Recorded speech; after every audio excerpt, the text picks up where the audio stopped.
Hi guys, welcome to Tech Talk. Today we're going to talk about... All right, punch out. Punch out, abort. Abort. Oh, my camera borked again. Damn it, I think the connector inside of my camera is dying. It happens on all these Sony devices. It pisses me off. God damn it, Adam can only buy me so many fucking $1,000 Sony Stop cameras. breaking things. I know. Oh, dude, I have babied this thing since I've had two of them, and they the other two broke for the same exact reason. The HDMI out dies on them, and so now this thing is so sensitive that anytime I get up and even walk across the floor, it freezes up, and I think it's from jiggling the cable because it happened twice when I was just sliding the camera on the desk, which was just lightly pulling on the cables. So I think it's just like barely connected. So I need to, you know what I should probably do? It's gonna look ugly, but should I just like fucking JB weld like one of those adapters, like where you plug it in, it's like HDMI, you get it fit just perfectly, and then just JB weld or epoxy that fucker on there, so it's like a strain relief, and I can connect other stuff to the side of it. I probably should do that before it's all the way dead, because this camera, I looked at like, oh, I can just open it up and just reflow the pins. No, I watched a guy on YouTube. He said taking this camera apart is like one of the hardest things he's ever done in his life, because they packed so much technology into this little Sony, AX100 Mark 7. If you guys want to look it up, it's like a really tiny camera that has a lot of capability. And yeah, apparently it's like notoriously hard to take this thing apart and work on it. And to get to the HDMI port, it's not like you just split the camera body and it's right there. You have to like dig out shitloads of components to get to it. Oh, that sucks. Yeah, and it's like and it's one of those things where it's like every millimeter space inside of the camera is used by something. So it's like you're basically just disassembling a brick. It's a mini HDMI. Yeah, it'll be mini HDMI. It's mini HDMI. They are very not good. No, that's the... So I had a Sony... So to give you an idea, I had a Sony AX100 Mark III. I had a Mark III, a Mark IV, and a Mark... Now I'm on a Mark 7. The Mark III and the Mark IV both broke just from dropping it off of table height to the carpet. Jeez. They both broke. Their HDMI's off, like inside. That's no good. Then I had your camera, the Handycam one. What's that one called? FX33. The AXFX33 or whatever. The Sony, there's a 33 and a 35. I had both the 33 and the 35. The 33, again, it dropped. It just fell from a short distance. Broke the lens, so the lens just went like this. Like there was no way to turn off the autofocus. It would just, the auto stabilizer. It would just vibrate, and it'd make this horrendous noise. And then, and the HDMI port was broken on it, so I had to use like USB to like do this hacky workaround to get shittier quality video. And then I had the AX55 that I replaced it with, and no shit, it was just sitting on my desk, didn't fall over or nothing. It was just sitting there, and the cable was plugged into it, and the cable just got pulled out the side. Like, didn't even move the tripod or anything. The cable just got pulled out the side, straight out the side. And sure shit, you go to plug it back in, and it's wobbling. It broke all the solder joints. So whatever connector Sony uses for their micro HDMI ports, it's weak as shit. So if you have a Sony camera, the image quality is beautiful. The sensors are amazing, but just know that they're fragile as shit. Like, you breathe on them wrong, they break. They're not action cameras. That's for damn sure. Let me get this sent out. If you guys wouldn't mind sharing the stream, we would be ever so grateful. Let me pull up the dashboard. Let me pull up ground control. Ground control to Major Tom. Eat your protein pills, aka Neil Armstrong's dong. $12 a month for PC Game Pass. Some of you guys got that joke. Come on, that was funny. That's pretty good. It was. Come on. There's got to be a cheaper way. Here, tell them what you're trying to do right now. What you've been trying to do for the last couple of minutes. So for Xbox's webpage, it's got to be fucking borked or just everybody and their mom trying to get to the same thing. Because like I'm just trying to see how much like a year's worth of PC Game Pass is going to be, and it's fucking taking me forever to load the thing. It keeps just telling me $11.99 a month. It's like $1 for 2 weeks, and then they want $11.99 a month after that. Hey, do they want to sell their service? Come on. I'm like, I just want to like tell me what a whole year is going to be. Tell me what a whole year is going to be, because like I did that with the PlayStation. I found I didn't even like go and do anything sketchy. I found like a good deal on a year. I think I paid like 90 what was I saying? I think I paid like $90. I found like a 30% off deal somewhere. Let's see here. Okay. So we're doing the banning social media thing. Sorry, I'm just preparing the messages to send out to social media. So I said, TikTok is live. Come hang out with AuxxZillary and I. See, look, I gave you top billing there. Thanks. Oh, it doesn't mean. And let's talk about Microsoft. It's alphabetical though. Like, actually, technically, it does work alphabetically, right? Unless we go by Zillary, because you do capitalize the Z, so that's technically like last name. So then N would be before that's Z. Only in a professional setting would I be called Mr. Zillary. Thank you. Okay. Mr. Zillary, I like it actually. That might stick. Yeah. All right, come hang out with AuxxZillary and I.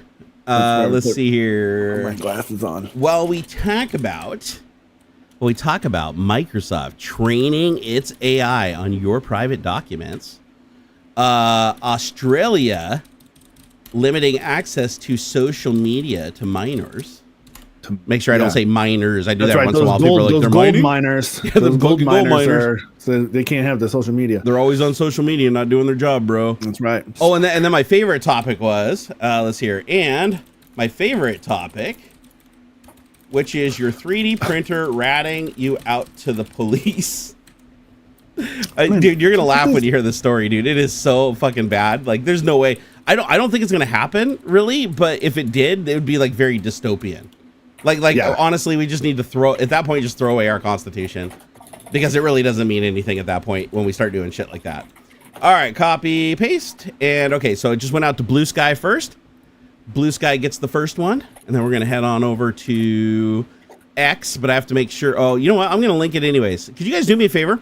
So if you see my post over on X, aka Twitter, actually I can't call it Twitter anymore, so it doesn't even resemble it anymore. Anyway. So yeah, so go over to Twitter, X, whatever you want to call it, and go look at your For You feed and tell me if you can see my post I just made where it says TikTok is live, come hang out with us, blah, blah, blah, blah, blah. Actually, I have a couple posts where I said TikTok's coming up, but the one you're looking for should say TikTok is live with a little emoticon of a microphone. Come hang out with AuxxZillary and I while we talk about Microsoft training its AI in your private documents, Australia limiting access to social media to minors, and my favorite topic, which is your 3D printer ratting you out to the police. I want to know how many of you guys that follow me on X can see that message in your For You and how many can't and had to click on my profile to see it. I see the one from an hour ago. TikTok is to go. I'll send links, blah, blah, blah. And by the way, on Blue Sky, I already checked from my alt. It's on my alt already. And it hasn't shown up for my alt yet here. So, and I think it's because I linked to YouTube. When you link to YouTube, it like massively demotes your posts on X. So, because here's the thing, Elon Musk even admitted to it, by the way. Like, I'm not just making this up. Elon Musk like legitimately admitted to this many, many months ago. The tweet's actually still out there as far as I know, where he said, anybody that posts to other competing sites is going to have their post demoted so that less people see it. So upload your video to our platform. Like if you want to maximize your viewership, upload your video to our platform and we'll give it a boost and we'll promote it. So his solution, his free speech and anti-censorship thing is, I'm going to censor anything that's where I don't like it to be. And you have to put it here. And I think that's horseshit. I legitimately call it what it is. It's absolute horseshit is what it is. So here, let me go over to Facebook. I always forget Facebook. Facebook's like the bastard stepchild of the internet. You remember when Facebook was like everything? Like MySpace was everything at one point. Remember when everybody thought the internet was Google? Like if you asked anybody about like even like old people, even just people our age back in the day, right? They'd be like, hey, what's the internet? Oh, Google. Google's the internet. Or MySpace is the internet. They never thought of the internet as like this big conglomerate of different sites. They just thought the internet literally was just Google because that's what they used to go find things, right? So it was like the internet was Google. And then Facebook somehow did a marketing campaign where they replaced Google, and then the internet was Facebook. Everything was Facebook. If you had to talk to your like grandparents or your aunts and uncles and stuff, like even like probably 10 years ago, it was like, oh, Facebook. Everything's Facebook. And so I think now people are a little bit more educated, like where if you ask people that aren't really old, like if you ask people that are like our age, I think the average person is going to be able to tell you that the internet has a lot more. It's a lot more than just a social media site and a search engine, right? Like now I think they understand some of the nuances and complexity, but I truly believe that there's still a lot of people out there that have no fucking clue what the internet is, like what it really is or how it works or how it achieves its goal or what the true capabilities are. I believe a lot of people still have a very limited scope of what the internet is because they've only used a limited scope of what it can do. Right. Because I've had people I talked to before be like, hey, are you on Signal? They're like, what's Signal? What's Discord? Like, oh, Discord? What's Discord? It's like you just take it for granted. You're like, wow, how the hell do they not know what Discord is? It's like back in the day, hey, do you get on IRC? And somebody's like, what's IRC? It's like every nerd knew what IRC was. It was like the one chat client on the internet that literally everybody used with millions of people on it. And yeah, people still just they had no fucking clue what you're talking about. Let's see, Discord. No, I opened up Signal. I don't want to send it on the. You say Norman says Google pretty much is the internet these days, or they're slowly working their way to owning it all. Kind of, but I mean that's a goal of a lot of companies. That's totally under like or miss I don't know the right word for this, but you're missing the fact that like 50% of the internet runs on AWS. Like if we're talking about backbone of the internet, it's fucking AWS, man. But a lot of people think it's Google because Google's like number 3 now. Isn't Google number 2 or number 3? Like, because I think Microsoft is like number 2 now with Azure, is it not? There's a weird thing. I saw that Bing is like the number 1 search engine, but only because so many people use it to download Chrome. Mm-hmm. Internet Explorer has like the same thing. It's like a weird technicality. Yep. But Google's more like the doorway, the gateway into the internet. Almost, it's like the grand central terminal. You know, it's where you step in here and now you can go wherever you want. It's one of many, but it's like the primary one, right? That everybody knows about, the thing that's become like. Yeah. It's almost like the lexicon of Google doesn't just mean search engine. It means that's where you enter the internet. That's going to the internet. And it's probably your email too, if not like Outlook. Basically, there's basically those two. But AWS like runs the trains, owns the tracks, or not owns the tracks, but the AWS runs the trains, and then like your ISP owns the tracks. Yep. In a sense. You know, there's like 3 different ISPs that own the track, just like the trains. There's like 3 or 4 companies that own all the tracks and technically, I guess, operate the trains too, in that analogy. But like, yeah, it's what is it? BNSF and fuck, I don't even know the others. I know that there's 2 or 3 others. $60 for limited pass. Yeah, all I need is the PC Game Pass. I don't have an Xbox. I don't care about cloud gaming either. I'm not trying to fucking play Gears of War on my phone. The streaming gaming stuff. Can I ask a legit question to the audience here? Do you guys actually, even you too, because I think you just answered it, but I'd like to answer it like straight on. Are there any games that you actually play cloud gaming, like where you're like on your phone connected to like a computer with like Nvidia Shadow Play? Or like those services like MLive or whatever, where it's like or even PlayStation. PlayStation will let you play like PS4 games and PS5 games like over a cloud connection if you have PS Network access, if you pay for the subscription. And that way you don't have to download the game. And the way they advertise is like, oh, if you don't have enough hard drive space on your thing to install the game and you have a Game Pass, you can just stream the game. You can just if it's in the library, you can just stream it. And I've tried it, and I notice lag. Like I tried to play a racing game in it.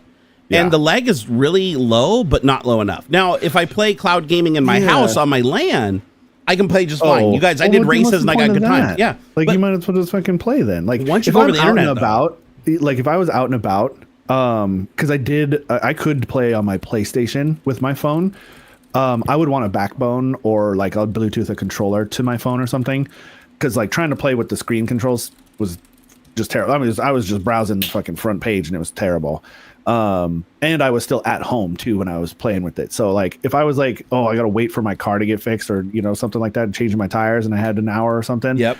I could see where I might try to play a single player game, but there are better options. I have better there are mobile first games that I would rather play on my phone. I agree. Also, like, there's a handful of games that I enjoy to play on my phone that are built for my phone. Yep. And I just play those instead. I feel like the game type, like I actually feel like the game type really matters, because there's a lot of games that latency doesn't really bother the experience at all. Like if you're playing SimCity, right? If you're playing SimCity and you're just putting down buildings, or you're doing like turn-based strategy where like timing doesn't matter to whether you win or not, then I don't see the lag being a big problem, so long as it's small enough that it's like you're not like rubber banding with the controls, overshooting everything, right? And I feel like they're there. I feel like the latency is to the point where it's like you don't have to worry about overshooting buttons or anything like that. But when you're talking about a game like Street Fighter, for instance, right? That little bit of lag it takes to get to the server, like you'll play great locally, but then when you try to use those same timings for your control, it just doesn't work over streaming. Yeah, there's no way. Yeah, so you can't do multiplayer cloud gaming.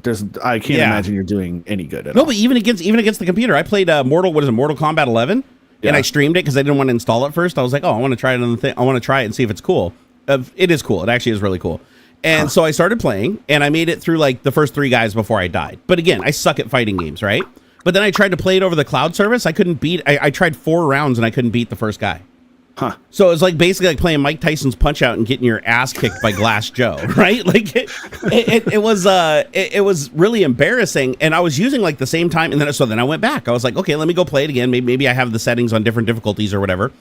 And I go back. Nope. I go right back to the local copy that I downloaded, and it's fine. And I was able to get to the third or fourth person again.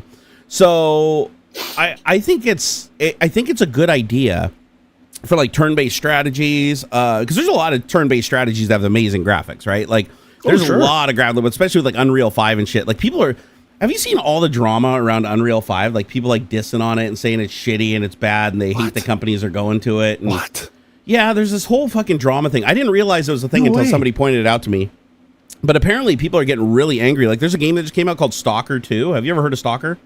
Yeah. So it's a really popular game, right? I've never played it myself, but I watch people play it on YouTube, and it looks like a really fun game, like where you're a part of a universe where the universe just happens without you, and you just come in and do your thing, right?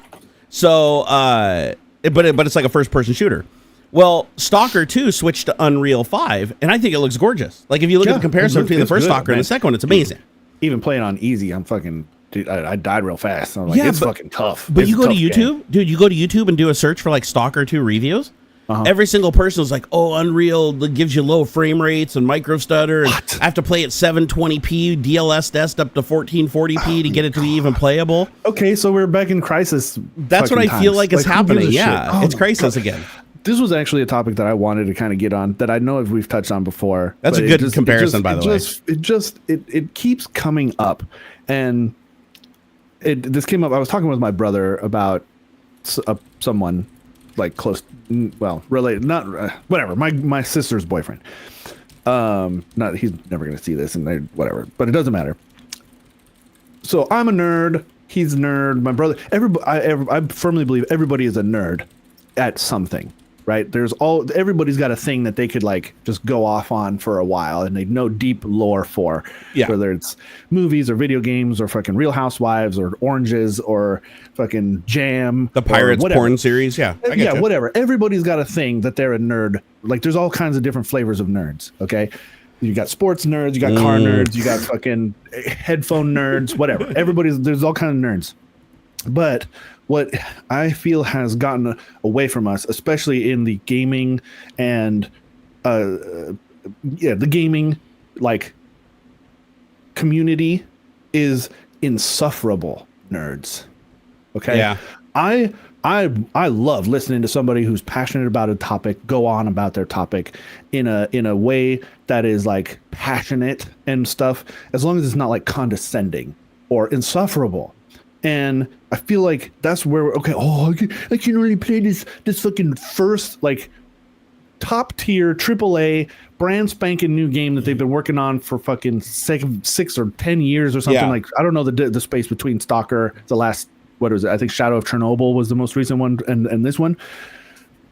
But holy fuck, man! Like just because you can't play at 4K 120 FPS doesn't mean the game is shitty. Okay, like maybe unoptimized, but again, it just came out. The dude was literally mad. Like in one of the videos I watched, the dude was mad that he can't get a playable frame rate on a 1080. Yeah, it's like, what are we up to now? We're up to like 40 series cards. 1080? Yeah, we're talking like 4 generations ago. Not even a super, not even a 10. Dude, you'd be lucky to play Stalker 2 at 720p and get 60 FPS on a 1080 Ti. Yeah, I would be shocked. Like, and that's what I mean. Like these expectations are. It's so funny. Apparently, it doesn't run well on PlayStation either, or no, Xbox. People were saying on Xbox it only runs at like 30 frames per second, like a locked 30 FPS or something. I'm like, I don't like playing at 30 FPS. I will complain about that. I don't know, man. I'm one of those who can't really tell. I play Diablo 4 and I get screen tear and shit. I'm like, I don't care. You said they're just watching a snowstorm. It's like losing sync and shit and flickering. And I'm like, man, I could go in and I don't know, turn on VSync or something, but I'm like, I don't care. You know what's funny? I turn off VSync today. Still, I'm like a VSync Nazi. It's like if it takes off 1 FPS, I'll just turn VSync off and deal with the tearing. I don't care. I'll start to notice when it gets down pretty far, like 20 or 25 or so. Like I can start to tell. Sure. But like to me, I don't know, man. The difference, I can tell when it's being put right in front of me.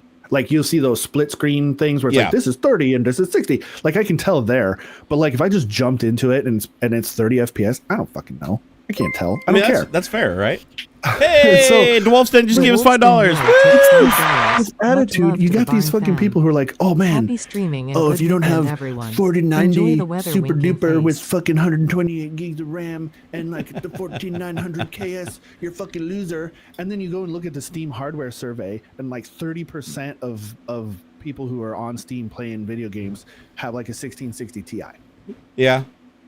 You're not wrong. Let's see. Yeah, you're not wrong. Let's see. And they're playing at 100 at 1080p and probably barely 60 FPS for most of the games they're playing. Or they're doing stupid shit like playing Call of Duty or Counter-Strike 2, and they're playing at 800 by 600 and at 400 FPS, and they're trying to that kind of shit. What is this? The most recent Steam survey. Most recent Steam hardware survey. Let's see here. We want graphics cards. Video card description. Oh, my bad. 5.59% are running 3060s. And then there's a 4060 laptop, which is the next most popular one. And then a 4060. So we're talking the most used graphics cards, like the top 10 Are still most modern used graphics series, cards yeah. are modern for one-ish, but they are the bottom of the barrel. They're the lowest tier cards that you can get. Actually, I guess that's not entirely true. There is a 3050. They did a 3050 and Yeah. 3050 Ti. But like most people here, 1, 2, Enjoy the 3, weather, winking 4, face. 5. Dude, the 2060, 3.25%, up 0.04% from last time. So like a bunch of fucking millions of people are using a 1650. That's number 4 in the list. 1650. Okay. And you're gonna be on forums and start trying to flex on people who are. Where's the 4090 in this list? Where's the 4090 in this list? Hold on. Oh, it's not top 10. It's not even top 20. Where's the fucking 4090 on here? Where is it? Bro. Control F to find the 4090. It gets worse. It gets worse. So it's 0.89%. Not even 1% of Steam people who answered the Steam survey. Yeah. Not even 1% are using 4090s. Let's see. 4070 Ti, that's pretty decent. That's where most people would sit. 3060, 4070 Ti, like in that range. And you're gonna sit there and complain. yeah. That, oh, this game doesn't run good on a 40. Bro, you don't even have one. And you're gonna sit there and like, oh my, it just drives me nuts, man. Oh my god, I love it. I don't like where, and I have to. My soul has to assume that it's just a vocal minority, but the gaming community and in particular PC enthusiasts. It has to be. It wouldn't make sense otherwise, dude. It has to be the vocal minority. Grossly toxic to me in terms of like judging hardware, in terms of judging games, in terms of like where's the sense of community anymore? Hold that thought real quick. Head 420 Brotato is free on Epic Store right now. Dude, Brotato is free. Go get it. I love that game. Go get it. It's a great twin stick shooter. People are saying I'm getting quieter and quieter slowly. Why is Ox so quiet? Here, speak again. Sorry, I fixed you. You're fixed. Okay. You're fixed. So hold up. So what happens is, when you hear the text to speech from when somebody tips, I might have to disable that because it's tied into the same channel that you're using. So I'm having to turn you down to turn it down. And I didn't realize that. So what I'm going to do is I'm just going to go into the overlay. I think in the overlay I can specifically go in and turn the sound down on the thing it does. What is it, like alert box or yeah? Let me check alert box. So I think I have to go into alert box and do that. Yeah, no, go ahead and continue. I'll fix this in the background. It drives me nuts. I'm so tired of the elitism. And especially because it's coming from, I guarantee a lot of the people who are the most vocal and like vitriolic in terms of the enthusiast space, gaming and PC enthusiasts. Yep. They're just trying to flex. Like they're trying to talk bigger than they are. You know what I mean? The 20 somethings are spoiled by how good things are in gaming now. They didn't have to struggle through the Atari RC64 days. It wasn't even a struggle back then. Like it's so weird to me that it does seem like a little entitled. Like I don't like where It's interesting to see some of it is different though. Like I think I saw It's like, bro, you can play the game. Like you can actually play the game. That's more than most people. and it doesn't, dude, like it doesn't matter. I always say buy the best that you can afford.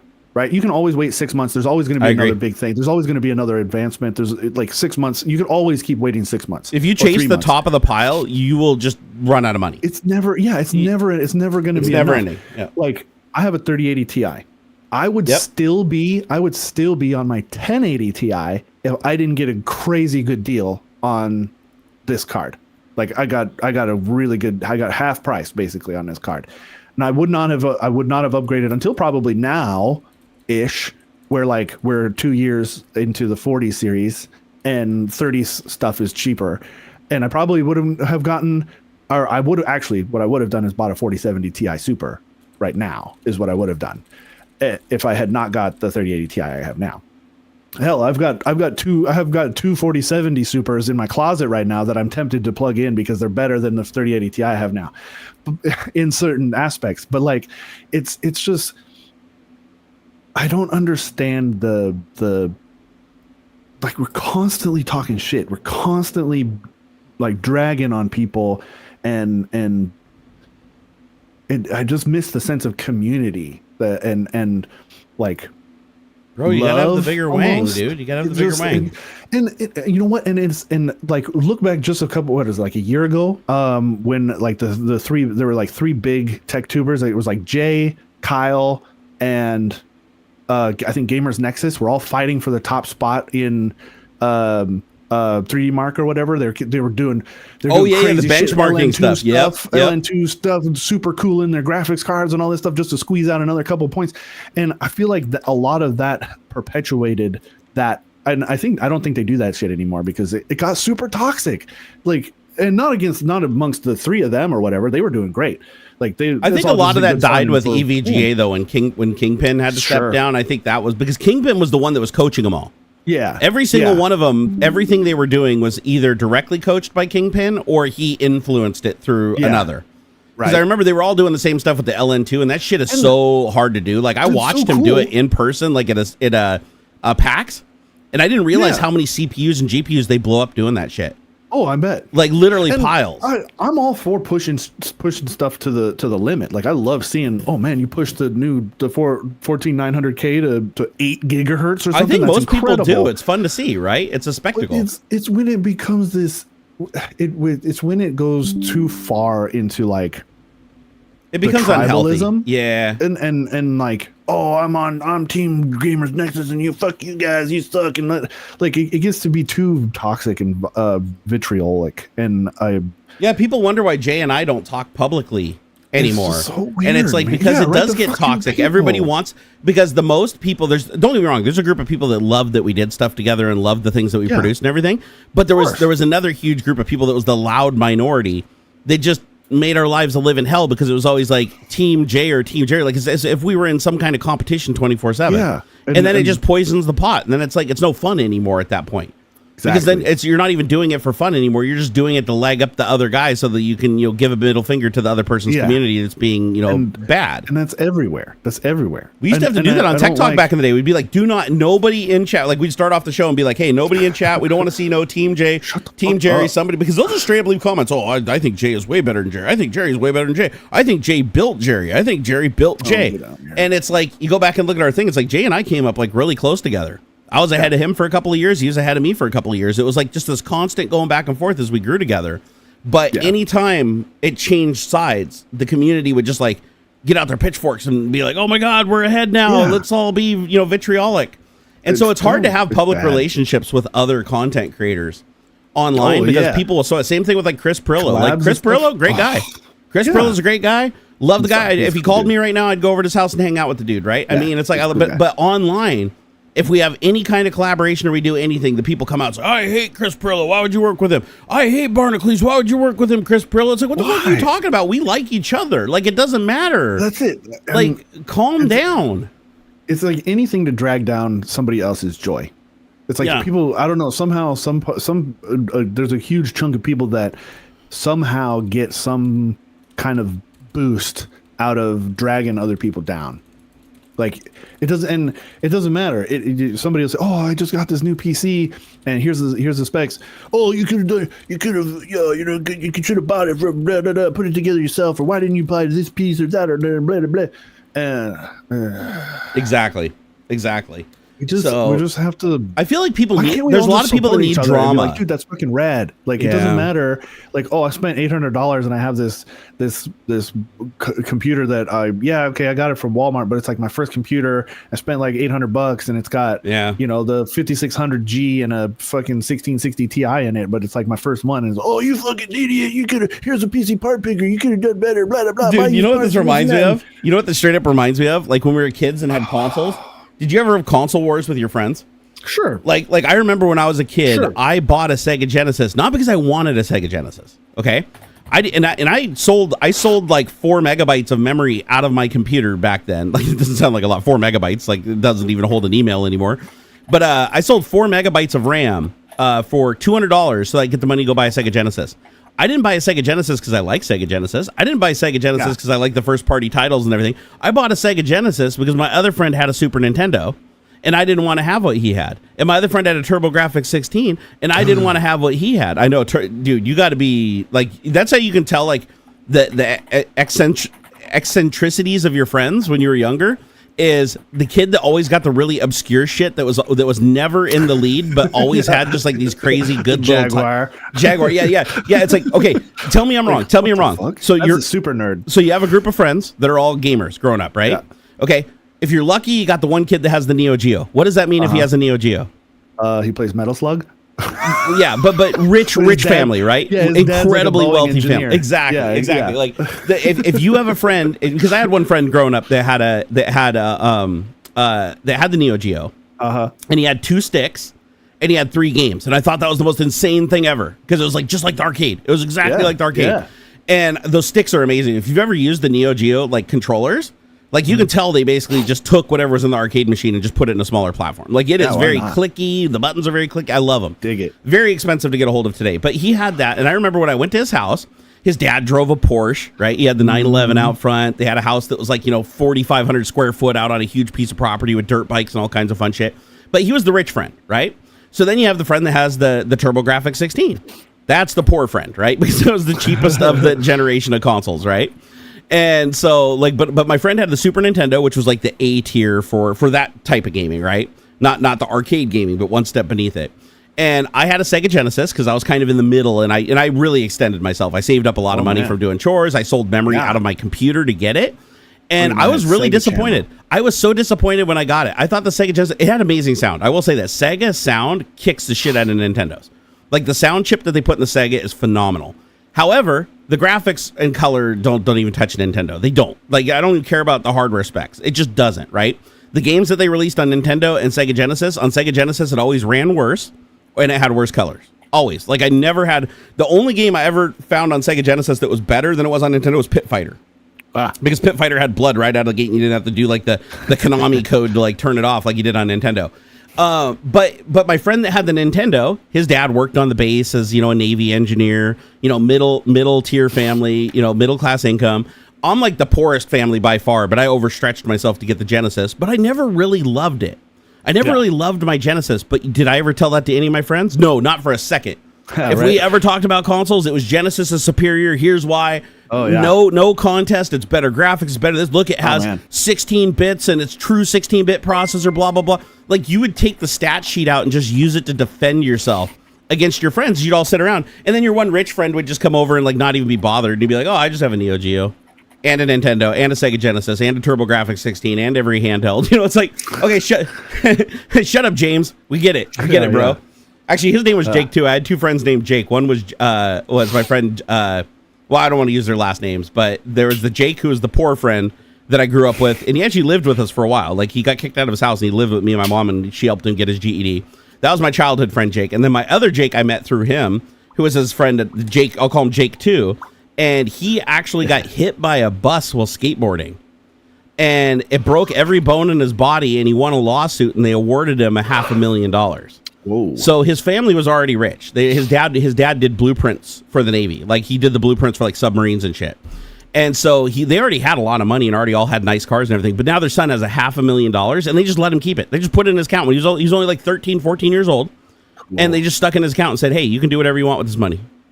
And so he was one of those friends that you go hang out with. It's like every week he'd have a different car. You know, every week, you know, he'd go to the skate park and he'd bring like 7 boards with him. And then he'd just break a board and go get another board, ride it, break it after, you know, just stomp it in the middle of it until it cracks. Put the trucks on. You know, he was one of those guys, and if you were around him, he'd always buy the food. He'd always, like, you know, he'd go to a restaurant, he'd just pay for everybody's food and stuff.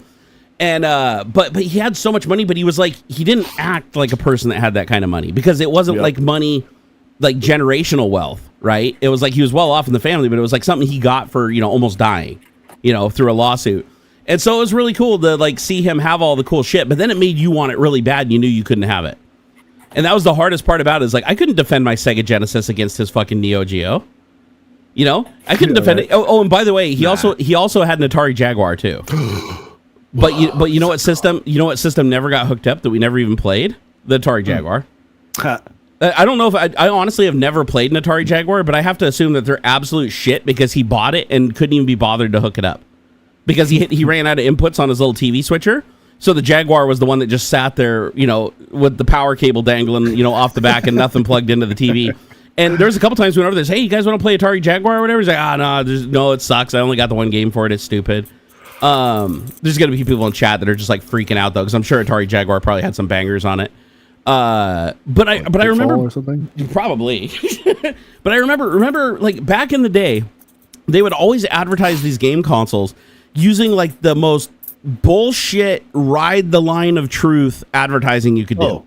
I mean, even still, like, like it has the 128-bit blast processor, and it turns out just being like 4 32-bit processors, right? Yeah. And they don't even work together. They're not even like cores. It's like one does audio, one does video, one does this. It's like, but if you add them all together, it's 128 bits. And then another console will come out and be like, ours is 256 bits because it has the same processing power as the other console, but they just added a couple of extra chips that do other things that have nothing to do with the actual game itself.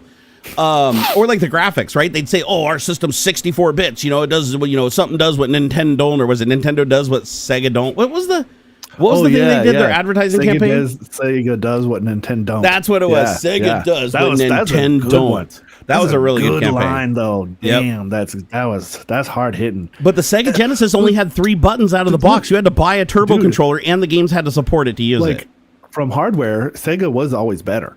They just had terrible, they had bad IP. Like they didn't push enough on Sonic as their mascot the way Nintendo did with Mario, or even like Earthworm Jim or something. They had some really good IP, and their hardware was always superior. Look at the Dreamcast. Okay, it was I'm pretty sure, and correct my all-time favorite console.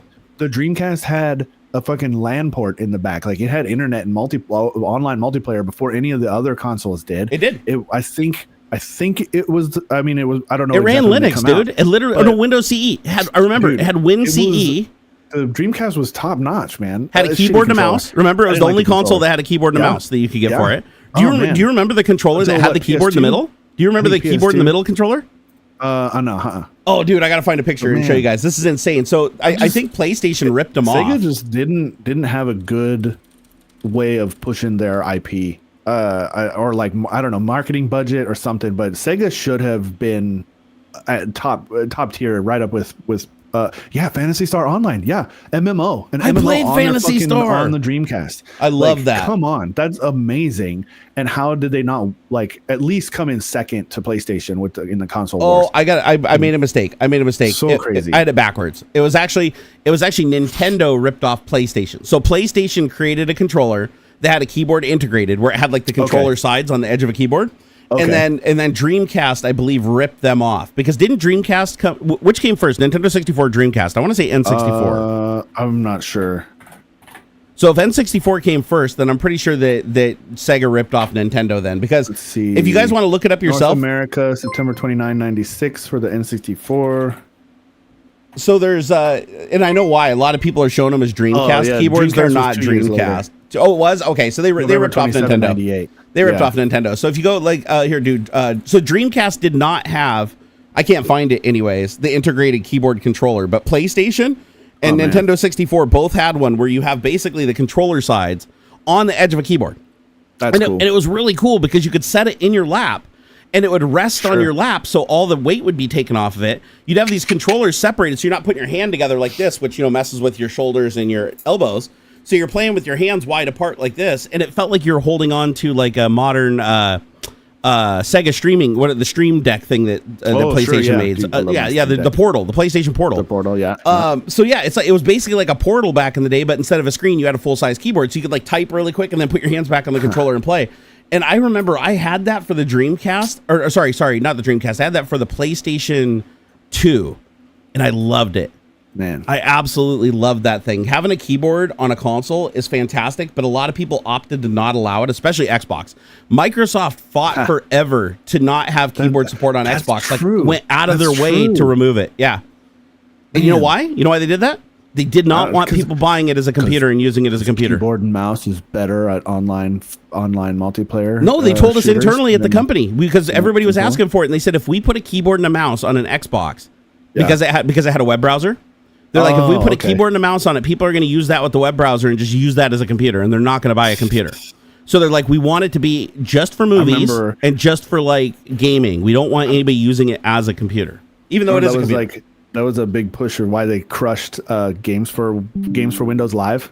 Was because like I remember they did some testing where they put like the best console Halo players, I think it was, against like mid-rank keyboard and mouse at the time. Because it was like right around when PC Halo had come out. And I think it was Halo they were using. I just remember the end result was that like even like mediocre keyboard mouse players were trashing the console, like the best console players and stuff. It was just trashing. And so that was part of why they took away games for Windows Live with crossplay like that. Yep. Because like, man, you got to do so much. I've seen some videos where like you got to change these settings so that like so that you're better on with your controller and stuff like that. It's just, yeah. Did you ever buy one of the cheating now? But did you ever buy a cheating device to use a mouse and keyboard on a console? I've seen them for PlayStation back in the day. I remember there was some little adapter thing you could get. I had one. Would let you use your keyboard and mouse on. I can't remember what it's called. I can't either. I had it in my garage and it worked on 3 different systems. It worked on not Dreamcast. It worked on Nintendo GameCube, PlayStation. I think it was PlayStation 3 that I was using it for, and Xbox 360. Yeah. So, and it was like keyboard. Let's see here, keyboard adapter, Xbox 360. Now you can actually just Bluetooth sync a keyboard to the Xbox and type, but you can't actually use it in the game. They still don't let you use it as game controls. I think it was at the PlayStation 3 where you could just plug in a keyboard and mouse like via USB. Yeah. Oh, I found mine. I actually found it. I found my exact one I have. Holy shit! It's called a Zim. XIM. That's it. Yes. Yeah, yes. The Zim 4 keyboard mouse adapter for the PS4, Xbox One, Xbox 360, and PlayStation 3. This is the exact one I had. Here, I'm going to link you guys. Multi-import adapter for Xbox and PlayStation. Yeah, that's the one. I'm going to link you guys to this. This isn't an affiliate link, by the way. But if you guys want to buy one, let me know. I will give you an affiliate link because that affiliate commission does actually help me out. Yeah, man. Good bills to pay. Hey, I got them bills to pay, man. I'm trying to get back at it though. I had a really good live stream on Twitch the other night. It went fantastic. Oh, I'm glad to hear that. Good, man. I did it. I actually did it on Thanksgiving. I didn't think anybody was going to show up because I was just under a lot of pressure. Yeah, I was laid up for weeks again, and so I was like, you know what? I'm going to get up there, get on there. Hopefully, it just be a couple of people, and I can just kind of ease my way back into it. And end up blowing up. I ended up getting like 250 new subscribers or something like that from like people that were just gifting shitloads of them. I was so happy because we've been struggling bad. But I don't like. That's the thing is like if you. I don't know if you want to call this the boogie effect or whatever the hell you want to call it, but it's like when you run out of money, you get scared. When you get scared, you're not happy. When you're not happy, you project fear. And when people watch that fear, they start feeling fear, and then they start getting anxious and they start thinking about the things. So then you go from being an entertainer and an educator to actually creating anxiety for people. And then you make their experience worse. To a degree. I'm not saying all the time. Like you should always be able to like, have an occasional stream where it's like, shit gets a little dark and you talk about important things, right? But it was to the point where I was doing it way too often. It was just ripping me down. You've built an interesting platform for your content where like you could separate some of that. Like you have your jitter stuff where I think that would be where you could let off some of that pressure of like, because like I think what you put it on Patreon or something for like $1 or whatever. Yep. I feel like that is where you could be a little more vulnerable in that way without feeling like you're being too much of a Debbie Downer, and then you can, you can kind of allude to it or touch around it and stuff. Yeah. In your regular streams, By the way, in chat, Matthew Riley, he goes by Mattman over on my Twitch stream. Okay. He gifted 50 of those subs. Holy 50. Shit. Oh man, like 50. Isn't that insane? Serious business. And I've seen more and more of like small, and maybe it's just the people I'm following and stuff, but like I see a lot of like smaller community, smaller audience channels and stuff where they're like, oh man, I just made whatever $250 on my YouTube ad revenue or whatever, and like dude, that paid for dinner, and or like I'm able to like go or like people saying like, dude, that's my fucking grocery bill for the month, thank you guys so much, that kind of thing, to make it a little more real, because like, man, you guys like, okay, Jerry's got 850,000 subscribers on YouTube or whatever, but most of them are inactive and they don't even get a notification when I go live. Exactly, right? Because I've been too idle. Like, some of that doesn't translate to the success that it might seem, and and so like to just to make it a little more real, because like I feel like that's part of how things have kind of gotten a little out of whack, is they've seen like the massive success of some of these channels or some of these creators without really seeing because those are like the outliers, like Kai Cenat, man. He just fucking has like he just broke 500,000 subscribers on Twitch. Dude, that's like $4 million a month. Like holy fuck. Like not every, like, and that's like 0.0001% of people. I don't ever want to reach that level though, because I don't think I honestly, and I know some people disagree with me on this, I don't think you can stay the same person when you're that wealthy. I mean, it seems that I don't watch much of his content, but it does seem, what little I have seen, he has changed quite a bit. It's less of like the weird. Everybody I've seen gets into the multi-million subs, and they all change. I can't think of many that. I mean, there are edge cases. There are edge cases, but yeah, it has to. I mean, look at MKBHD, right? Exactly. It's like MKBHD back when he started. For the longest time, he was all about being honest and only reviewing the things he wanted to review and not letting people influence his decisions. And this is back when he needed the money. Like, this is back when the money was actually very impactful to his life. Now he's worth like, who knows, 50 or $100 million. He could retire tomorrow and buy an island and live the rest of his life. So money now is not even an issue at all. Now it's a score. It's a score he's after. Now he's competing with his peers to maintain his spot on the pile. And so they're all fighting to get the most money possible through every deal and trying to optimize their process, because it becomes an addiction. It truly does. At the peak of my YouTube, it was an addiction. I was up here for 12 hours. Even I'd come home from Microsoft after working like a 12-hour shift. I wouldn't go to sleep. I'd come up here and shoot videos, record stuff, piece it together, edit it, send it out the next morning, sleep for 30 minutes, not even take a shower, put on some deodorant, jump in my car, go right back to work again. I feel like we're moving away from that sort of that hardcore hustle culture in content creation and influencing and things like that. People are more, you'd think that like once you reach that sort of level, you would double down on your ability to say no, right? Like, oh, I don't have to review this because I'm a fucking multimillionaire and shit. I can do whatever the fuck I want. I can review forks if I want, and like, I know in part, if you go too far from like your core, it's unsavory and feels uncomfortable to your audience and stuff. But like at a certain point, it just doesn't matter anymore. You can do whatever you want. And so it's weird to see how some of them have taken that success and become more of a shill, which I hate saying. But it definitely, there you can feel, and I'm not pointing necessarily fingers at like Marquez Brownlee or anything in particular, but it does feel like there you get to a certain point, and it does become, you do become just like another commercial almost. And tech tubers are the same deal. Like I've seen tech tubers that pre 1 million subs. Yeah, they were completely different than like post 2 million subs. Right? There's like a gray area there where you transfer. But once you get to the point where it's like you're hiring staff and you have employees and you're now running in like an empire, right? You're impacting other people's lives. It's no longer a hobby that you just like one day you're like, I don't feel like doing it today because I don't like this product, or I just want to throw this product in the box and send it back, and just they can keep their $30,000. I don't give a shit. You get to the point where you're like, I have to pay other people's salaries, I have to pay other people's medical. So And now you get in a pressure. point, yeah. So then you have to start convincing yourself, and this is what happens with people like Marquez Brownlee, is they'll look and go, you know what? Technically, I don't have to do this for me, but if I don't do this, and the books start coming down, and the business analytics start falling off, then less companies will be interested in me, which means I become less marketable as time goes by, and then my peers start eating my lunch. So it's like, even though he doesn't need the money, he has to position himself to keep taking as much as possible and growing as much as possible, just so he doesn't get overrun by his peers, because all his peers are like are gunning for him, right? Once you get to that size and you get to that fame, it's like you want to absorb that audience. And that's why a lot of drama, you never see drama against small YouTubers. It almost never happens, right? It's only when they're, and if they're small, it's only when they have a viral moment. Yeah. As soon as that viral moment's gone and nobody cares about him anymore, nobody talks about him. Like, nobody talks about him at all anymore. It's the craziest phenomenon. But drama sells, right? Yeah, and when you're a that's small gross, dude trying to grow and you want a viral video, the easiest way to get views, if your goal is views and subs, take a shot at one of your peers. Pick a peer that's bigger than you and take a shot at him. And when you do that, then you start eating their lunch. You start a war between their audience. Then you get the team this and team that. And then it helps you grow just by the sheer volume. Even the vitriolic shit coming in is bringing analytics and bringing people in. Stuff, yeah. Engagement is engagement. That's the thing. Negative engagement is actually more important to growth than positive engagement because it happens at such a higher frequency. And the people that participate in that kind of drama generally can't detach from it.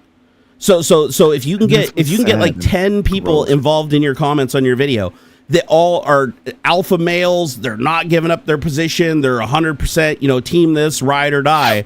If you can get those right people in the comments and just let them run wild, and don't delete the comments, don't do anything, just let them run wild, it will actually boost the SEO of that video dramatically. And now it's showing up and being recommended to people that it never would have been recommended to ever before, not because of the content of the video, but because the engagement, because the algorithm's like, what is so crazy about this video that people are talking about it? They don't care if they're talking negative or positive, just who's talking about it. Exactly. And that's the thing. It doesn't matter what the content of the discussion is, so long as there is discussion happening. And I think that is wrong. I feel like we're at a point now where like it doesn't have to be that way. They could reformulate algorithms and stuff to promote more positive, or not even just positive, because then that'll swing too toxic the other way around, but like actual like discussion and cogent like talking and stuff, and not just like, oh fuck you and you suck and fuck this and blah blah blah. Like it doesn't yeah, I don't know, man. It's they could push a more again, not necessarily positive, but just a more open and flexible platform for discussion and things like that. Like, because I've seen plenty of good like back and forths where people disagree and stuff, and they have like a good, interesting discussion about stuff, but that isn't like supported at all, and it's gross. There's enough negativity out there, man. Like, be more positive. Like, don't yuck somebody's yum. Like, go fucking.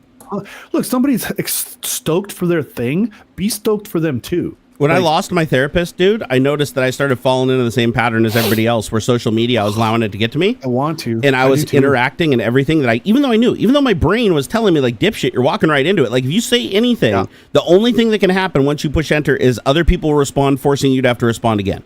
Yeah. The second you enter this, and I still fucking do it against. I do so much. I'll have like a whole thing typed out and then realize like, wait. I do that all the time. I'm just reacting from emotion, and like I'm just trying to like, 100%. What good is this comment going to do but start a fucking argument? Really?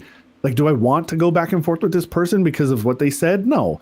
So fuck, I'm just I just delete it and say, dude, my therapist was so good at deconstructing this problem for me in a way that it would actually like give me like an appreciable increase in my quality of life, because I'd go to do that kind of post, or I'd go to try to engage, and I'd think back to the thing that she ingrained in me. Like when we were talking, like she'd go back, she'd be like, listen, like what's the return? What's the ROI on this interaction? Yeah. Like what are the options, right? Even if it's a 20% option of you getting more return out of it than what you put into it, then it's still worth pursuing. But if it's under that 20%, don't touch it, because it can only end in bad. And so you can set the bar wherever you want. You can even set it at 1% and still safely have an appreciable increase in your quality of life. But the second you're not willing to put that wall up and you don't have that voice in the back of your head telling you that, and you see something where it's like you just have to engage, and this happens to me all the time on social media, It's like you engage, and then as soon as you engage, what happens is your brain tells you, well, you've engaged, so now you need to monitor the conversation. So what my therapist would say is she'd say your part, and then mute the thread. Like, so that there's no more notifications, nothing pops up. If it comes across your bow through somebody else or whatever, that's fine, but make sure that you're not getting active notifications or it's not actively showing up in your field of view. Say your part, and then when you don't see that, your brain will train this cycle where it's like, okay, you said your part, you didn't want to be involved beyond that, right? And then you just ignore it, right? And then people can be sitting there robble, bitching back and forth, telling you how stupid you are. But as long as you never read that, it's kind of like Schrodinger's cat, right? Sure. It is until you open the box, the cat's not dead, right? Yet the reality doesn't unfold. So as long as you don't read the thread, it's kind of like YouTube comments are the same way. Social media comments are the same way. It's like if you can avoid reading it or you can stop yourself from going down the negative path, then it doesn't happen. But if you ever go back and engage it, that whole operation will unfold and you get sucked in for roughly the same amount of time as you would had you engaged it in the beginning. So it's one of those things where it's like some people might call that like cowardly, like, oh, you're replying to something and then running away so people can't talk back and forth. That's censorship or whatever. It's like, no, what I'm doing is I'm giving a talk versus a response. Right. And that's the way you have to look at it. Is it's like when I reply, I'm saying, listen, these are the things that I think you got wrong. These are the things I think you got right. And this is as far as I'm interested as being involved in this. Take it for what it is. I'm out. And if people want to attack you after that, that's fine. But it's kind of like if somebody goes to a TED Talk, right? After the TED Talk, they might have a Q&A for a few minutes. They might not. They might just walk off the stage. But the whole crowd isn't going to go outside and get in a bus with the dude and drive home with him and just keep bashing on him and having a back and forth with him if that's not what he wants, right? And social media, sadly, presents this situation where mentally that's where you're at. They do follow you. Because as long as you're on social media and you boot that up and you keep hitting F5 and you keep refreshing your feed, you are effectively staying with that group of visceral people. Exactly. So it's like, you know, it's like if you have to engage on something, like this is how my therapist, and I'm glad I'm talking about this right now because as I'm telling you and I'm remembering it, it's reinforcing it, which will help me later. Because sadly, I don't have her anymore. She's been gone for a couple of months now because of her traumatic brain injury. It's a really sad story. So she forced her into an early retirement. I was supposed to pick up where things left off with her husband, but I just haven't had a chance. And I've been kind of scared of engaging with another therapist because it takes a long time to get that trust level. Yeah. But at some point, I'll make the jump. But right now, financially, we can't. So I'm just trying to handle it myself. But just looking back to the lessons she's already taught me has been hugely useful to me. And I've even shared information with other people. They messaged me back, said it worked really great for them, too. Good. Nice. So, but like one of the things that she would tell me all the time, she's like, listen, if you have to respond, like if you have to, and this is an OCD thing, right? This is not like normal people can just walk away from shit to a certain degree, right? Yeah. I sadly get in the state where it's like once I read something, I can't unread it in my head. Once I read it, I've already committed to a course of action in my head, how I need to respond or what I need to do to finish that course of action that's been created, whether I want it to or not, right? So normally what I do is I'd reply. Then at F5, they'd reply, and we get back in a big storm, and then other people join me, and it just becomes a big shit show. Now a bunch of angry people now follow me so they can monitor me moving forward because now they found a soft spot that they can poke, and because they're looking for somebody they can get a rise out of. Same thing happens over and over again. But what you do is you just say, listen, if you have to respond to this, respond to it. Give your response, but then walk away. You're done. You said your piece. Yeah. Shut it off, mute it, block the people involved if you have to, even leave the platform for a couple of days, whatever it takes. Get that out of your field of view and make it harder to access. And like one of the things she used to have me do that actually worked really well that I should go back to doing is delete the apps off your phone to force you to go to the website. Yeah, dude. So you have to go to the website, you have to do your little login or whatever, and that way you only do it when you have a piece of time that you can dedicate to it and you're not just constantly checking it like, oh, I'm on the toilet for 10 seconds. Let me pull it up and start scrolling, right? Yep. Or I'm walking between things, right? Because it can fuck your brain up. There's been so many times where I've been ready to come up here and live stream. I've talked myself into it. I'm like, okay, I'm good. My back is killing me, but I can get through it. I'm looking for the distraction. Then what do? A fucking Twitter pops up or X pops up and I hit F5 and it's like, fuck you, you fat piece of shit or whatever. And I'm like, I hear that 1,000 times a day, right? Yeah. So that's not very creative. That's not very creative, but I look at it, I'm like, what the fuck did I do to like piss in this guy's Cheerios? So then I bite and I click on it and then I go look at his feed. And then I'm like, oh, wow, this guy said like 1,000 things about me that I haven't seen because it hit all my filters. And now because I'm clicking on a shit, now I can see it. So I'm like, it starts showing up and I'm just like, what did I ever do to this guy? Like, what the fuck? This guy literally created an account and like stalked me for like 2 years. And this is the first time I've ever seen a message from that's ever gotten through the filter, right? And so I look at that and I'm like, God, I don't really want to stream right now because I'm in a shitty mood. Yeah. It's like I just let this rando, working me over for a year. He finally gets something through the net and it's enough to upset me. And so what you have to do in this situation is if you can't manage that, if you're not in a good mental state where you can just handle just being railed against, you're just like lol and just brush it off. Because if you're very confident, you're very happy and you're not in pain, you can actually do that. A lot of people can do that. I did it for years where it's like I had an arrogance about me. If somebody came up and wanted to challenge me, I'd just be like, hey, say your piece, fuck off. Like, it didn't bother me, didn't change my course of action or nothing, right? Those days have sailed. Now I've got a bunch of medical problems. I struggle with a lot of shit. So my confidence level isn't what it used to be. And so now the way that I have to defend myself is by putting up some rules and some barriers. But I break those rules and barriers when I don't have the therapist around to reinforce them every week. Because normally she'd ask you, what have you done this week? Here, tell me about one thing that you did that was, that was bad, that went beyond your boundaries. Did you break your boundaries? The answer is always yes. What did you do? Give me an example, and then how can we handle that better? And then it'd keep it constant in your head. But since I haven't talked to her in months, it feels like I've relapsed into a lot of my bad habits and bad behaviors. Yeah. And the other thing is the obvious one that for some reason I can never get to stick in my head is like, stop trying to control things you can't control. That is probably the biggest struggle for anybody. Yeah, it's honestly. Like if somebody's trying to push a knife through your chest and you're chained down to a table and you're paralyzed and there's nothing you can do. There's nothing you can do. What are the things you can do? Like, you're not going to stop yourself from dying. If you're paralyzed and somebody's plunging a knife through your chest and you can't move, like, you're dead. You're already dead. Reconcile that. Don't try to fight it, because at that point, you can't fight it. Like, you have nothing about you that can get out of the situation. 100% there is nothing you can do to get you out of that situation. What else can you do in that moment? And you'd think, well, there's nothing you can do. You're about to die. And it's like, oh, no, there's a lot you could do. You could say your piece. You could say your final words. You could think about what types of things you may be able to say to impart on the killers so that they may not do this again. Sure. Like how could you reach them? Maybe to where it doesn't save you, but it could save somebody else. There's a lot of little things that you can do that you don't consider when you're so hyper-focused on the big thing you can't. Yep. And that's where I get tied up. And it's like people say, oh, you can't make a difference in politics. No, I disagree. I've made a lot of difference in politics. I've had tons of people, like literally dozens of people message me that have completely changed their opinions on Trump because of information I've given them. And these are like hardcore Trumpers. One of them was my best friend that I lost for, a good year. He was gone before he finally came around. Oh, so it is possible to reach people. But am I ever going to make Trump a good person? No. No, there's nothing I can do. There's nothing I can say to him. There's nothing I can do that's going to make him ever feel an ounce of guilt for anything he's ever done. The dude is just, he is who he is, and that's how he will continue. So I need to stop engaging on things that can't be changed like that. Like, I'm not going to change his personality. I'm not going to change his course of action. But what I can do is work with a group of people to put as many roadblocks in front of him as possible to slow him down. So that's the way you have to look at it. It's like, what little things can I nudge? What things can I push a lot? But try to stay away from the things that you can't touch. Yep. And honestly, controlling people is probably the hardest thing to do in the grand scheme of things, because one, you have to get rid of the moral barrier in your head that stops you from doing that, because like literally you're supposed to feel guilty manipulating people. Like, that is a natural guilt impulse that all humans are supposed to have naturally. You have to overcome it with intellect in repetition. So the way I look at it is I try to be the best person I can. I'm not the best person by far. Everybody has their vices, everybody has their skeletons, everybody's done bad things, right?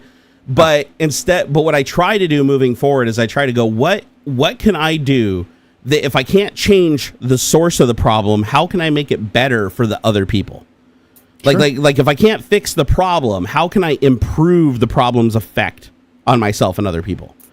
And I try to look at it and it's not just like at the political spectrum. You can take this all the way down to like just things around your house, right? Yeah. It's like, look at my cat. Am I going to stop the cat from scratching the carpet? No. It's already made up its mind. It's going to scratch the carpet. It's dug holes. I've tried training. I've tried spraying it with a bottle of water. I've tried using loud noises. It just keeps tearing up the carpet. Some cats they will not be trained away from a certain behavior that is so well established that it's like instinct, right? Sure. So I'm like, should I just throw out the cat and just be like, oh, fuck it, I can't train it, get rid of it? It's like, no. What I can do is distract the cat.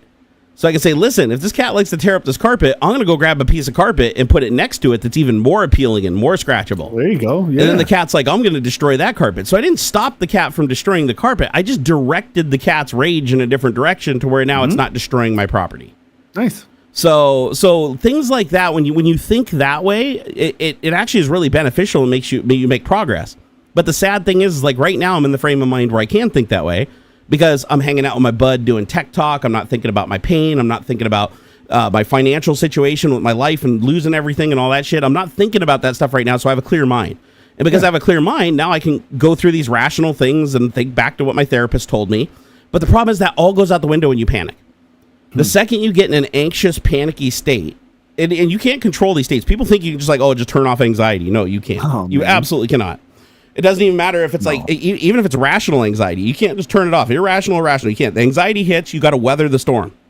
So what my therapist said is just reiterate something simple that's easy to remember. Do not make big decisions when you're having anxiety. Good. Do not. Just stay away from it. Refuse. Like, if you have to make a decision in the moment, like, don't crash into the tree while you're driving the car.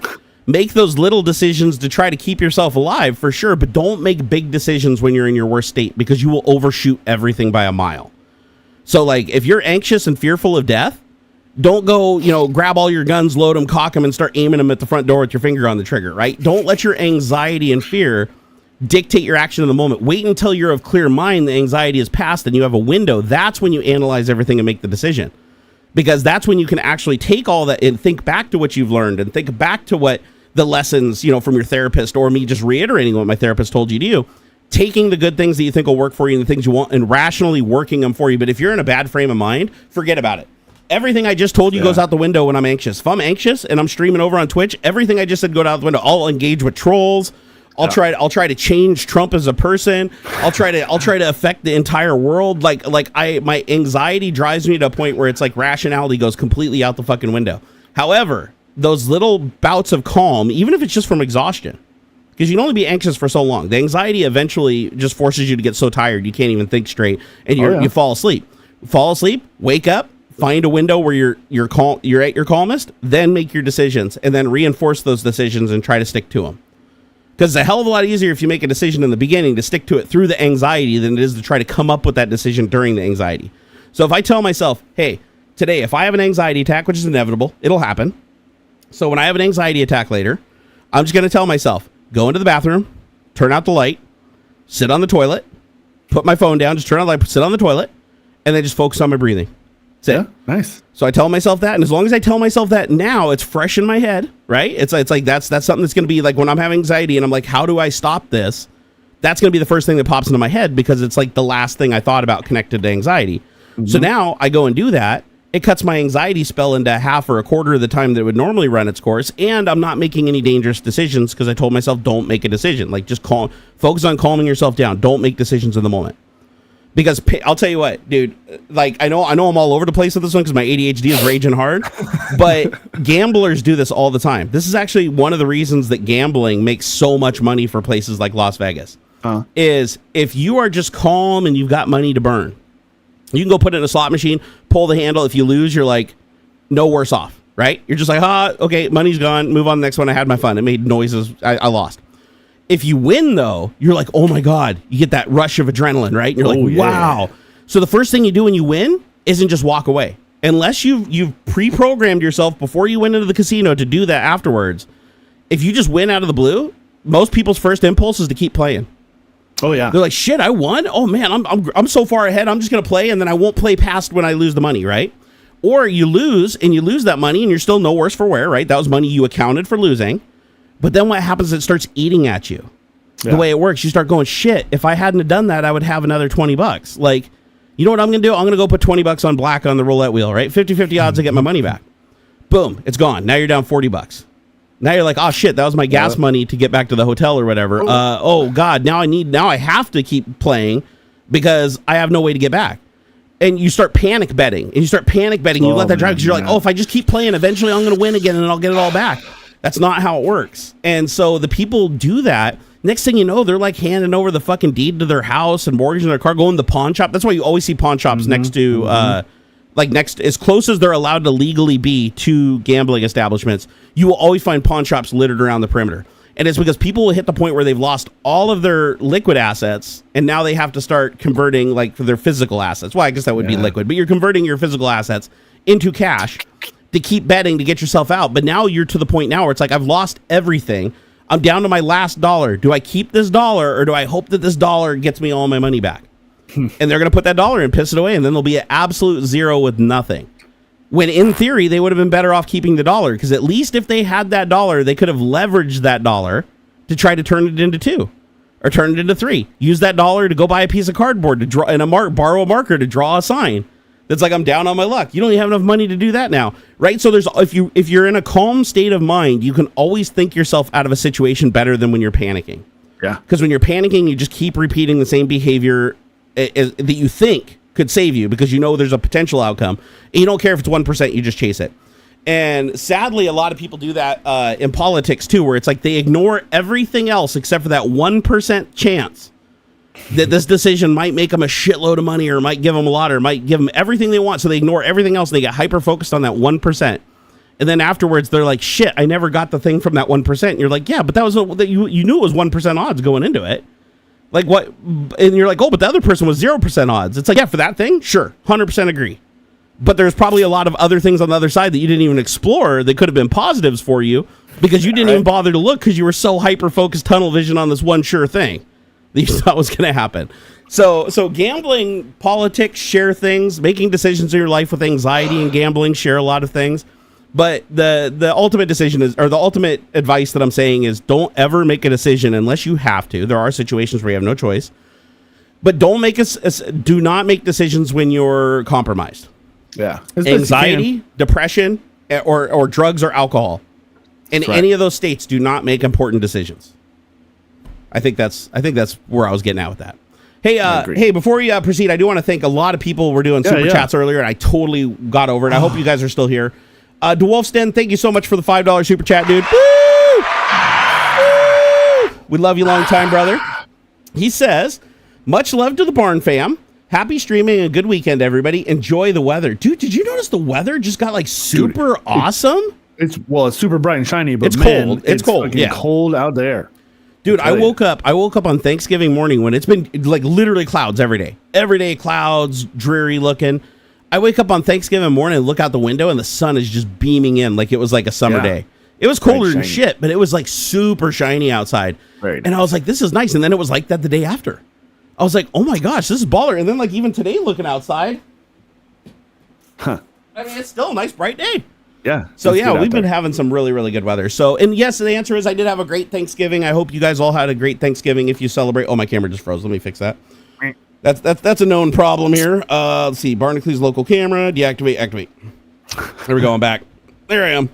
So for Turkey Day this year, like we decided with everything, we downsized just to conserve resources. Yeah, no, good. So instead of cooking a whole turkey, we decided to just get 3 turkey legs. So we got a turkey leg for me and my wife and Xander, and we put them on the Traeger barbecue smoker thing we have. Yeah. It turned out awesome.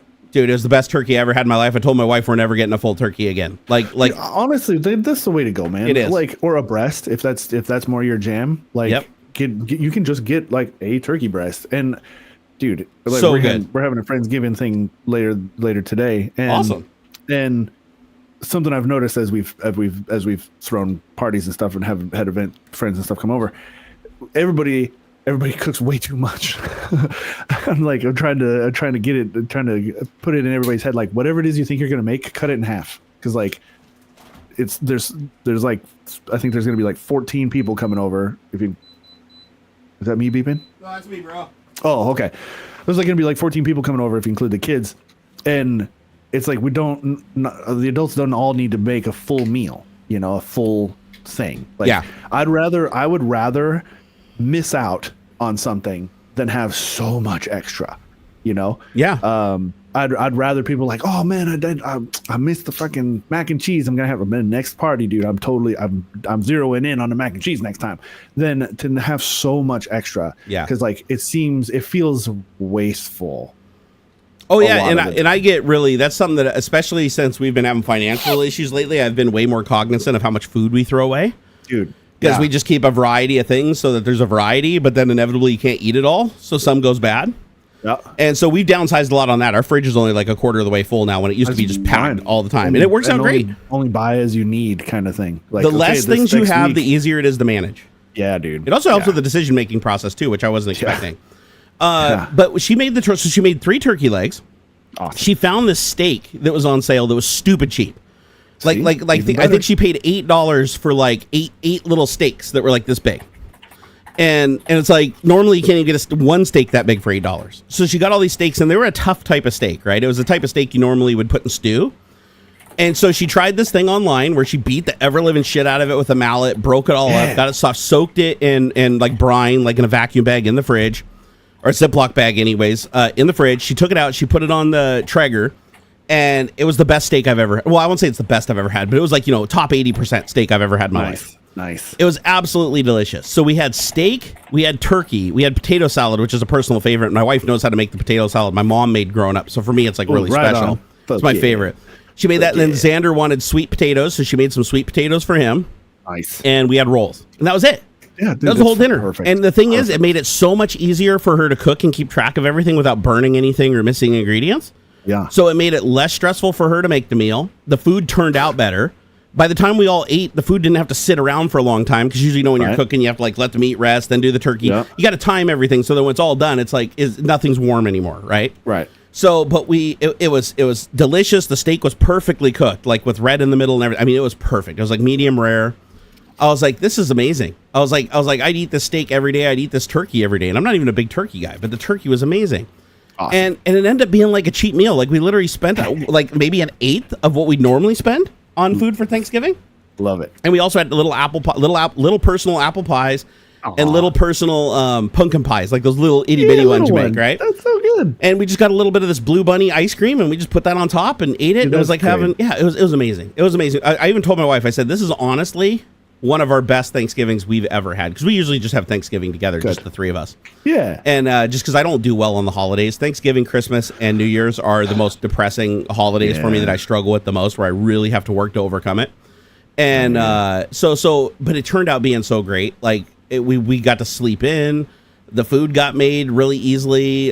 Miss Barnacules didn't have a hard time at all. She was really pleased with the meal. I was really pleased with the meal. Xander loved it. I mean, it just worked out great. Yeah, that's good. You don't need to have crazy excess. Sometimes crazy excess is stressful. Like, here's a great example. Like, I can take my Subaru. My Subaru has dents up and down the side, the paint scratched off the roof and everything like that. I've literally taken it off in the dirt, right? Like, I don't care if it gets scratched and banged up. So when I drive that car, I drive it. Yeah. Let me ask you something. If you had $1 million Bugatti Veyron, I'm talking like not like you're so rich it doesn't matter, but like you can't replace it. Like, it's the only car you can ever buy like that, and if it ever gets wrecked or damaged or whatever, you're going to lose your ass on it, right? You probably wouldn't drive it to its potential very often, would you? Oh yeah. No way. Right? So it's like having a cool thing is great and all, but if you can't use it to its limits and like really experience it, do you really own it? Like, is that really And so I look at things like that. It's like when you overcomplicate something and you overspend on it and you put too much in it and you create, and it's like way more than what you could ever use, then you end up in this situation where it's like you almost feel like a guilt, right? Because you're like, you have all this money invested. Now you don't want to hurt it. You don't want to scratch it. You don't want to wear it out, because you're like, oh man, I'll never be able to do this again. So I'm one of those people where it's like, I would rather have 10 shit bucket cars that I could just drive into the ground 200,000 miles, drive it to the wrecking yard, whatever, and dump it off and get in the next one. I'd rather have that than one really nice car that I'd be afraid to drive fast, that has incredibly high insurance premiums, that if I get in an accident, my insurance triples in price because of the liability involved, or I can't even insure it anymore. That's something that does happen with expensive exotic cars. Yep. It's like, you wreck it, and it's like they pay out, because they have to, and then they drop your policy, and then they put a note so that no other policyholder will pick you up unless you're willing to pay like insane premiums. And so I feel like you can adopt that same kind of analogy and situation to everything in life. It's like when you put so much into something that it becomes irreplaceable, and you put it on such a huge pedestal, now you're nervous using it. You're nervous driving it. You're nervous touching it. You're nervous letting other people touch it. And so it takes away. So I think it's like you got to find that balance. Now, don't get me wrong. If you're like a billionaire, if you're like legit billionaire, like what's that? There's a dude on YouTube who wears a fake beard. Do you guys know who I'm talking about? It's a car channel. Dude wears a fake beard to kind of conceal his identity. He usually has glasses and a fake beard. He's like Mr. Speed Guy or something like that. Somebody in chat will know who I'm talking about. But he bought like an Aston Martin Valkyrie, which is like a $3 million ultra elite, hyper elite car. The engine has to be rebuilt like every 25,000 miles or something like that. Cosworth engine, revs to the moon.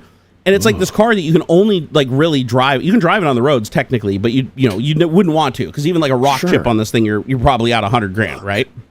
So, but he's so rich and has so many of these cars that he literally just does Brody's and donuts in it and shit. And the maker's like, what the fuck is this guy doing? Like, oh my god, like nobody does this because I paid for it.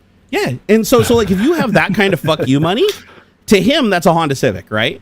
Right. However, could he do that with a McLaren F1, a $35 million original, irreplaceable McLaren F1? If he had that car, would he be out doing both? Like, actually, wait a second. He does actually have a McLaren F1, I think. I think he has a McLaren F1 and an F40, and I think he does tear ass on both of them. Okay, never mind. Bad example. But you get what I'm saying. Like, even Jay Leno. Jay Leno says this all the time. It's like, hey, how often do you drive your McLaren F1? He's like, oh, about once a month. He takes it out for once a month. But he's like, I'm afraid to take it on the freeway. He said this thing's worth $30 million. He said it's like driving a mansion. Yeah. He said pulling it on the freeway, going around the corner. He's like, yeah, it is nerve wracking. He said, I used to drive this car like I stole it and absolutely loved it. But now he just babies it everywhere because it's just too much to ever replace. Yeah. And if he kills it, he'll never find another one. Like, good luck finding another person that's selling a McLaren F1, even if you did have the $30 million, right? So freaking wild. Hey, hey, is it Vic Vuri? Thank you for the subscription. Well, I don't know you. Mucho appreciado. Oh yeah, sorry. I got off on a little bit of a tangent over there talking about Thanksgiving. But yeah, I saw a lot of people in chat said they had great Thanksgivings too. Some people not so great. If you didn't have a great Thanksgiving, I'm really sorry to hear that. Yeah. If you live in a country that doesn't celebrate Thanksgiving, totally get why you wouldn't even celebrate that. That makes perfect sense. Right. A lot of things we don't celebrate Thursday too. For you. Just another Thursday for you. Yep. Although if you can export stuff from the United States, it's not a bad time to buy electronics with Black Friday and Cyber Monday. Let's see here. Jordan Miller. Jordan Miller tipped $9.99 with his super chat. Woo! Jordan. He said, miserable people just want other people to be miserable. It's true. The saying is misery loves company, right? Yeah, dude. And he said, and it's like the crab bucket kind of thing, right? What's the crab bucket? I don't think I've heard that one. So you put a bunch of crabs in a bucket. If one of them starts kind of getting close to the edge, all the others will pull it back down. And that's okay. They'd rather pull him down than let him go. Yeah, you don't need a lid on a bucket of crabs because they're all just going to keep each other pulled down. But like that's part of the thing is it's like anytime somebody has some kind of success, there's always going to be those people who have the crab mentality who are just trying to drag them down. And I don't want to be like that. I wouldn't want to either. I want to foster more. There's enough. I love seeing other people succeed. I love seeing other people succeed. Yeah, like the everything. Yeah, I love hype. Man, you got that job, you got the house, you got the new car, you got a computer, whatever cool fucking thing you're hyped about. I want to be hyped up too, because like, you know, one of the greatest feelings is the car wash guy, right? Great example. He's in chat right now. Dude sends me messages every day saying how much he appreciates us, giving me the stats to his YouTube channel, saying that all the advice we gave him that he actually took and implemented has given him so much. You know, his channel went up to, I think he's at 300 subscribers or something like that. His views went up like tremendously. His impressions went up tremendously, like just by giving him some, basics on, how to be successful on YouTube. And he was really happy about it.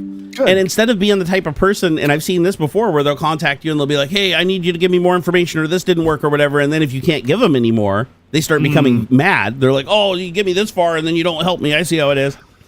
But most people aren't like that, but sadly there are some that are like that. But he's not. He's just shown nothing but being gracious. I had to tell him to stop tipping because he was like tipping so much every single stream that knock it off. Yeah, and it's like, well, I found out that I won't say what job he does, but he's not swimming in money, right? He's okay, whatever. He's doing all right, Even but he's not swimming in money from his job. Yeah, we don't. So I was like, dude, please don't do extra drives and stuff to make money to like tip. Right. Like, please don't do that. Yeah, nah. But it was amazing to help him and him like saying, thanking us for that. That was an amazing feeling. That's an amazing feeling, right? Yeah. And when you help other people and they come back and they just, all they give you is like a really big thank you. Huh?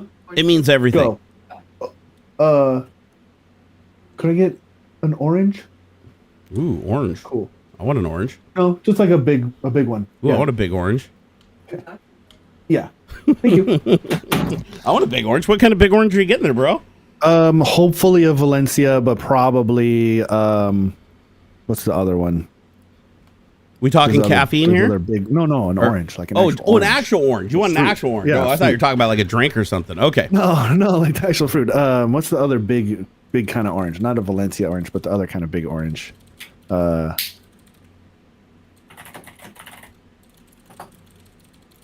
is the big oranges?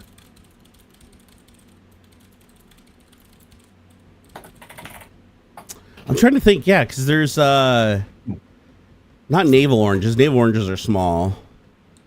Well, it's still kind of a bigger one. I guess the navel orange is like your regular size one. Because we had a navel orange tree growing up, and I didn't think they were very big. You're talking about the ones that are like grapefruit size, yeah, I'm right? looking at no. That's like a pomelo or something. Yeah, no, there's just not a mandarin, right? Oh, okay, yeah. That's a navel. Navel Valencia. Yeah, those ones. Yeah, I had a navel orange tree growing up. It was pretty cool. Although citrus trees are weird. Like sometimes they grow fruit, sometimes they don't. They attract a lot of bugs. Yeah. The fruit, like if you don't pick it like right when it's ready to be picked, it just falls on the ground, then instantly rots, like before you can even pick it up. Peaches, man, you got to get on top of peaches. Yeah. The best fruit I ever had in my entire life, and it's from my childhood, and I have not been able to find it. I don't know if it's like extinct or what it is, but it's called like a golden plum, Chinese golden plum. We had a tree that produced these plums, and it almost looks like a brown. It's like a plum's about this big, right? Mm-hmm. About that tall, and it has a dark brownish looking skin. But it has like a gold reflection. It has depth to it. The skin almost looks like 3D, and it has like a sheen to it, like a golden sheen. And they're lighter color. Sorry, no, they're not dark brown. They're like a light brown, but they have like this sheen to them. My God, they're so tasty. It's like one of the sweetest plums I've ever had. Or peach. I think it is is it a golden plum? Golden plum or golden peach? I can't remember. But I tried looking for them one day. I could not find them. I could not find the one. It's like, here, golden plum. Let me see if I can find this thing. Oh, did I seriously just find it on the first try? See that? No, that looks like it. Yeah, this is them. Here, I'll send you guys a picture. So go to, how do I just, I want to copy image link. Here we go. The link is too long. God damn it. Come on, Bing, give me a link that works. Here, click on that 20 tasty fruits to try. It's definitely a tasty fruit, I can tell you that much. Let's see, image size page. How do we get a short link to the shit on Bing? Share. Don't. Oh, hold on. This may have done it. Is this? Nope, that didn't do it. I got it. Here we go. Nope. It's in chat. So yeah, this one right here. And they're sometimes they're light, sometimes they're a little bit darker. So like a purplish, but they have like depth to the skin. Yeah, it's like this picture doesn't really do it justice because like if you look at the skin, it looks like it has depth. Wow. It almost looks like it has a clear coat on it. Yeah, and they're freaking delicious, dude. Ooh. Like it's it doesn't taste like any other plum I've ever had. It's an interesting taste, but I do love plums. I do love plums. It's got a relatively small seed too, so it doesn't have like a massive seed like some of them do. Yeah. But man, I remember when I was a kid, and they're small. You can stick a whole plum in your mouth, like a whole plum in your mouth, and then you basically eat around the seed and spit the seed out. Cool. And I haven't ever found these for sale around here anywhere though, because I would love to get them and like experience that childhood memory of climbing up that tree and get the plums off it.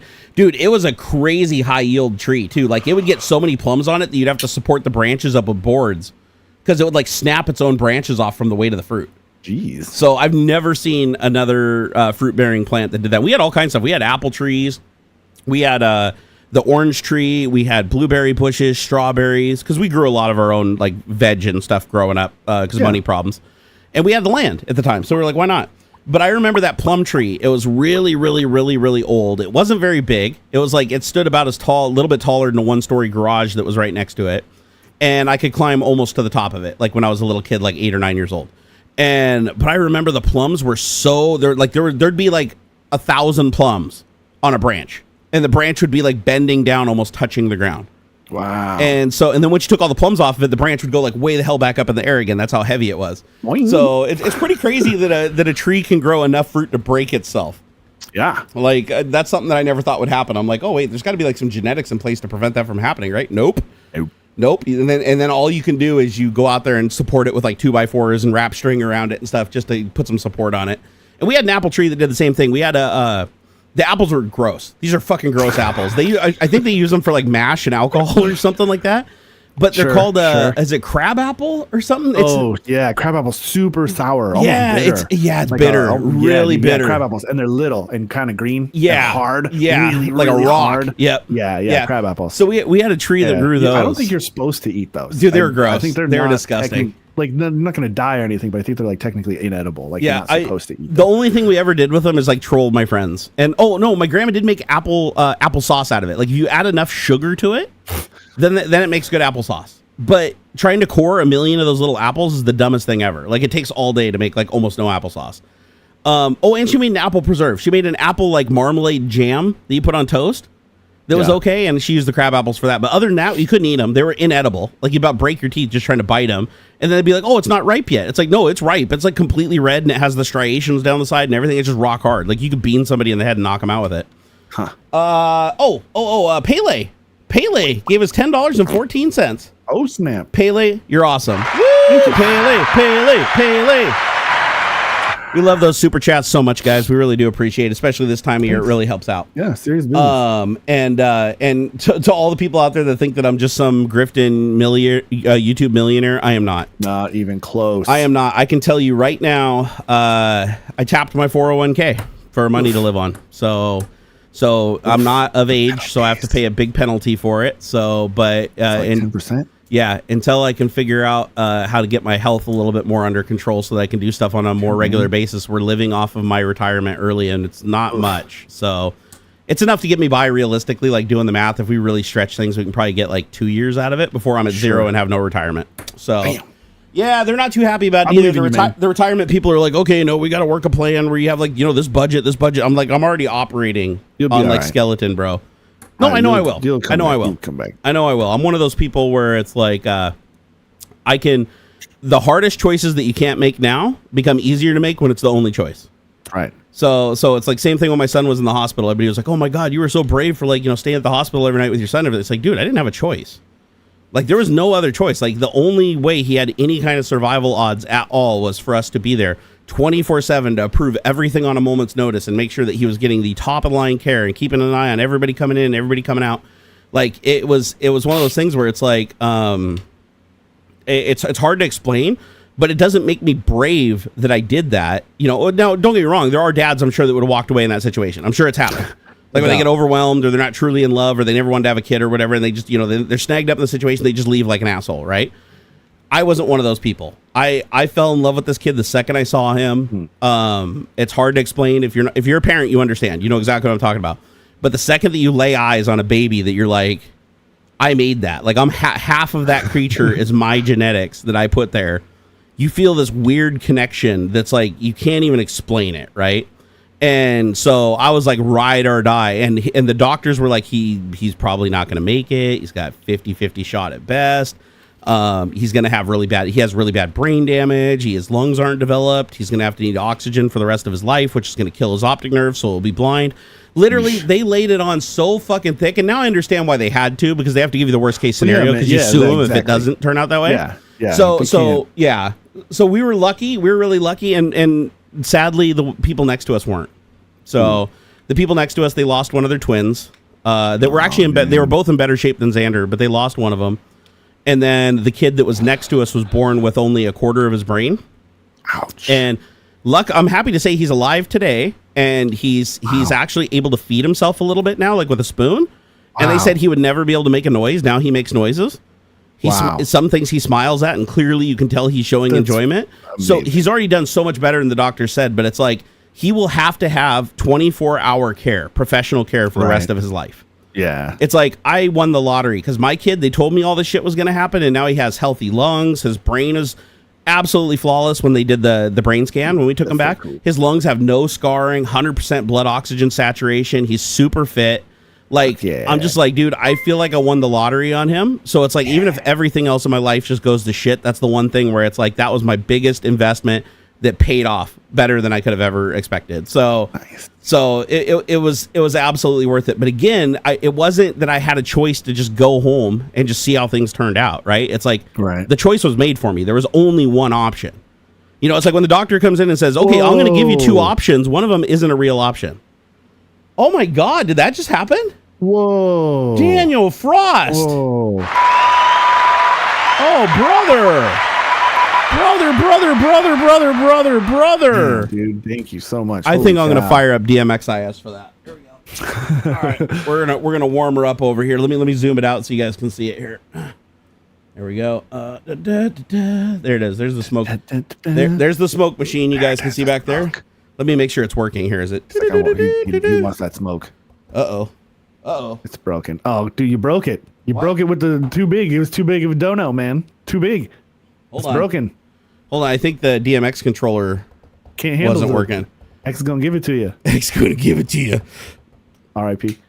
But wait, that's weird. Okay, no, it's online. It says local IP 192.168.004.150. Oh, there it is. So why do I get no light show? Why no light show? It's just too much. It's overwhelming. I overwhelmed it. The generosity is over 9,000. What was the IP? Well, 150, right? Yeah, so enable multicast to 150. That's correct. Okay, that's enabled. I'm going to make this work, damn it. Let's see. Fuck you. Yeah! Do it.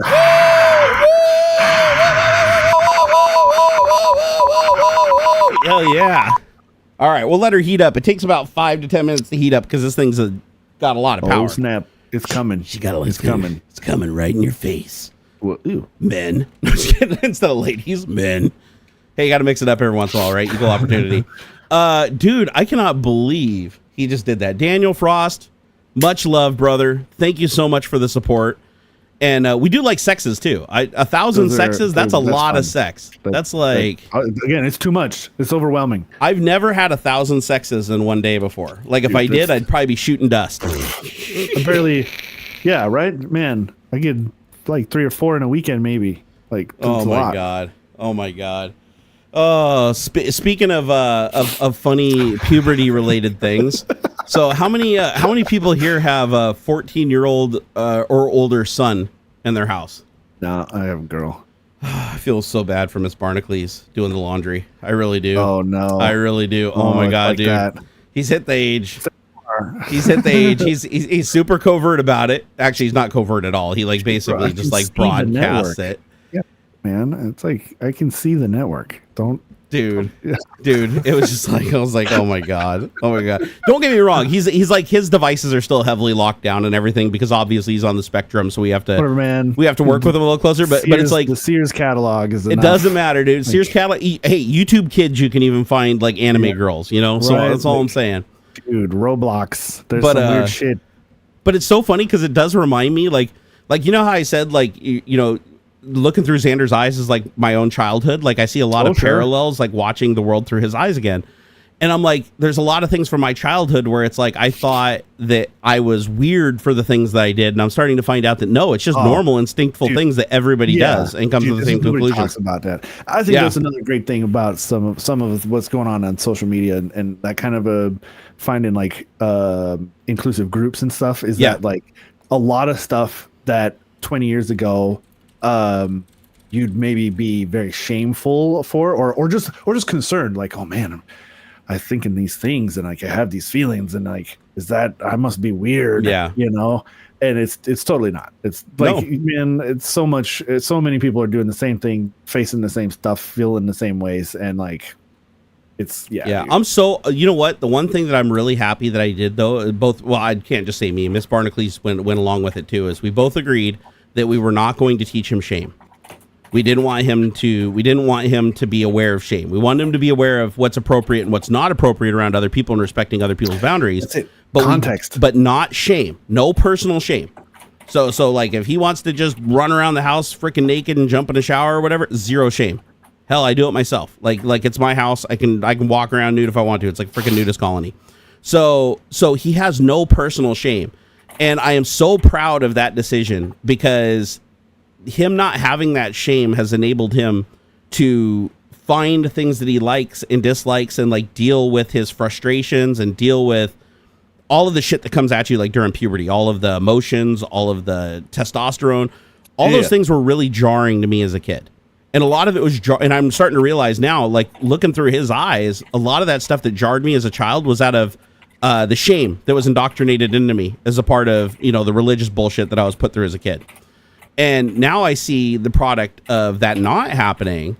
And I'm like, he's a very happy kid, very loving kid, cares about everybody else. If he hears a baby crying, he'll come running to see what's wrong with it. Like he is so tuned in to other people and making sure that they're happy and making sure he doesn't do anything to ever upset them, which is actually kind of a common trait of people on the spectrum. Not everybody, but there's a lot of people on the spectrum that is a common trait that they pick up on other people's emotions and tend to mirror them and feel the pain from them. So they don't want other people to have negative emotions. So they try to do what they can to calm those negative emotions so they don't affect themselves. And so watching him grow up to the point where it's like, now he's like hot and heavy into the puberty.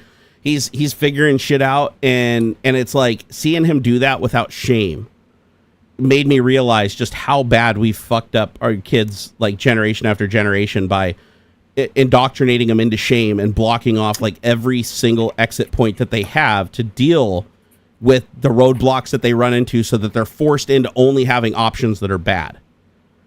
And so I feel like just on his own, he's figured out good options and he's made good decisions. Just on his own, he's made sure to steer clear of everything bad. It's not like I'm preventing him from if he wanted to do bad stuff, he absolutely could. Like we give him the room to do that on purpose to see if it's working or if it's not, or if we have to adjust what we're doing. And I'll tell you what, he does nothing but surprise us. Nice. Like no corrective measures have been needed or anything. He is just handling everything wonderful. And I don't know of anybody else that has a 14-year-old boy that's as well behaved as our kiddo is.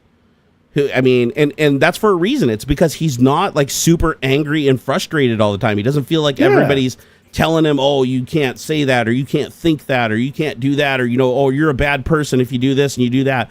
And that's what happened to me growing up. And it made me get really frustrated and angry with myself and hate myself. Mm-hmm. And he doesn't hate himself. He loves himself. He'll be the first one to tell you, man. He'll come right in and tell you right to your face how happy he is and how much he loves his body, how much he loves his brain, how much he loves his eyes, how much he loves his arms, how much he loves other things. but he's a super happy kid. And I see that now. And I'm like, God, we could solve so many problems in society if we just got rid of this massive indoctrination of shame that we put on kids and this pressure that we put on kids. You know, it's like, it's bad. It's so from it's a lot wrong. of puritanical. It is. It's just passing it forward. We're paying it forward, past. right? Yeah. Without even realizing it. Yeah. Yeah. So, but Xander is the most well-behaved kid I've ever met. He doesn't do like in public. He knows how to act. He knows to respect other people's boundaries. He understands that just because he likes something doesn't mean other people have to like it. He's very, very accepting of what other people like. Like if somebody else likes something that he doesn't like, he doesn't try to tell them why they shouldn't like that. Right. Yeah. He understands them and he's like, oh, you like that? Okay, that's cool. You know, that's great. He's very good at deflating confrontation. And one of the greatest things I've noticed about him lately is he's at that stage where he's really good at manipulation. And this is a good thing. You want this if you have a kid on the spectrum. You want a kid that can read a situation and figure out how to maneuver it to his advantage. Because that's a skill that, you know, everybody has to have in life, right? You don't want to piss your boss off and get fired, right? You got to figure out how to finesse situations. He's become so good at it now that even if me and Miss Barnacules are having a conversation and we raise our voice or we get a little boisterous, we don't really fight like couples fight.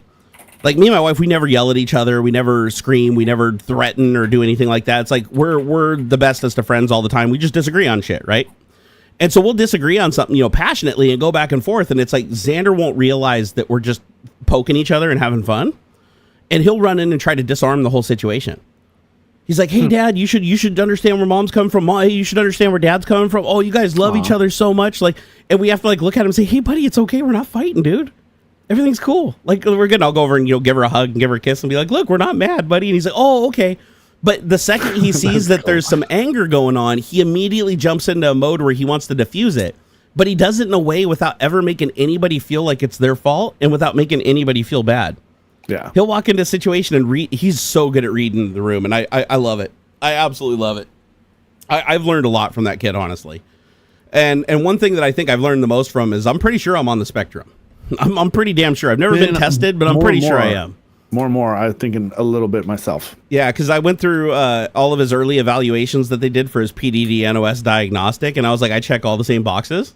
So I was like, okay, that's a little interesting. Like, that's not normal. Like, a lot of things I was reading on there, like the like parroting. Oh, sure. I have a tendency to do that when I'm tired, and I never really thought of it as me parroting so much as me just saying the same thing over, thinking that people aren't hearing me. But that's exactly what parroting is. Like a good example is let's say Xander walks up to me and he'll say, "Hey, Dad, I just watched this funny meme where a guy like fell off a cliff," and I don't respond to him. He'll go, "I saw a meme. The guy fell off a cliff." Dad, the guy fell off the cliff. The guy fell off the cliff. He doesn't understand that I heard him. Right. That I'm just not responding yet because I'm doing something else, or so he takes a non-response as I didn't respond, so he'll just keep saying the same thing, but he doesn't realize he's doing it. But then I'll do it, and Ms. Barnacules will catch me doing it, and as soon as she says I'm doing it, I'm like, oh shit, I am. I don't notice I'm doing it, But I'll just say, hey, honey, did you see that thing? Oh, my God, it was funny. He just did the thing. He just did the thing. Did you see? Oh, he did the thing. And she doesn't respond. Did you see? He did the thing. She's like, I heard you the first 20 times. I'm like, oh, shit, I'm doing it. I'm totally doing it. So it's like a lot of the things. And that's the thing is you don't notice it. That's why you have to be tested. And you have to have somebody evaluate you. Is from your perspective, you're always going to be the normalest person. Right. Doesn't matter how crazy off the deep end you are neurotypical. Doesn't matter. You are going to be the one that feels like you're the normal one and everybody else is different. The only way that isn't the case is when you're indoctrinated into a child into having shame and thinking that you're the bad guy and you're the one with problems. As soon as you're taught that, then you go into the world thinking, oh, I'm sorry, that's my autism. Oh, I have to apologize for that. That's my autism. Oh, I'm sorry, that's my autism. And then you feel apologetic rather than just seeing the world around you being different than how you handle it and then adapting to it. And so I like how Xander he doesn't have shame about that. He's not cognizant of like trying to stop and go, oh my God, I'm so sorry that I said that 3 times instead of 1 time, right? He just, as soon as you acknowledge him and you finally show him, no, I heard it. Then he's perfectly fine. He can move on and he can get over that hump. But it only really happens when he's tired. If he's not tired, he immediately catches it and he realizes and then he picks a different angle or rewords it. Which is perfect because that's how you normally do it, right? If somebody didn't hear you, they didn't understand you, you'd try to reiterate it in a different way, right? Or change your voice, raise it, go down, up in tone, down tone, something to change the situation. Parroting is when you just continuously keep saying the same thing and you feel a compulsion to do it until something happens that frees you from doing that, like a response. Yeah. And so I noticed I do have a tendency to do that, especially when I'm tired. So I'm like, okay, well, that's one checked off the list. And then drifting mind, right? And there's a lot of things on the test for autism spectrum disorder. There is a lot of things on there that are very similar, if not the same questions as there are for ADHD, OCD, and Asperger's. It's like there's a lot of crossover there. Yeah. So a lot of crossover in those areas. And then the things that aren't are the more extreme sides of autism, which is the more lower functioning sides. Which neither Xander or I think qualify for many or any of those when he did the testing. But I'm really thinking about getting testing. Like if I get back to a point where I'm financially secure enough that I can actually go pay to have the test done because insurance won't cover it. Sure. I kind of want to do it, even though it will be put on my record. Like if I apply for a job or whatever, they do a background check, it will show that I'm on the spectrum. Okay. But I want to know because the main reason I want to know is because I want to know if that's like why it was so much easier for me to raise a child on the spectrum because I don't really see the things he do as weird because I do them also. Right. And even Miss Barnacules, we all have similar stories. Miss Barnacules and I both were in the school system. We got held back for various different reasons, ended up being forced to go to alternative schools to catch up, ultimately dropped out, got our GED. We both have almost the exact same story along those lines. We both really had a hard time with school. We both had a really hard time with the schoolwork. We both struggle with like complex mathematics and stuff like that. But here's the interesting thing. My wife, even though she struggles at math, she can teach my son amazing math and he's great at it. Cool. And it's because the curriculum helps you, right? Like as a teacher, you get a curriculum. That curriculum helps you to teach the student. So you don't have to be like a math wizard to be the teacher because you're given the material. And as a teacher, your job is to just make sure that they can demonstrate that they're learning it. And then you learn it along with them in many cases. Like a lot of teachers learn this shit like on their first year. They don't even know it. They learn it as they go. Yeah. I didn't realize that. I thought teachers had to be like, understand the topic through and through and be like experts on it before they could teach. No, the curriculum is given to them. Yeah. So seeing that she's able to teach him and he's able to get really, really good at it, while she still struggles with it a lot, although I will say she's undoubtedly better at math than I am now. She has schooled me on math quite a few times, but I heavily use computers, right? Yeah. I haven't exercised my math, other than basic, multiplication, division, addition and subtraction. Whenever I do anything that's based in algebra, calculus, any kind of quantum bullshit, I use engines, right? I use algorithms. Yeah. Because that gives me the product of what I'm looking for. I'm not looking for how to generate the product manually on a whiteboard. I'm just using what's already been verified to get me to where I need to. And and it's very, very rare that I come across a formula that's broken. And if I do, usually somebody else has figured it out and I can get that information and get beyond it. It's called being a neurodivergent learner. Oh, that's cool, sure. Eric. Thank you. That's actually I'll have to remember that. So neurodivergent learner. That actually does make a lot of sense. Yeah. And then the car wash said I was always made fun of for having ADHD and being different. Kids will always pick on different. The majority will always pick on the minority. Man. It's sadly it's a modified trait of being A mammal? Animal. Yeah, exactly. Like as mammals, we run in these little tribes, right? And there's a hierarchy in these tribes that's based on, strongest to weakest or most intelligent to dumbest, right? In society. So what you end up having is this median group that's large where the smart kids get made fun of and the dumb kids get made fun, the dumb kids, right? Get made fun of. But the truth is that the people at the high end and the low end of the spectrum actually ultimately contribute more important work than the people in the middle. Because the people in the middle all know the basics, right? They might be good at the basics and the neurotypical stuff, but the other groups fill in the areas that group isn't good at, right? Because if you're not good at one thing, you're usually good at another thing. Like, for instance, a lot of people with autism have, it's very common for them to have a picture-perfect memory. Right? Oh, snap. Yeah, my son used to be able to see an image and be able to tell you 6 months about it. If you asked him about it, he'd tell you what the color, what the composition, what the character sizes were on the screen. You could ask him to recite an entire episode of like Blue's Clues, not Blue's Clues, what was it? Handy Manny back in the day. You could say, hey, you'd put on a Handy Manny episode, just pause the TV, and he would just say the entire show with closed captions off. He'd just read all the characters' lines through the whole show. So after only watching it once or twice. Wow. So, but one thing I noticed about him is as we've been working with him and went through all the therapy and stuff like that, he became better at neurotypical things, but at the cost of losing some of the things that he was good at being neurodivergent. Yeah. And so there's always a trade-off, right? So it's like finding that balance where you fit in well with society comfortably and you can function, but still retaining a lot of what makes you special. And that's the hard line where a lot of people agree and disagree on things, right? Is like, where is that line, or if that line should even exist? But raising a child that I know I'm not going to be around my entire life to take care of him, he's going to outlive me by a long, long time. I need to make sure that he is at a point where he can integrate into society, he can offer value to society, so he doesn't just get thrown away. Yeah. That as a parent, I feel like that's the most important thing I can do. Matthew Riley, thank you for the 21-month membership to the channel. Appreciate it. AuxxZillary is looking jolly as fuck. That's right. Thanksgiving is over. I wear the hat. I love the hat, by the way. I really do. Thanks. Wait, didn't I have a hat last year too? I don't know. I'm pretty sure I had a Santa hat. I'll ask Ms. Barnacules if she knows where it's at. But Daniel Frost, if you guys didn't see that earlier, sorry, I was heating up the machine so that I could give him a proper send-off. Daniel Frost gave us $92.15 super chat, which is the conversion rate from 1,000 sexes, SEKs. So cool, man. So we looked up what is SEK? It's a... they're kroners? Kroners. Kroners, yes. So what is a SEK currency? That is a... Swedish krona. Yeah, the conversion rate's actually 0.09 to 1. So pretty close. So 91 cents on the dollar. Seriously, though, thank you. Yep, so much. Krona. Not kroner, krona. Krona. So thank you so much for the 1,000 Swedish krona, my friend. Daniel Frost blew us up today. He should be on the... Is he the top super chat? He is awesome. Chat. Yes, it works. And then Just a Thought said, hey, Jerry, autism subject, ? Thank you for the $5 super chat, by the way. Woo! Woo! I know we just we got off on a little bit of an autism tangent, but if you've ever watched Tech Talk before, we usually go off on a million tangents and then get to the topics in the last 30 seconds of the show. We're about there. You know what? Let's just get into the topics because that way we won't have to rush them there at the end. You can get out of here on time and life will be good. We currently have 217 people in here. That's great. That's pretty average. So if people are like, yay, finally the topics, holy shit. I know it does happen every once in a while. Graham just showed up in chat. What's up, Graham? Yeah. How's it going, brother?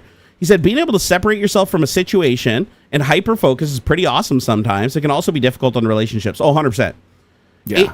I always tell people ADHD is a superpower as long as you're alone without distractions. Yeah. So honestly, it was the skill that made me one of the best software developers at Microsoft for many, many years. It wasn't, just leave me alone. Yep. But eventually life got to the point where I had to become medicated so I could focus on more than one thing at a time without being horrible at everything. And Adderall helped me with that. It helps some people, doesn't help others. But one thing I will ask you people to do, please, you people, you YouTubers, you dirty YouTubers. Fucking chat. The one thing I do want to ask people to do in general is just because something doesn't work for you or you don't need it, don't take it away from somebody else.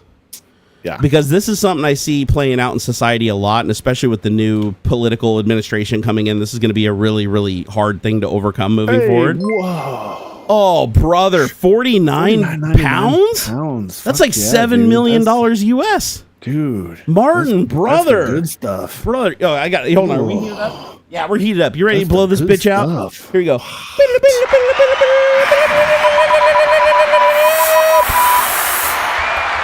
Smoke time. Boots and cats and boots and cats and boots and cats and boots and cats and boots and cats and boots and cats. Dude, Martin, absolute legend. Daniel Frost, absolute legend. You're both absolute legends. God, I love these guys. But just before I lose my train of thought, please do not deny other people something just because you don't understand it. It isn't something you need, or your knowledge on it is just third party and you don't have any experience with it yourself. The reason I say this is because I couldn't be here even talking to you without the medication that I'm on right now. I would be laid up in bed. Oh, dude. And I'd most likely already be dead from being immobile. I would develop bed sores. My organs would start to fail and I'd die.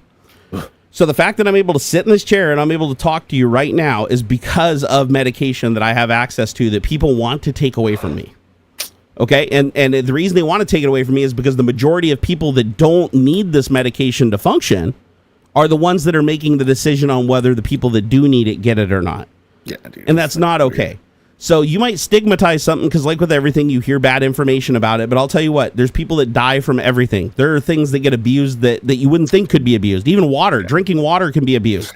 Right, too much and you water. can die from it. A lot of people don't realize that. It's like, it's all about the quantity, right? What do they say? The poison is the quantity, the amount, not the poison, the right? It's the the dose dose, not the poison. That's right. That's right. The dose makes the poison. And the reason that I want to call that out is because there's a lot of people out there that have severe ADHD where a stimulant like Adderall can help them out a hell of a lot more than coffee ever could because they literally can't metabolize enough coffee to get their brain into a neurotypical pattern. Yeah, dude, caffeine barely helps. So some people it does, some people it doesn't. So don't demonize Adderall just because you heard that somebody that didn't have ADHD abused it illegally, right? Honestly, if it were fucking addictive, like and it is to the right brain, I wouldn't forget to take it.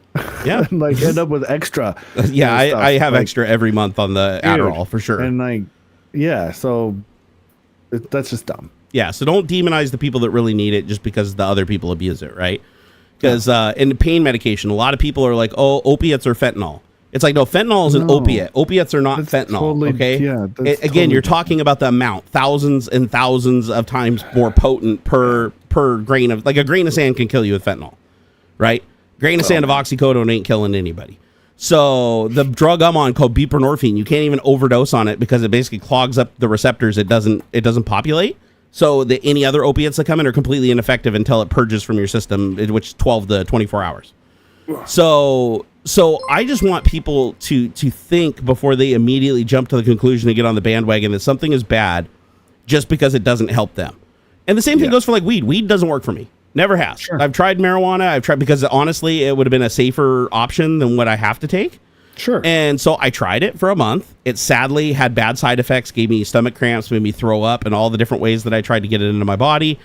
And it just was not a good option for me. However, I have first-hand accounts of watching my friends like literally be saved by that shit. Like their life changed 100%. They are now massively good contributors to society. They're much happier people. They're much more, they're not in pain all the time, so they can actually express themselves and stay on a thought and a tangent. And it's the opposite of everything you've heard. Just completely changes their life. But the stigma that goes around about shit ends up following it, and that's what most people go by because they don't have any experience, so they go off the collective fear. So, but I'm here to tell you right now that any substance, it doesn't matter what it is, if used in the proper dosage to treat the proper situation, can improve somebody's quality of life more than it hurts it.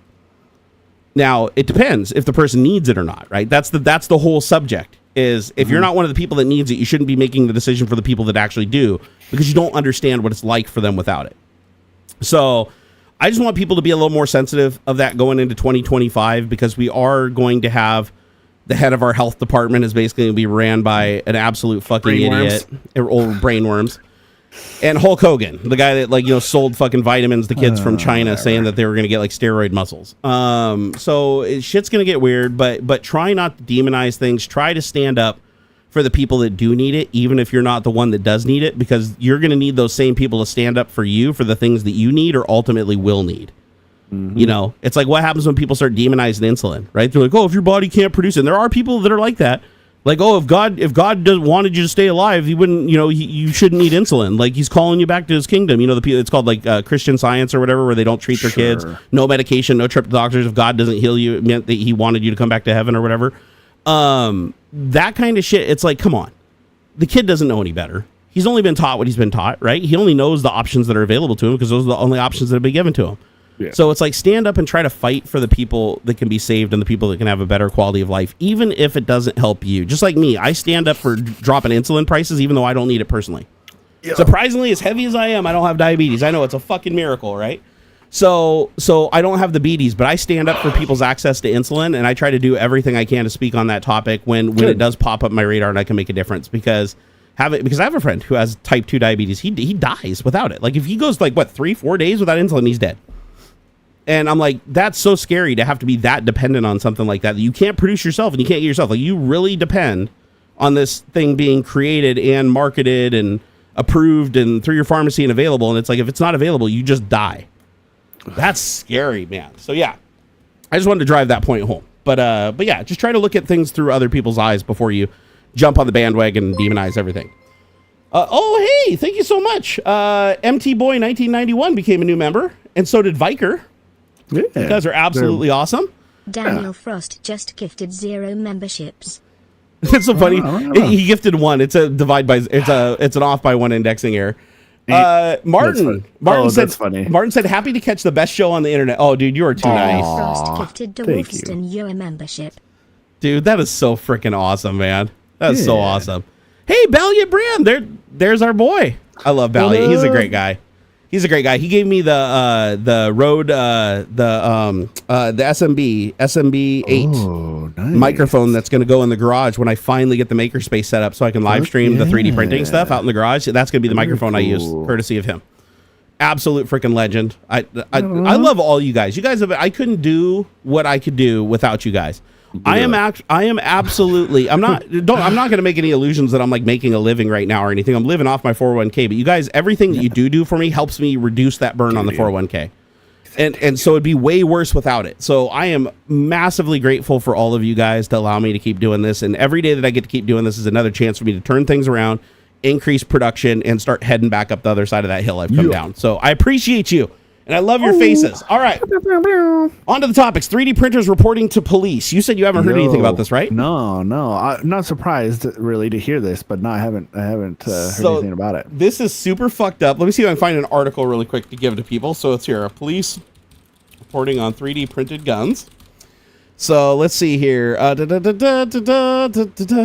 see here. Printer. It's 3D printers notifying police. Let's see if that'll do it. Okay, here we go. How police officers use 3D printers to make crime scene models. Nope, that's not it. 3D printing, policing, and crimes. Damn it, I lost the link. You know what? I'm just going to talk about it, and you guys, I'm sure you guys can find it.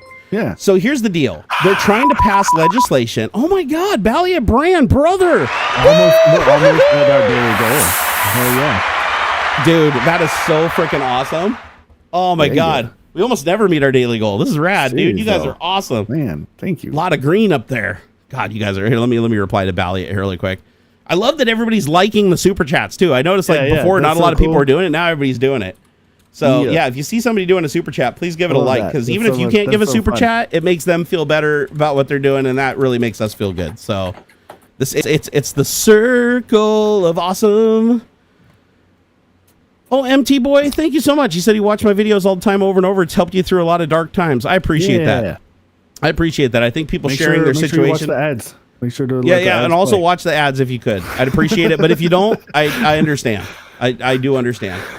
Put them on another second monitor and turn it down really low. There you go. That's how you mute it. Don't mute it, but turn it down really low. Yeah, just find a way to actually watch the ad without watching the ad, and then we both win, right? Actually, I wonder if you left YouTube volume, the YouTube player volume up, but went into Windows and selectively down and like turned Chrome or whatever browser down to 0 or like 2 or something. If that would still count, because I know if you mute it, I've heard that if you mute the YouTube channel while it plays, like it doesn't get credit for the ads. I don't know if it does or not. It does. Oh shit! What? Super on the live stream. Wow, Chris, Dude, thank you. He broke my camera. Oh, it came back. It came back on its own. It never does that. Fixed it. I'll give another little burst right here. Little squirt. Little squirty squirt. Boop, boop, boop, boop, boop, boop, boop. Here, I'll make it look like the police are coming. Do you get ad money from people who have premium? Yes. Yeah. Or Jerry will. The ad stuff barely covers like taxes and shit for Jerry. So like, let me explain to people how this works with it, just so they know. So the way it works is all the super chats I split right down the center and give Aux 50%. Just tax free. I take care of the taxes. I pay the taxes on it. So, and then whatever little ad revenue it generates, which is anywhere between $11 to $16, I think is about the average it's been doing. That's what I keep. And then the memberships for the channel that get rolled into the channel, that just helps out with the taxes that I pay on it. And so taxes at the bracket that I'm in right now, luckily is low because I make almost nothing. So I actually probably pay less taxes on the money now than you would if I 1099 right? you. Almost certainly. So it actually works. It just works out a little bit better that way, and it makes it easier because then we don't have to do the 1099 thing. He's not my employee. We're just splitting tips, right? It's like the tip jar at the restaurant, and and then I figured instead of trying to like compute the taxes and the burn on the taxes and reporting and keep that all in books, it'd just be easier for me just to keep whatever little comes from the ads and stuff like that. Yeah. Now, if it ever gets to the point where like these tech talks are getting hundreds of thousands of views and I'm starting to make like, hundreds of dollars on the ad money, then that'll come into the picture also. That's still, don't fuss. Because the way I see it is like I said, the only reason I'm doing it is just to make it easier. It actually works out more in your favor with the numbers that I've ran lately. Although it is better now that I'm not at the higher rate. When I was at the higher rate and we were doing this, I was paying way more taxes. Yeah. But now that I'm like so low in the bracket because I make almost nothing now, it actually works out. I think it works out. But YouTube does make it hard though, because it's like what they take their cut, but they don't like show it anywhere in the dashboard. They just show like the estimated number of what you get. But it's just an estimate. So all the numbers that I base when I pay you are based on their estimate. So it's like what actually shows up in my account is always a couple dollars more or a couple dollars less. Yeah. Right? They can't give me an absolute number because they don't know what the exchange rates are from all these currencies, and they only do the conversion on it. Like it takes a while to do the conversion, so if it changes in the time that they do their conversion every day or whatever, it changes how much it is. But we're not making like it's not like this show is making thousands and thousands of dollars where it's moving the needle too much one way or the other. So I'm comfortable with where it's at. And as long as you are, I am too. So that's what it comes down to. But yeah, if it ever gets to the point where it's like it's no longer making sense, then we'll move to an offshore link and do something like that where it's all just in one conglomerated chunk, and then disable all the super chat shit on the channel. Start a company in Panama. Exactly. Wait a second. Hey, I have a question. Can you actually disable super chat? Because I know you can like disable shit on Twitch. I'm sure. I wondered if you can, because I'd want to. If we did a third party thing, I'd want to disable super chat. There's a couple channels that I've watched on YouTube that like I've watched they're basically like stream VODs, and there's not a single ad. Like it doesn't play any ad at all. So there's got to be some way of and I only mention that because I imagine there's some switch that they flipped to keep ads from running on their show or whatever, I guess. It's got to be something, right? And so there's got to be some way of disallowing super chats. Yeah. Hold on here. Oh, that's weird. I sent the command to turn off the AC, but it didn't turn off. Hold on. There it goes. Okay, I had to do it's a toggle, and because I did it manually, it was one toggle state behind, so I had to like toggle it on even though it was already on, and then toggle it off. Because I can't pull the state. Well, actually, I could. I can make a script that pulls state. I'm going to do that. I'm going to fix that so it doesn't do that again later. Because now all they have to do is pull the state first, and it'll stop doing that. Shit, I just lost the camera. Hold on. Let me go back. Do a deactivate, activate. Because you're fiddling with stuff. Every time I move a certain way or whatever, the camera cuts out, and I think it's the cable. And I don't have another cable. Actually, no, I might have another cable. I know I broke one of the cables not too long ago, but I think I have 3 of them. I probably should just order up some extras, because at the end of the day, what I really want is multicam. Yeah. Like back when I streamed on Twitch back in the day, I used to have a camera on a robotic arm, a camera here that was on my face, and then a wide shot. And I would switch between them or stitch them together and stuff. I want to go back to doing that again, but the room is like just an absolute chaos. I don't know if you saw me trying to turn on the AC earlier, but I'm like stepping over a huge pile of shit on the ground, trying not to break everything I own. Balliet Brand, though, thank you so much for the $22.22. You absolute freaking legend, dude. And I cannot fucking believe that Chris did $100 super chat.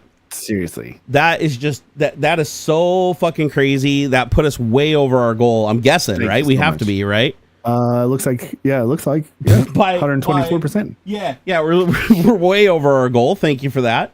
By the way, that's just an arbitrary goal I put in there too. That's not a goal that I ever expect to ever hit. It's just an arbitrary number that I put in there that would be good for both of us if it actually got hit, but it's never expected to be hit. So that's so amazing that got hit today, and then my goal got decimated on my Twitch stream the other day. That's super cool. That's the best. Because it does actually help. It really does help with motivation. Dude, really, especially when you need the money and it's not just a score, a score number to one up the win. It's like when you really need the money, it's like, oh my God, this is like life-changing shit that's happening. It gives you a lot of motivation to fight through the pain. And the distraction with you, the thing I love about Tech Talk is that you're my distraction, right? I get to talk to you, I get to hang out with my friend. I don't really talk to anybody like this throughout the week. I don't ever have a sit down and pop open Skype and just shoot the shit with my friend. So it's like, this is a reason to do that, right? And so when I do this, it's like, that's why I wake up so early in the morning, even if I don't sleep and I'm dead ass tired and I hurt, I always try to get up here the most I can unless I'm really fucked up. And it's because I just love that it distracts me. It's the one thing that distracts me enough away from the pain that even though the pain's there and ever constant, I can tolerate it. And I fucking love it. But man, I pay for it. I'll tell you guys what, after the Tech Talks, people are like, hey, you did Tech Talk. Where were you on Monday over on Twitch? It's like, oh, I was laid up for 4 or 5 days because of Tech Talk. Oof. And some people say, stop streaming when Aux leaves so that you don't hurt yourself so bad. But the reason I don't do that is because I'm still hopped up and I still got the adrenaline going. And I know the second it goes away, I'm going to be crippled again. So it's so I want to push it as much. Yeah. So I try to over push and then it makes things worse. But yeah, it's a delicate balance, man. Plus, I still got to get those other security cams installed, but my wife has forbidden me to get on a ladder, so I have to wait until my neighbor can help me. Yeah. But the funny thing is my neighbor, it's not funny, but my neighbor fell off a ladder and hurt his ankle really bad, so I don't want him getting on the ladder now, because I'm like, dude, bro, you just fell off a ladder. I don't want you being on my ladder. And then Adam, I don't want him up on a ladder either, because I know his ankle bugs him sometimes and stuff, and I don't want him collapsing on my ladder. Dude, that would break my heart so much. So it's like, I got to find a way to get these security cameras up where I don't have to be on a ladder. So maybe, I don't know, borrow a scaffolding or something. I don't know. If I had a truck, I'd just back my truck up to it, right? That would have been the best way to do it, is back my truck up the house and just stand in the bed. But I got to find some other option, though, because the ladder and 400 pounds with bad nerve damage causing your leg to just randomly give out is not as a recipe for disaster, even 2 rungs up the ladder. No. So I know this is the 3rd time now I said we were going to get on topic, so let's jump back to it. Okay, let's try. 3D printers. 3D printers reset. Snitching on you. Okay, how many people in chat have 3D printers?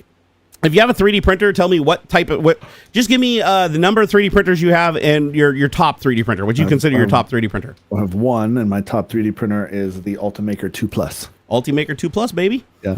And is that a 2 Plus or an extended? Is it an extended? 2 Plus. No. Oh, just a 2 Plus. Okay. Well, that's what it says on the front of it.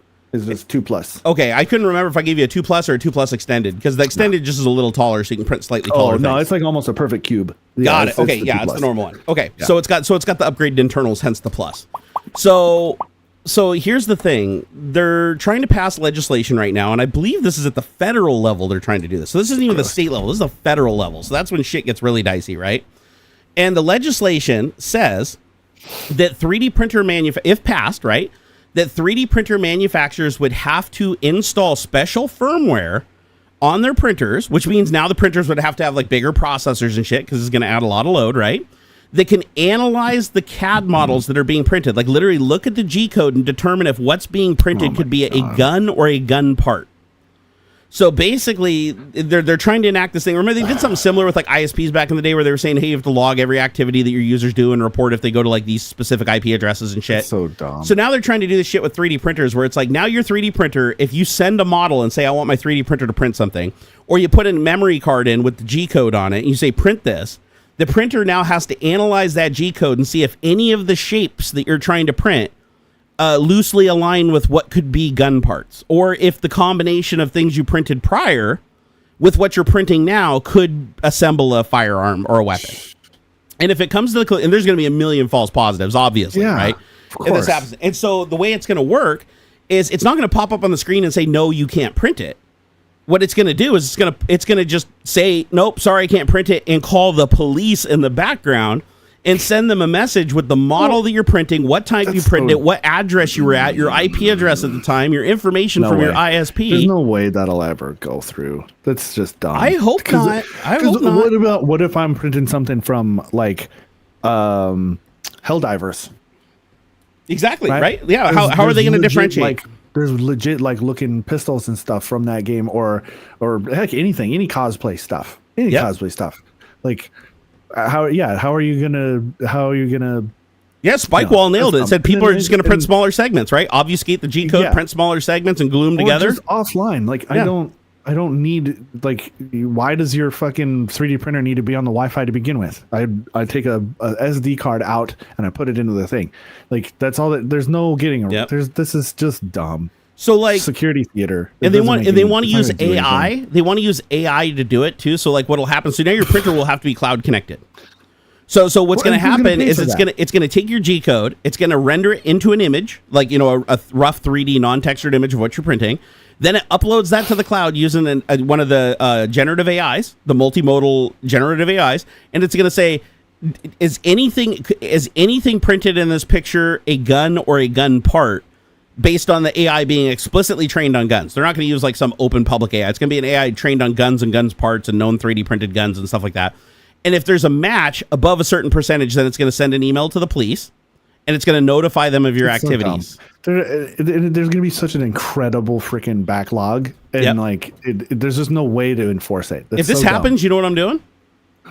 What? If this happens, I'm just literally going to create a G code of like a bunch of random parts that look like dildos but have properties to trigger it as a gun. Sure. And I'm just going to print like a million of them. I'm not even going to print them. I'm just going to send it to the printer, cancel. Send the printer, cancel. Just flood their database with garbage. Yeah, it'll be just like those people who like when there was like a grocery strike or something, right? And then the company puts up like a hiring page for scabs. Yeah. And then there's like scripts that you can get that just floods the form with nonsense data. And then they got to take the job posting down because it's just a bunch of trash and they can't sift out the good stuff. That's exactly what's going to happen if this ever goes through. Their system is just going to be overwhelmed with a bunch of false positives, and there's going to be no way of. They're going to come and knock on your door and like start talking to every single person who gets flagged for printing something, and like there's just no way. It's such a low priority kind of bullshit thing. It's just to make it look like they're trying to do something, and it's just fucking stupid. Honestly, printing a tube, how is a tube not a gun? How is a tube not a gun to them? Dude, oh man, yeah, and you printed a barrel. Not to mention the like there's just all kinds of alternative weapons that you could be printing that are, I guess, technically guns, but they're not ever going to look like a gun, like a proper. What about the Rambo slingshot? I can print a slingshot that has the highest draw force of any slingshot out there. Exactly. And all I need is an exercise band, a TheraBand. They're sold at every fitness store. TheraBand plus the TheraBand plus 3D print, and now I've got something that can take a marble and put it through like a 2x4. Potato guns. Yeah. Great example. Potato guns. Yep. I mean, come on. If you put something other than a potato in there, like you're going to be knocking walls. Have you ever seen them put a soup can in there? Yeah, exactly. Yeah, you slide like a Campbell's soup can. It'll crack a telephone pole. So if it can crack a telephone pole, it'll kill a human. Like if it hits you in the ribs, it's gonna like collapse all your ribs and puncture your lungs and shit. Like you're gonna die. It's just dumb. I got an air compressor, and I set it up right. I have a cannon.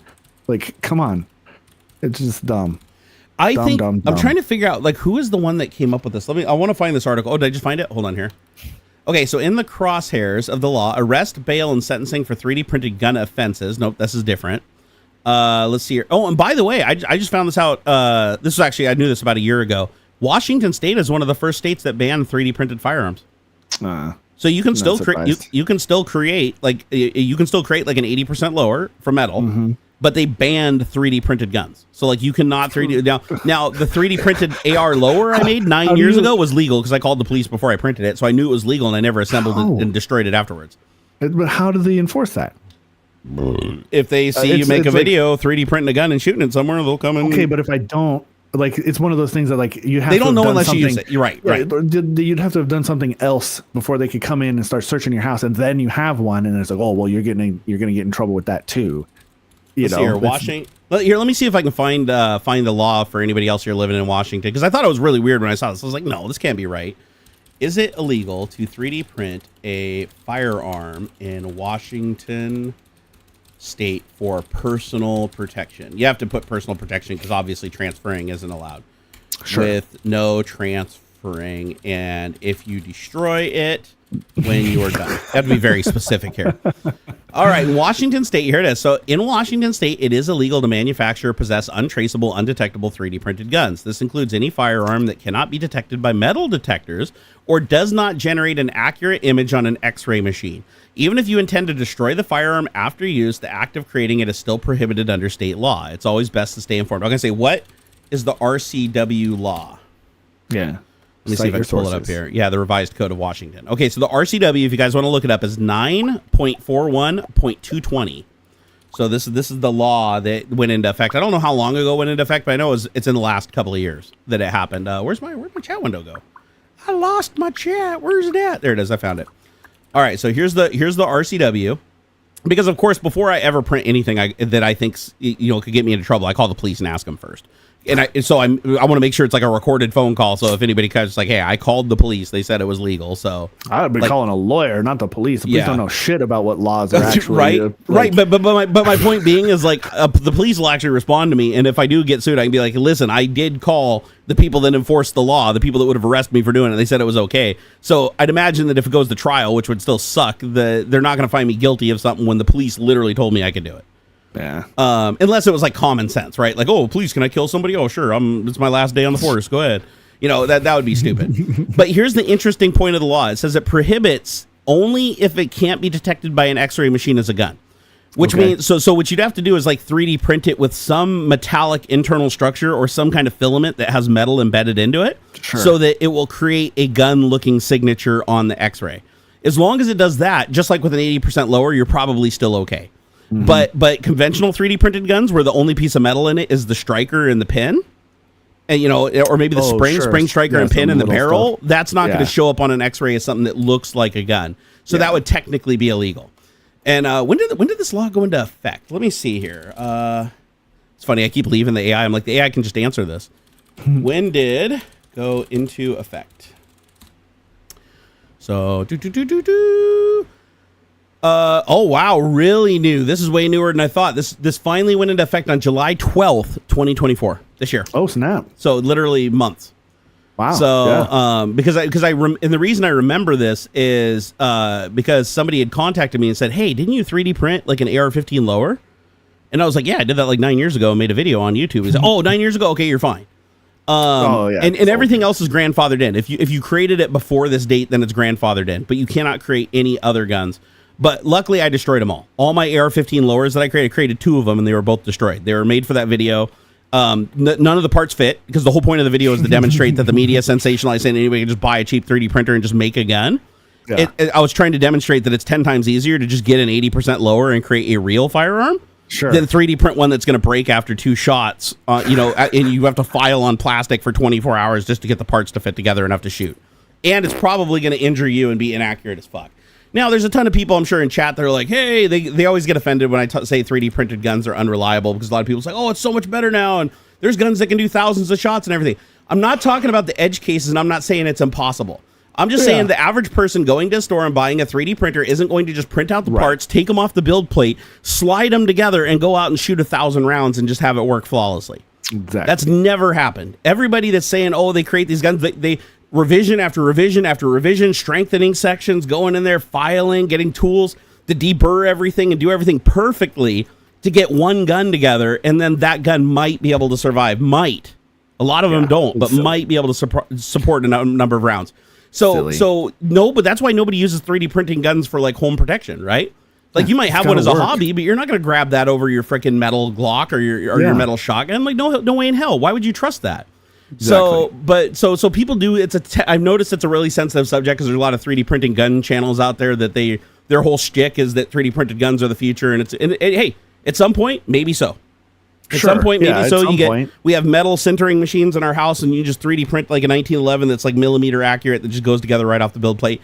Once that happens, then we obviously have to like figure some shit out, right? But right now, you should not fear anybody hijacking you with a plastic firearm.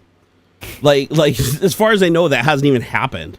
Like I know of a couple people that 3D printed firearms that literally had the SWAT team break into their house and kill them. But I don't know of I don't know of any cases where like people have like successfully robbed banks or like went on a shooting spree with a 3D printed weapon, because the damn thing would jam every second shot, or like the buffer tube would break, and then they have a useless weapon. So not worth it. It's not worth it. Nope. But yeah, I thought that was weird that Washington State passed that law, because that law does technically fly in the face of the Constitution, because the Constitution does say that you, whether you like it or not, it does say you have the right to create your own firearm for personal use. So, and there's really like not any restrictions on it either. Like, it's a matter of enforcement. Like, okay, you can have all the laws you want, but how are they going to enforce that? Exactly. Like, how are you going to end up getting caught? That you can then get in trouble. Like it's performative. It's just for looks. There's just no way of actually doing it. The thing that worries me about the laws and why I have to be careful of it, and not just like I'm going to break it and just not do it, is because you do have people that will call law enforcement. They will sign a sweared affidavit saying they saw something, even though they didn't. Yeah. And then that gives the SWAT team what they need to get a warrant. And then they break into your house, ransack your shit, break all your stuff, traumatize your family, potentially kill you in the process because you think an invader's coming in and start shooting back. Right. And a bunch of people die or get hurt or get traumatized for life because your fucking neighbor decided to lie straight up on a legal document and say that you were 3D printing and manufacturing firearms and distributing them to his enemies in the neighborhood. So there's people that do shit like that. Trust me, I know. Yes. And so you have to be cognizant of that even though the police technically, have to respect you having certain rights, those rights can very easily be taken away from you just by them claiming somebody said something and it allowed them to override the law. Happens all the time. Like, you need to get a warrant. All you have to do to get a warrant, like if you're a police officer and you think somebody's in danger in a house and you're willing to put your career on the line, or you don't think you'll be punished for it, all you have to say is that you had reasonable, articulable suspicion that there was somebody in danger in the house. And now you can go inside, and everything you see while you're there trying to find that person can also be used against you. So like if you happen to have some medication sitting out that you're not supposed to have or whatever, and they see that, well, they're looking for this imaginary person that they think is inside that grants them access. Same thing with cars too, right? They'll say that with the car. They'll be like, oh, we suspect that you have something in your car. Hey, will you let us search it? No, we're not going to search it. Okay, well, we're just going to call and get a warrant because your non-answer makes us think that there may be something in there. Or if they can't do that because of the law, they'll just be like, oh, we need to search your car because we suspect that there may be, something in there that could kill somebody or harm somebody. So now we can just, probable cause, basically. Mm-hmm. So because of those things, you do still have to be cognizant of the law and follow it, especially when it comes to firearm stuff, because firearm violations are federal crimes that get you locked up for a long time. Yep. And that's why I take it very seriously, and I call the police and I ask them about these things. I even told the police, told them exactly what guns I own, what ammunition I have. I told them my plan for home protection, like my steps that I'm going to take if somebody does breach my house or try to breach my house. And I walked through everything with them just a couple of weeks ago. I reiterated it, right? I went down to the station face to face across table for an hour, talked to them about all the scenarios. And they told me what I can legally do and what I can't legally do. And so that I can feel more comfortable. I don't have to sit there in the moment and think, oh my God, am I going to go to jail for the rest of my life if I defend my family? And it turns out in Washington, the basics, I'm no lawyer, but the police are basically, if somebody breaks into your house by force, right? As long as they break into your physical house. So basically, and what that's considered is that they have access to you and your family. So if they're occupying the same protected space, so you have the perimeter locked, and so say you're in your garage and your garage door is locked, and they breach your door with force to come in, you can kill them. Legally, you can kill them. That's why I have cameras everywhere, because if something like this goes down, I just want them to be able to watch the camera footage and then just be like, okay, ask me some questions, let me go. And that does happen quite a bit in Washington. Like when there's home invasions, like when they just look at the camera footage and they can see open and close, somebody busted into the house, and they don't have to be armed either. They don't have to be armed. They don't have to brandish weapon, nothing. If they use force, if they throw a rock through the window and then come through the window, they are now in your space and they are a threat to you and your family. So different states are different, though. You have to check your state law. Washington has different laws. Every state has different laws. There's castle doctrine, stand your ground doctrine. There's some states that don't even allow you to have castle doctrine. So basically, it's your right. The only time you can ever fight back is if you can't reasonably flee. So, but luckily, Washington isn't one of those states. So if you live in Washington, if somebody, kicks in your front door and comes in, screaming and blazing, you're within your right to put them down if you have to. So I'd hate it, though. That would be one of the hardest things I could ever do. But I do it. Let's see here. Going on to... So yeah, the 3D printed thing, I think that's going to be a nothing burger, but the fact that they're even trying to get that through legislation at the federal level is kind of a sign of things to come. So we'll see how far that gets. Let's see here. Oh, banning social media for youth in Australia, you said, right? Yeah. So apparently Australia is trying to have they passed it yet, or is it just legislation they're looking into? Passed. No, it just passed. Yeah. Tell them about this. You already told me about it before the show. I'll be right back. They passed this law. So if you're under 16, you're banned from social media, and they're going to be forcing the platforms to implement. Basically, you'll have to submit a state ID. This is Australia, so you'll have whatever your driver's license or whatever to prove it. Well, in fact, they don't actually, from what I've read so far, is they don't actually have that part in place yet. They don't know how they're gonna really force anybody to verify this stuff. So they've got to they've still got to figure out the enforcement side of it. But this starts opening up a lot of weird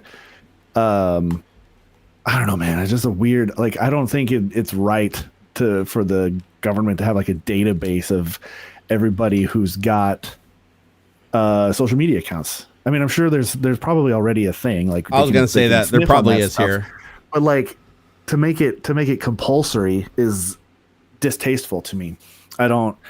Plus, I think 16 is a little high. I think. By the way, when I talked to law enforcement local here, they were very well aware of all the people involved and had their social media accounts already and had monitored them. In what terms? My local police department. Because people were complaining and I told you earlier, the stuff going on, there's some legal shit involved, so I can't talk about it too much. Sure. But in my neighborhood, the gist of it, there's a threat to the neighborhood. And so the police are aware of it and they've been investigating it. And so they've been keeping a close eye on everything, right? Yeah. And so I found out that they had cleared me of any wrongdoing because they see my socials and they see my videos and it's all, they already went and found me and researched me online. They have a whole cyber security division that does background checks on people. That's the thing is we all joke around and oh, you're on a list now. And I was like, yeah, a lot of us probably are not necessarily. And then that's not necessarily a spooky dystopian thing. Oh, you're being watched all the time, because I mean, in some parts we kind of are, but that's a whole nother thing. It's just, it seems, I don't know, man. It's weird. Technically, nobody under the age of 13 should be making any sort of online account of any kind. That was early days, mid 1990s. That was the rule. Yeah, my son doesn't have any social media. No social media. My son has zero.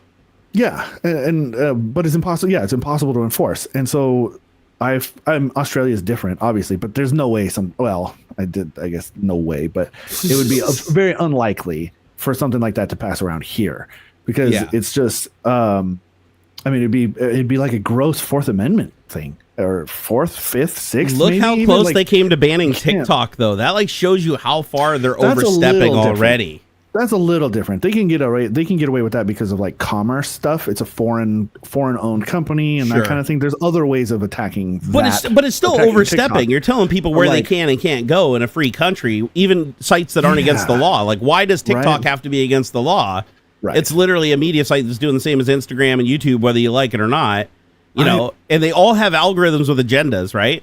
X has an algorithm with their agenda, YouTube has their algorithm, their agenda, Facebook. There's not, the only site that I've seen without an agenda so far is Blue Sky. And who knows how long that'll last, right? If something gets sold down the road or something changes hands. I don't know. It's just, maybe it's because I came up in the early days of the internet and I was very young. I started 10, 11 years old. And I have a different perspective on, first off, where the internet started, and I've seen the evolution of the internet and what it has become. Pornhub begs to differ with you. What do you mean?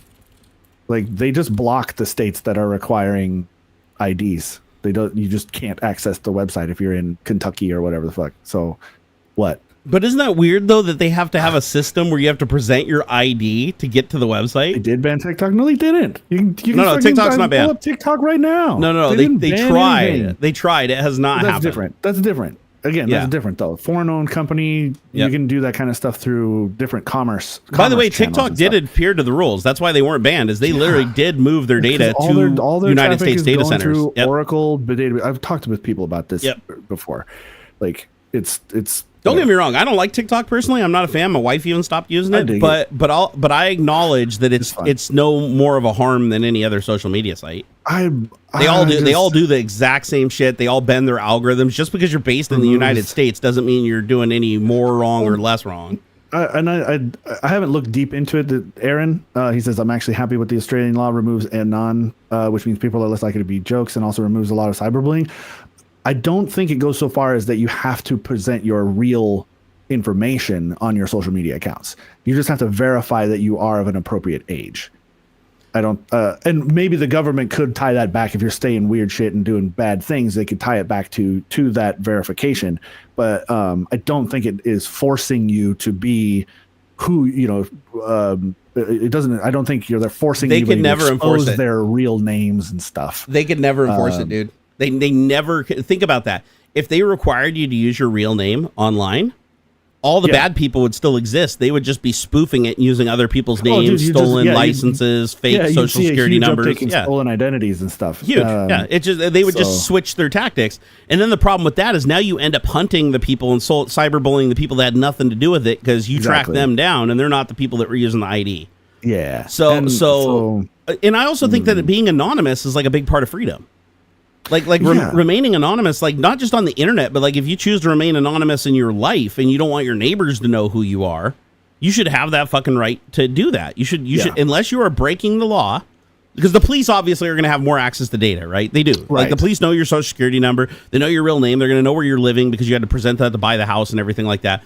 But I'm just saying, if you want to remain anonymous from other people, you should have a reasonable, privacy expectation, like reasonable. Yeah.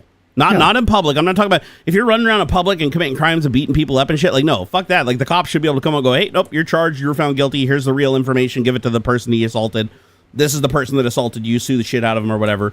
But if you're just going about your life and you're not doing anything and you're following the rules, just like the police can't pull you over and force ID you without suspicion of something, the average public shouldn't be able to do that either.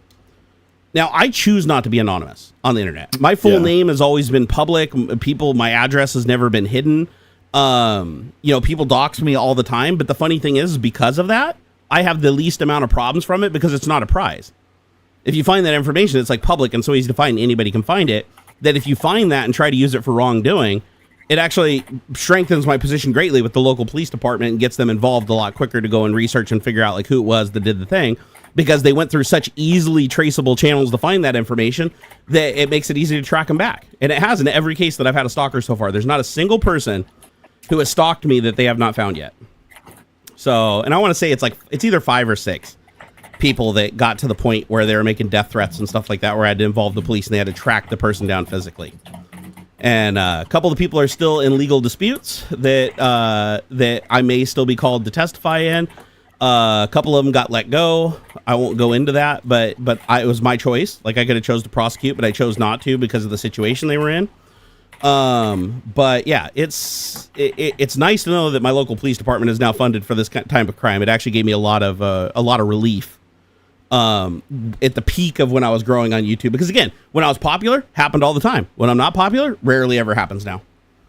Like it's got to be somebody who's like a fanatic, right? Somebody who's attached themselves to me where the fame doesn't matter anymore. It's just some personal dispute they've created, or they want to be my villain or something like that. And they're like fantasy in their head, something like that. But if you're not super famous and they can't get, a lot out of you by leveraging your information, like for instance, at the height of my YouTube, I'd have people making death threats and saying that I had to give them money because they thought I had a bunch of money.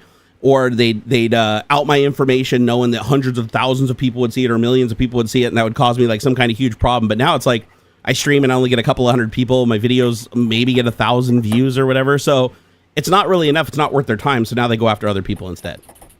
So it just goes to show. It's like the more famous you are, it does change things. It absolutely does change things and how people interact with you. And then that changes how you face the world and how you deal with the world. MoWorld sends hence a predicament with a Nigerian scammer that have hacked my account and they are still here. Oh, that sucks, MoWorld. I thought you had that wrapped up. I'm sorry that's still happening for you. Yeah, it's too bad. It's weird. I don't know. Some of the stuff going on in here is like, I just don't agree. I'm. Well, here, what's your position? I might have been in the bathroom when you said what is your position on why you think that somebody of any, well, do you say any age, or do you just think 16 is too old? I think 16 is a little high. Okay. I was, and again, maybe because I came up in the early days where the rule was 13, and even then I was online before I was younger than 13. And if you think the internet's bad today, it was way worse in the past. Way worse. Like God, every kid was trying to get lured into a hall. You know, way more sanitized today. Man. Yeah, you guys. I mean, some of you do, but some of you really don't. Man, I lean more toward personal responsibility in educating your children. There are some places where I agree that the government should step in to limit a minor's exposure to mature content and stuff. But then there's and to me it's very fuzzy, it's very wiggly sort of thing. I don't think that there's a hard line on some of this stuff. It's very subjective depending on the thing. But I think that there is a level of personal responsibility that has to come into play here where, you should be looking after what your kids are doing online. And I do agree with that. It's like a similar sort of thing to, there's been a big uproar of parents bringing their kids to Sabrina Carpenter concerts and then freaking out over like the overtly sexual content that's in her music. Yep. And like the outfits and what she's doing on stage and stuff like that. And it's like, did you not listen to these songs beforehand? Like, or the people who like complain about taking their kid to see a Deadpool movie. I was just gonna say, dude, I literally was just thinking that as you said that kind of thing. Like, did you not like what the fuck did you think was going to happen in a rated R movie? Yeah, you did no research. Your kid's like, I want to see this movie, and you just take them blindly, and now you're gonna blame the movie for it. Same thing in video games. Like, oh, I bought my kid this Call of Duty game, and I didn't know it was a murder simulator. Well, then what the fuck? Where's your responsibility in this? There's like, you didn't even look at the box on the box that says this is for 18 plus. Exactly. You're buying your 12-year-old kid a fucking murder It's like, what do you do when your simulator? kid picks up a porn tape at like the most local gas station? Yeah, and Debbie does like, Dallas. You're like, oh, Debbie's in Dallas. That sounds great. You know, get it. I was 17, like on the verge of turning 18, and they would not let me into Lovers with my buddies. Like I was trying to go into a Lovers package, which is like an adult store, right? Yeah, when I was a kid, I tried to sneak in there all the time. Yep. Dude, they carded everybody right at the door at the counter, and I couldn't because I was 17. That's how it should be. I had to sit outside. Yeah. But are they carded? They're not stopping kids from buying mature rated. Some places do, but like for the most part, they don't. I see the double standard there. There definitely is a double standard where it's like, because that place is themed sex stuff, you can't go in, but there's other places that's not their primary business, but they still have it on the premises, yet you're allowed to look at it there. Yeah, it's just, and so like, again, I do think that there are some things that should be pretty strict and should require some sort of verification and things like that. But then there are others where I don't. And it is very case by case. It's very wiggly and fuzzy. I don't think I could just draw a line in the sand and say, oh, yes, this is it. And it applies to all instances. You know what I think one of our biggest human hangups is that we raise children to think that like violent murder and blood everywhere and everything's okay for entertainment. But then we demonize sex, and that's a very United States thing. Yeah, like, it is very Puritan, right? The other way around, totally. Like, I think George R.R. Martin had something to say about that. Like, oh, it's totally fine for me to describe like these ultra violent scenes in my books where like I describe an axe splitting somebody's head in half, but God forbid I ever mention a fucking penis, you know, and in like, oh, the world's gonna burn. Yep. And the same. It comes down, in my opinion, to a lot of personal responsibility, raising your kids, teaching them the context and that kind of thing. I've played so many violent video games, but I'm not out there blowing up schools and stuff. My son can ask me any question about anything and I will answer him honestly. Yeah. You know, I may change how I phrase it a little bit so that's more compatible with him, so he can understand it better, but I'll answer anything. I'm not one of those parents where it's like, oh, that's a taboo question. Don't ever ask that again. I will never say that, no matter what it is. He walked up one day and asked me what the N-word meant. He didn't know what it meant. Just everybody was saying it in rec room. Right. And he's like, Daddy, what does this word mean? They keep saying this word. And when he said it, I didn't go, oh my God, shut your FML again. But, you know, I didn't do that. I said, hey, son, that word is a really, really bad word for people that we used to enslave as a nation here that, you know, worked against their will. And I tried to explain to him, I was like, those people did not want to be that way and they were harassed, and that word really connects them back to that moment and creates a lot of trauma. So nobody should ever be saying that. And he said, oh, okay, I understand. And so you know what he did after that? He came in the next day and he said, hey, all the guys that were saying that word, I reported them all in Rec Room. Nice. He's like, every time I hear him say that word, I report him, because when you report, they have a time thing that they can go back and watch and see what they did. Yeah, and all those accounts get banned. So now when he goes and plays Rec Room, it rarely happens, because they know him as the kid that if they say that word around him, they're going to lose their account. Yeah. So he's actually like helped now, because these are on servers where there's kids playing. Like they should not be being thrown around. Right. But instead of getting mad at him, I explained to him why it's a bad word and why he shouldn't say it. And sadly, it requires that word to be said out loud, but in a private setting. But now he knows and he understands the significance of that word, to the point where now when he hears other people say it, it's not just a word to him, it has meaning now. Yeah. Right. And he does the same thing for other stuff. Like he's going to be like, there's some hard questions that a kid can ask. Like if you're a parent, you know, right? Yeah. It's like my kid came in, he was asking me all kinds of stuff about like sexual positions and stuff like that, because people were talking about it in Rec Room and acting out like sex acts and stuff. And instead of saying, oh, no, just, I'm just going to let you keep watching that shit, just ignore it. Like, oh, it's not what it is. No, I sit down and I explain with them. I say, hey, listen, adults, they get together and they consensually do stuff like that, but you can't do that stuff non-consensually. If people are forcing that on other people, you should report that. Like that is not something that's appropriate. And but if you find something somebody that you love and it's consensual and it's legal, and you go through and you explain it to him, and he didn't understand like the age difference thing, so I had to go through and like explain that to him, and then he got it right. You just have to like take him through some scenarios, but you have to understand that it's like he has an innocent mind. Like when he's asking these questions, he doesn't know that there's anything good or bad. It's neutral. He just wants to know. He's looking knowledge. And a lot of parents, like my parents growing up, it's like, hey, what is the N-word mean? Oh, don't you ever say that again. Smack me in the face or whatever. It's like, now I know nothing about it, other than if I say that word, I'm going to get the shit smacked out of me. Exactly. And it's like, that's not enough information for me to navigate life properly. Right. Like, tell me why, give me information. Same thing. That's the way it should be. Same thing with sexuality too. It's like if you catch your kid doing something to himself or whatever, and you're like, you don't ever, that's the devil's gonna get you, oh, your hand's gonna fall off or whatever. Now you've demonized them to the point where now they're at risk, because now they're like, oh, the only way I can ever satiate this hormonal thing is I have to go find a girl, I have to marry her. Gotta go find a girl really quick. I gotta marry her. I gotta do this or whatever. It's the only way I'm gonna be able to get to this thing that my mind wants. It's like, no, that's not how that works.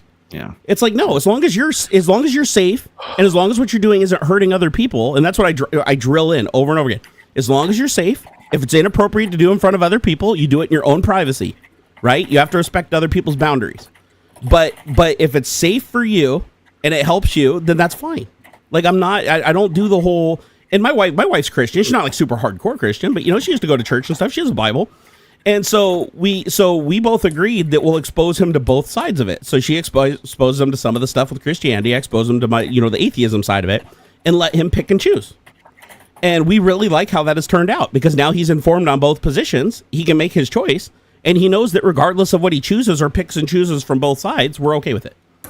And by creating a safe environment for my kid, I feel like it's made him trust us so much more that he comes to us and tells us things that I never would have told my parents. When I was a kid, there was so much shit I would not tell my parents, and I would hide because I just knew that they would fucking overreact. And because we don't do that with Xander, he can present anything to us. Like even the most hardest subject you ever even thought about, the worst shit he'd ever been exposed to, like in Rec Room playing a video game or whatever, because inevitably some shit will happen. People will say stuff, right? Yeah, of course. And so the fact that he knows he can come to me, and no matter what he asks me, I'm not going to blow up in his face and freak out on him. That I'm going to actually sit down and educate him and tell him what he needs to know. He now trusts us, and he comes to us for everything. And I love it. I think it's great. And I wish that my parents had done that with me, but they did the exact opposite, and it fucked me up. So I went the other direction. It's worked out really well. Hey, I just realized it's 2:11. I got to get you out of here, bro. I'm going to get out of here, you guys. Don't let Jay stream for too long. No, I'm going to cover the last topic, and then I'll get out of here. It's the Microsoft training AI with your docs, if you haven't heard that. There's a deep setting to turn it off, but it's... this is the Copilot shit in Windows. Yeah, this is not just web stuff. This is Windows-based stuff. Hey, thanks, MT Boy 9091. Oh, woo, yeah, woo! Thanks so much. Well, you guys all have yourselves a wonderful day. I'm going to get out of here. I'm AuxxZillary everywhere. All the money you tip after this point does not get halved with AuxxZillary. I'm just kidding. I'm kidding. Get out of here, bro. I'm not going to leave the room so that I still get my cut. Do it. Yeah, just literally just learn. just learn. No, I got to get out of here. So you guys have fun. Biden signed the TikTok time. Then why is it still on the social media? Why can I still download it? I can still access it. It didn't. Oh, no. You know what he's talking about? He's talking about the ban at the government level. So you're not allowed to have it on government phones, but there's a lot of apps you can't have on government phones. Yeah, that's not. I mean, yeah, that's different. That's technically a ban, but it's a business ban. There's companies that also banned it internally. Yeah, that's not law. Like, that's not federal. That's not federal law. Snapchat on your CIA Correct. phone either. That's different. That's different. Okay. Agreed. All right. Peace out, everybody. Have fun. Bye. Peace out, bro. Oh yeah, there you go. You got your AI auxiliary now.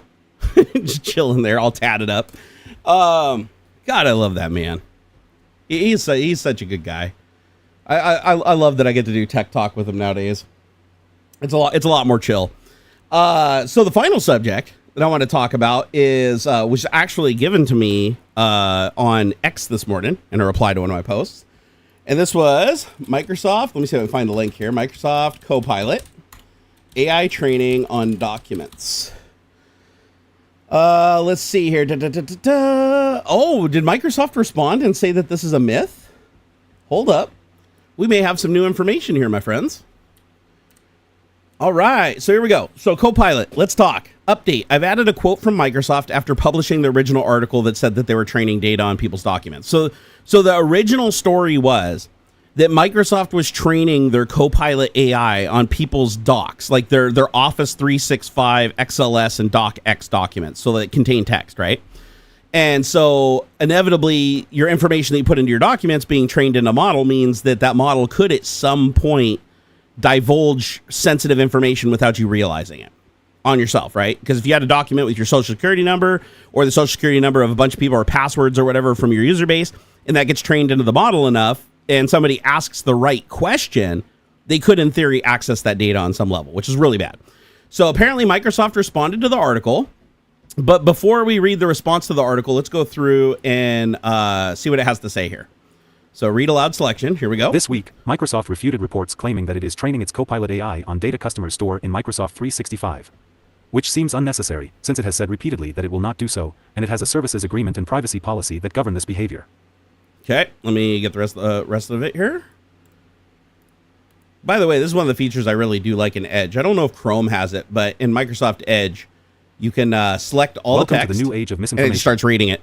Microsoft Office, like many companies, in recent months, has slyly turned on an opt-out feature that scrapes your Word and Excel documents to train its internal AI systems, Nixcraft claimed on Twitter/X recently. This setting is turned on by default, and you have to manually uncheck a box in order to opt out.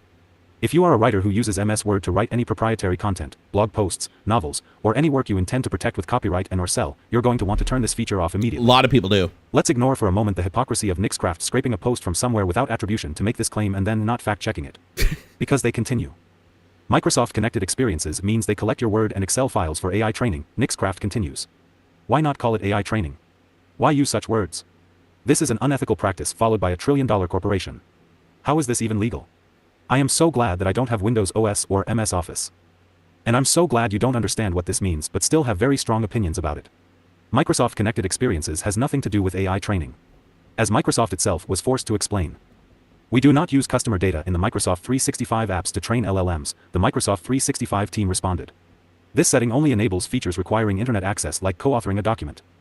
These claims are untrue, a Microsoft representative told me. Okay. Microsoft does not use customer data from Microsoft 365 consumer and commercial applications to train foundational large language models. In certain instances, customers may consent to the use of their data for specific purposes, such as custom model development explicitly requested by some commercial customers. Microsoft's X-based reply also includes a link to the Connected Experiences in Office page on Microsoft Learn, which further describes this functionality. As it notes, the primary use case here is document collaboration, but there are connected experiences that analyze your content to provide design, editing, and other recommendations, and other innocuous uses. They can be managed via corporate policy if you're in a business, and many of them are optional. Microsoft does use data from Bing, MSN, Copilot, and advertising interactions to train AI. If you use Copilot, that applies only to the chat experience. And if you use Copilot Pro, the paid subscription offering that works with Microsoft Office apps like Word and Excel, it doesn't apply at all. Regardless, Microsoft allows consumers to opt out of Copilot AI training, and that's true whether they're using the free service or paying for Copilot Pro. Okay. And it's not at all convoluted. Microsoft Communications lead Frank Shaw provided a similar response to an ill-informed wannabe AI expert on Blue Sky. But as I often point out, when there are so many valid complaints to make, there's no point in making any up.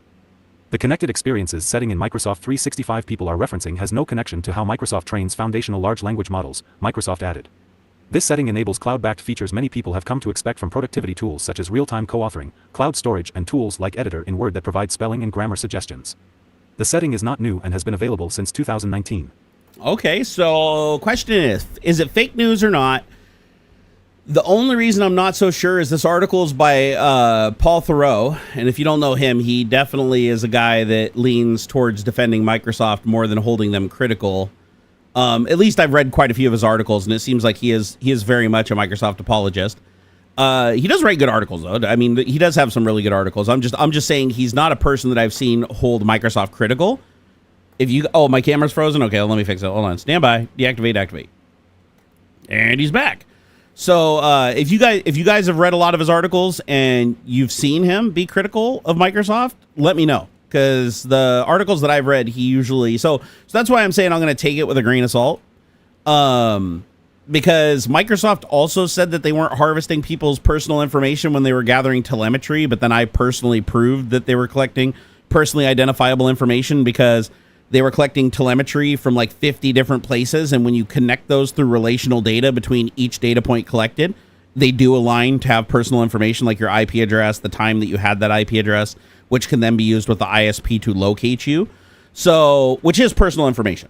The question here is Microsoft is saying that no, they're not using your private docs and private XLS to train their AI, which I do have a tendency to think that they're probably not, at least not verbatim, because then they run the risk of training on inaccurate information, private information. And then if you train that into the model, you can't ever train it out, which means if you train in that bad information and people start asking for it and they start getting answers, they're going to get shit that you don't want them to get. So I do think that Microsoft is probably telling the truth here, that they're not training at least on the entire documents. However, do I think that it's possible that there's a middle ground here where they're basically scraping the documents to find stuff that they don't believe has any personal information or can be verified against another source, and then putting that into a training data set? And could that mechanism accidentally pick up personal information even though it's trying to scrape to not do that? I do believe that is possible, but again, that would Paul Thoreau, he does podcasts with Leo Laporte, doesn't he? I've seen Leo Laporte kick Microsoft in the balls pretty good. So I could be wrong. I could be wrong on that. I'll have to go watch. I haven't watched Leo in forever, though. Like, shit, last time I watched anything Leo Laporte did was like back in the Screensavers when Chris Pirillo was a sidekick. That's how long it's been. But so yeah, I don't know. Let's see. So Jim Lewis a day ago, let's look at some of these replies to him. So Jim Lewis a day ago said, "Hi, Paul. What you said on Windows Weekly about Microsoft not using Copilot user data for training is not quite true. It's on by default in the Windows Copilot app for the chat experience. Maybe not, as you say, MS365 apps, and you must opt out. Here is a screenshot with my email address removed. Click to enlarge the image. I don't know the size of the image on your site, blah, blah, blah, blah, blah. I have opted out because I don't use Copilot for anything sensitive in chat search queries, and I'd like to help train it." So yeah, it says right here, conversations are used to train AI. Opt out of Copilot settings here to learn more. And that's inside of Windows Copilot. So here's okay, here, that's what we need to see. So inside of Windows, you have access to Copilot where you can just ask it questions. You've probably seen it in Windows 11 already. You can pop out the fly out on the side and start asking questions. Everything you type into that window is used by Microsoft to train their AI. So if you copy text out of your Word document and you paste it into that Copilot window to spell check it or grammar check it or reword it, you are effectively taking your private information and giving it to Microsoft, even though you're doing this locally on your PC and putting it into a product that is in Windows. So you probably, a lot of people are going to assume without reading that little small print at the top that their data is not being used for training. But seeing as a lot of people already cut and paste data into AIs, there's really no way for the company to filter that. Like other than not training on anything that anybody ever puts into chat. And OpenAI has been training on people. That's why I always said don't ever paste personal information, no website keys, no session tokens, no auth stuff, nothing, no private crypto keys. Don't ever post anything that contains those things, even in code. Filter them out before you post them into any cloud-based AI. Because every conversation that you have with a cloud-based AI is being cached. Even if you don't have access to it, it's being cached in their database. And then they use that data to train their model further. Now, they probably try to sanitize the data because, like I said, it's in their best interest to filter out private data. so that they don't incidentally train their model, and somebody and U.S. intelligence pastes some sensitive shit in there, and now somebody asks a question about it in Russia and they get an answer, right? To avoid that, they probably do sanitize the data by running it through many other filters that are other AI agents that look it over and try to basically, what do they call it? Redact anything that's of a personal or sensitive nature, only leaving the surrounding text is what I would guess they're probably doing. But this goes back to AI checking AI. If you can't trust AI to get something right in the first place, trusting the same AI to correct that AI is the blind leading the blind, is it not? So I don't think it really, even though it is technically true that you can have AI like create a picture or create text and then feed that product back into the same AI and say, is this negative or positive based on this set criteria? And it can do a good job of giving you a yes or no answer. It's still just as flawed as it was when you asked the first question. So it is very much the blind leading the blind. Can you win? Yes. But should you be checking each and every result that comes out of that, like with your eyes before just sending it? Absolutely. MT Boy said he built your PC. Wait, who built my PC? No, my PC was actually built by AuxxZillary. AuxxZillary came over and built it. And the parts in my PC came, half of them came from Hobbs and the other half came from Wendell. Level 1 Tech. By the way, I'd really love it if you guys could go sub those guys on social media and on their respective YouTube channels. So Level 1 Tech with Wendell. Used to be Tech Syndicate way back in the day, but then they parted ways and he did his own thing.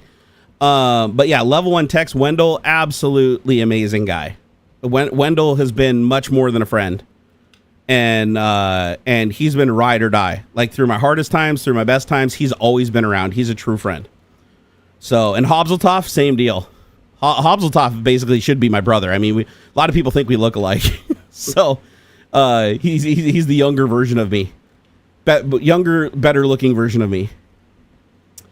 Sam said it's like using highlight AI tool on a window. No, here's the other scary thing though, is like when you right click, like if you just select text, right? In like a Word document, there's a Copilot icon now. Ask Copilot. So if you just select text in your document and hover over it, you can go up to Ask Copilot. As soon as you click that button, as soon as you click it, the Copilot window opens on the side. That goes into the Copilot window, and now that is recorded on Microsoft server to train their AI. So if you were in a private document and you selected a bunch of text and you just accidentally right click and just say Ask AI, it doesn't even give you like a click OK to continue or paste it in the box and then you have to push enter or give you any warning. It just opens Copilot, dumps it in there, and at that point Microsoft has it. You just fed it to Microsoft. So I do think that Microsoft, even though they're technically saying that they're not pulling that personal data, so that person who said all this shit didn't know what they're talking about, which is Microsoft's side, Paul Thoreau is like also saying that. I do think that there's an argument to be made for Microsoft making it as easy as humanly possible for people to slip up or without realizing it, give private information to them to train on. And that's a problem. That's a problem. Anytime you right click on something or whatever, and there's just an option anywhere on that menu, if you click it, it's sending that data to a server without any kind of warning in between, telling the user that this data, once it gets past this point, there's no getting it back. Like you gave this to Microsoft, this is now their property to use to train and do whatever the fuck they want with. And there is no mechanism to take it back. Right? If I accidentally click Ask Copilot and it pastes it in the window, I can't just exit, I can't delete the conversation, I can't do any of that and prevent Microsoft from training on that data. Once that button is pushed, there's no revert. And I think Microsoft should be forced to give some kind of a revert button. However, it would have to be an instantaneous revert because the second they start training on that data, there's no way to go back and remove that training without removing all the training that's in front of it because it works very much like a blockchain. So once it's trained into the model, there's really no way for them to remove it, even if they wanted to. And that's one of the big problems we deal with generative or LLMs and generative AIs, is once something is trained into the model and the model now has the weights from that training, there's no way to just go in and pick those weights out around everything else. Everything else that was trained after it was also influenced by what came before it in some way. So you can't just go back and remove that training. And that creates a big problem. Because all it takes is one fuck up, one bad piece of information getting trained into an AI, and now you have to train in a bunch of counter data to outweigh the bad data that you put in. And even with that, you could still have somebody potentially get the bad data if they just keep asking it, try again. So it goes to like the less weighted option. So if somebody just created a prompt that just kept saying, No, I don't like that answer, try again. No, I don't like that answer, try again. No, I don't like that answer, try again. I've never tried this personally, but now I kind of want to. Just keep doing that to OpenAI until you get down to the lowest common denominator where it's basically giving you essentially the same answer over and over and over again. And see if that contains anything of a personal information or any kind of hint that might link back to misinformation it trained on. Or keep doing that until it gets back to the point where it starts telling on itself and giving you clues and shit about its own AI and how it came to that conclusion when it's not supposed to do that. Because remember, if it gives you an answer, it's going to give you the answer that it believes is the highest weighted best result for what you asked. If you ask it to give you another answer, it's going to be less weighted, and just keep going down until pretty soon it either starts giving you gibberish or it gives you something that's just misinformation that should have never been trained on to begin with. Shall we paste a whole move to Copilot? LGRFBS, what do you mean by that? Like paste a whole move? Paste a whole move to Copilot. I don't think I follow you. Let's see here. Martin said, I think Microsoft is researching how to remove training from a model after it's trained. I could see a lot of people researching that. Do I think they're going to be successful? No. I don't think they will. Potentially when we get into quantum AI, I think the untraining might be a possibility, but you're kind of in the same situation as you are with blockchains. You cannot remove a single link from the blockchain without invalidating everything else after it, since everything else after that entry in the blockchain is based on the previous element. And that's what gives it security. So AI training isn't necessarily like a blockchain in that, it doesn't look like a blockchain in that respect that it just has a record added, because the whole model gets weighted. But the fact is, every piece of data that's getting trained into the model is based on the weights of the previous information that was trained into the model. And so there's really no way to go back and selectively remove that unless you maintain a database of every single thing that was the conclusion of training based on that piece of data, and then keep that going after you remove that piece of data. But then you would still have to retrain everything else from that point on. Otherwise, it's all going to get fucked up. So yeah, I don't know if they're going to be able to do it. I'm curious. Let me see if I can find anybody talking about this. So can you untrain data from an LLM? Let's see here. Using LLM just for your own data. Because usually what people do is they take a base LLM and then they use agents, which are smaller LLMs trained on specific data, so that you let the primary LLM that's most accurate do the heavy lifting, and then you let the smaller specialized LLMs handle the more precise data. Like you might have an LLM for math, an LLM for science, an LLM for geography. And then you let all those agents work together. And that way, if you have to untrain one of the agents, you're only backing out data pertaining to that because its training isn't based on a bunch of other random data. Hey, take it easy, QA library. Oh, paste a whole movie to Copilot. That would actually be hilarious. Just throw have everybody post Star Wars to like a generative AI and let it train on it. There is a research paper on this which hints that's built up of a lot of smaller submodels. That's what most AIs are doing these days. It's a lot more effective to use agents than it is just to use one massive trained model. And the other nice thing about agents is it ends up being more efficient because you can target agents that are specialty agents that have smaller training data sets. So it uses less VRAM. So instead of loading one model that's trained on everything to be okay, you train the master model that's really good at the language you're speaking, right? So you have an English, a really well-taught English model, and then you bring in agents for the other components, and then you use another AI that you train on just being good at picking other models. Like you literally train a model on picking models to be experts, and that becomes the person that says, based on your prompt in the language that you used, these are the other agents that we should pull in. Now take that prompt, deconstruct it, create a new sub-prompt to send each one of the agents to get a precise answer for that specific aspect of the question. Then take all the data from all the agents and then put it back into the big, well-trained English agent and say, put this all together into something that's like English that makes the most sense. It's not exactly how it works, but that's like a really like high level, very simpleton overview of how it works. Is you're basically just picking the best people in each field, deconstructing the question down. So it'd be like if I was in a room full of people and I was like, hey, I need to figure out what the square root of 6,400 is and how that pertains to like the latitude and longitude of said planet, right? And it's like, okay, well, he's talking about planets, so let's pull in the NASA trained AI. He's talking about math, let's pull in the math AI. He's speaking in English, so let's pull in the English AI. Okay, English AI, break out the part of this prompt that's about mathematics, hand that to the math, agent. Go over to this agent, hand him the question about because it came later in your prompt. Get the answer back from this agent, send it to that agent, and say, okay, based on your expertise, how would this correlate to whatever this is? And then bring it back. Then take all of that data together, throw it back to the original model, and say, okay, craft an answer that puts this all together. And again, there's a lot of back and forth and a lot of interweaving and stuff that happens there. It's not just as simple as just one bam, boom, done. It's not just an easy circle. But with the agents, you basically get a better answer. And you're not as susceptible to misinformation, because the misinformation that might be trained into the English model isn't really that important so long as it doesn't affect its understanding of the English language. So like if the English model happens to get trained on a bunch of math, who cares? You're not using it for math. You're just using it for its ability to understand English. So, and again, it doesn't really understand English, but it just correlates language, right? Everything is about looking at a word and giving you the next logical word and the next logical word based on the question that you ask. So that's why lookup is so fast. Lookup of AI is really fast. Training is really slow. Training is the part where you need a lot of horsepower. Sam said, do you know the cheapest hardware to run a local LLM for a local setup that is more secure? Shit, you can run it right on CPU. Go install LM Studio. I literally think it's like, lmstudio.com if you're on Windows. Although, if I remember right, I think LM Studio runs on everything. Here, LM Studio.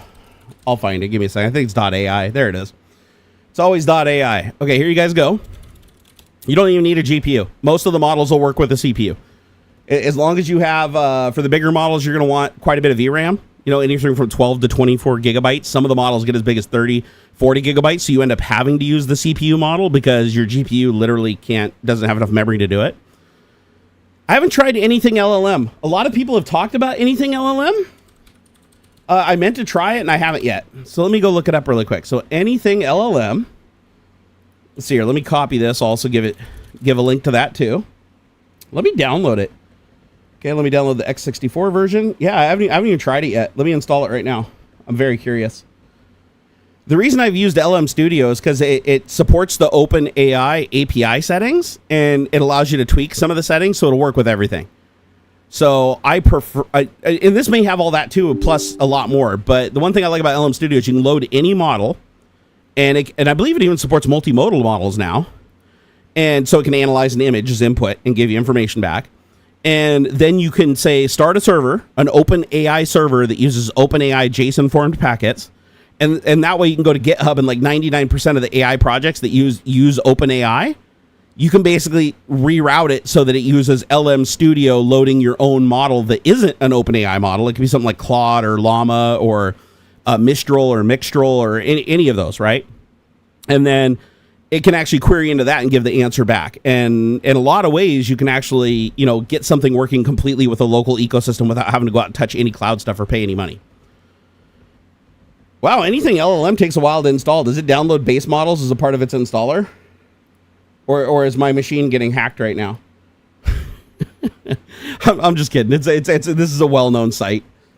Well-known site, no complaints against it. And a signed open source binary, so I'm not worried about it. Let's see here. LM Studio also allows for using documents in chat now. Yeah, you can use documents. You can upload images. I don't know if anything LLM can do anything. If you want a super lightweight, if your goal is to have a lightweight server that you just query into without like all the extra UI shenanigans, get Llama or Ollama. OLLAMA? Is that it? Ollama? I used that one for a while too. I ended up going back to LM Studio just because I wanted to be able to see everything in the UI. But Ollama is also an open source. It can run all the same models. And this will just sit in your task tray as an icon. You set up a server. You can load up like, Llama or Phi, Mistral, Gemma, any of the models that you download that use an LM Studio, you can also copy over and use under this. And then it just gives you like a really lightweight server that you can just call into with all your other scripts and applications. It's pretty sweet. But I've just become accustomed to LM Studio. Martin's like, oh, you fell into my trap, Barnacules. Did you see that Sora had its source code released briefly from beta testers? What? No.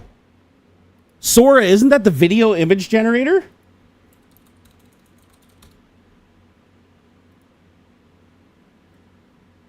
Hold on. I'm pretty sure, isn't it Sora? Hold on here. Sora.ai. And you said, why the fuck did the beta testers have the source code?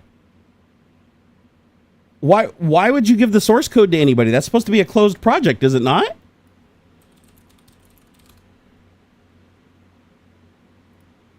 Yes. Oh, Sora's OpenAI's video generator.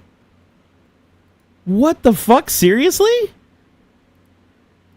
So OpenAI, the most closed source of closed source AIs, gave source code to beta testers for their video generation, and it got leaked. Wow. I find that really amazing, actually, that happened. Because Sora is one of the industry-leading video generators. Like, so, hold on here. Sora code leak. Let me see if I can find this. Holy shit.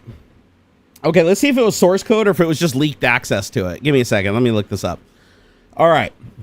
OpenAI hits pause on video model Sora after artists leak access in protest. A group of artists created a webpage allowing anyone to make AI videos using Sora. They argue the maker of ChatGPT used artists as PR puppets without pay. Okay. Well, that's not source code. They just leaked access through a website. Let me find a better article. Okay, 3 days ago, OpenAI Sora leak. What is it and what it wasn't? All right, let's get to the bottom of this. Let me open it, continue reading. Because it sounds to me like the source code wasn't leaked. So whoever said that didn't know what they were talking about. It looks like they just leaked access to it. So they didn't really lose anything. They just lost a lot. They gave away a bunch of free access to it, basically, to people that weren't supposed to have access to it, right? All right, read aloud. A group of artists that were early testers for OpenAI's Sora leaked access to the AI video generator on Tuesday. But let's get the facts straight so the story isn't oversimplified. All right, let's get to the bottom of this. OpenAI has since shut down access to Sora for all early testers. That's clear. But for about 3 hours, the public could test out Sora for themselves. According to a statement shared with the demo hosted on Hugging Face, the artists released access to Sora as a protest against art washing, which they believe they were lured into by OpenAI. Okay. But there's a little more nuance to the story to then disgruntled anti-AI artists leak the model. Let's dive into what it was and wasn't. All right. It was leaked credentials. It wasn't leaked code. Okay. That's what I thought. May have sounded like a moment of truth that many had been waiting for. When OpenAI announced Sora last February, there was rampant speculation about what the AI video generator was trained on. Many artists believe Sora's training data was scraped. Guys, that would have been insane if it was a source code leak. Mainly because you know how much of a boner Elon Musk has for getting OpenAI's source code? Like Elon, literally, if OpenAI leaked their source code to any of their AI products, like Elon Musk, his boner would just blow the top off of the Tesla building.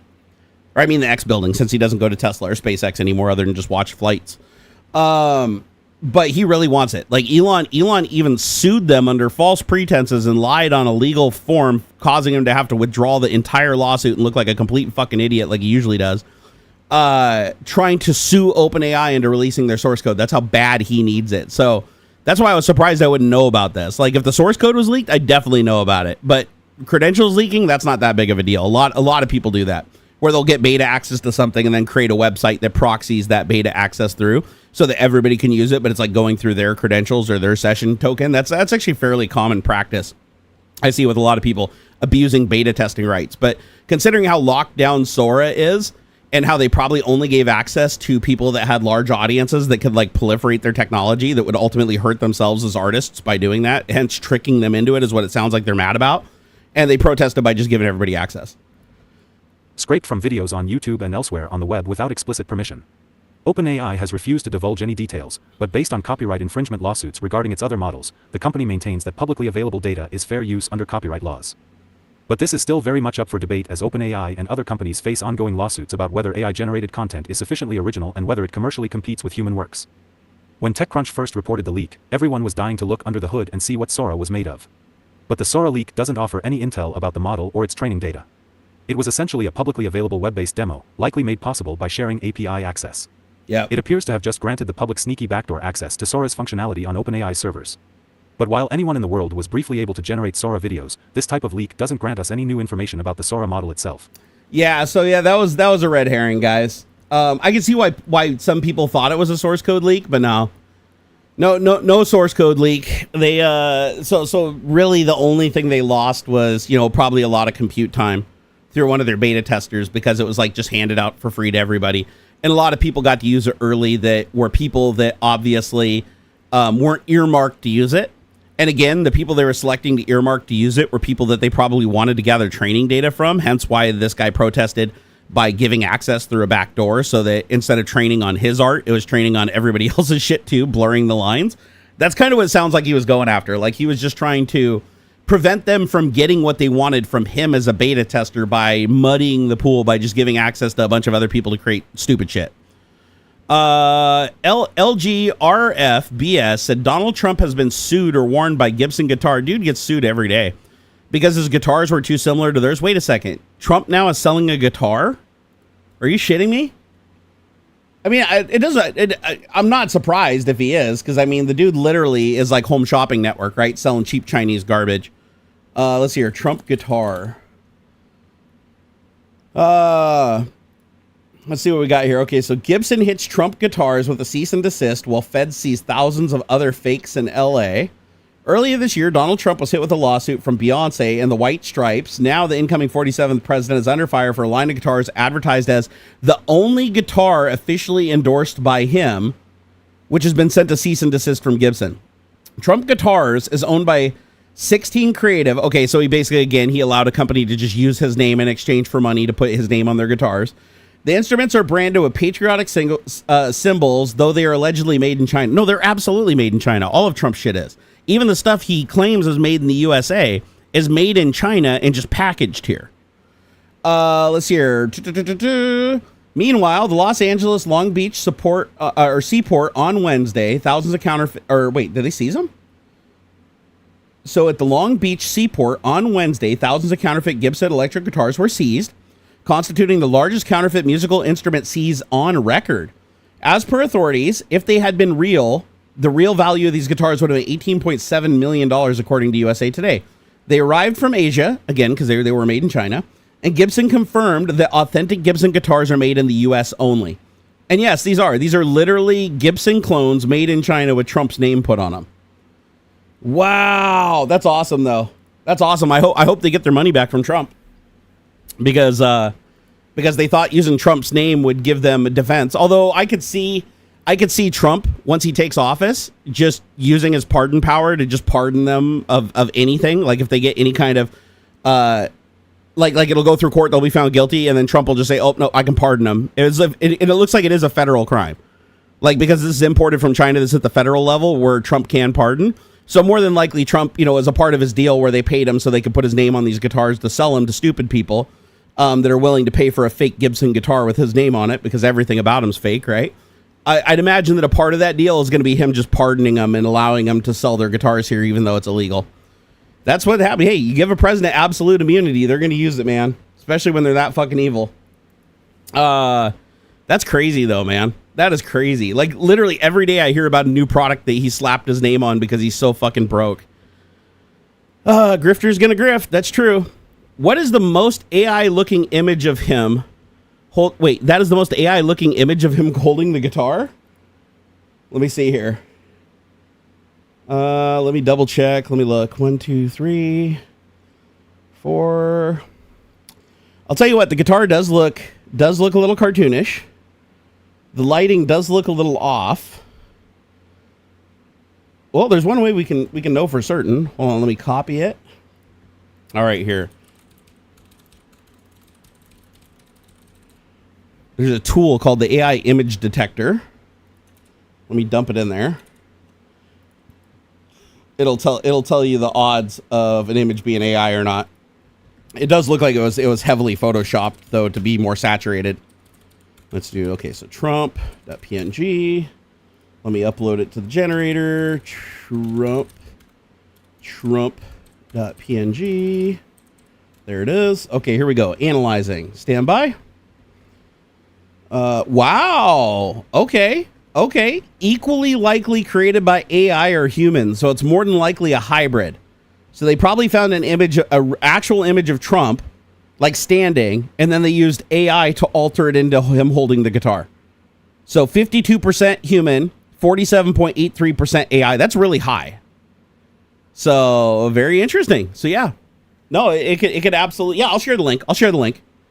Yeah, it's literally called AIimagedetector.org.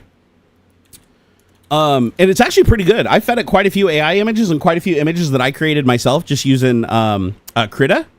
And it was able to say that all mine were like 90+% that I did them. So like here, let me check another image. I'll put in like some of my images that I took this morning.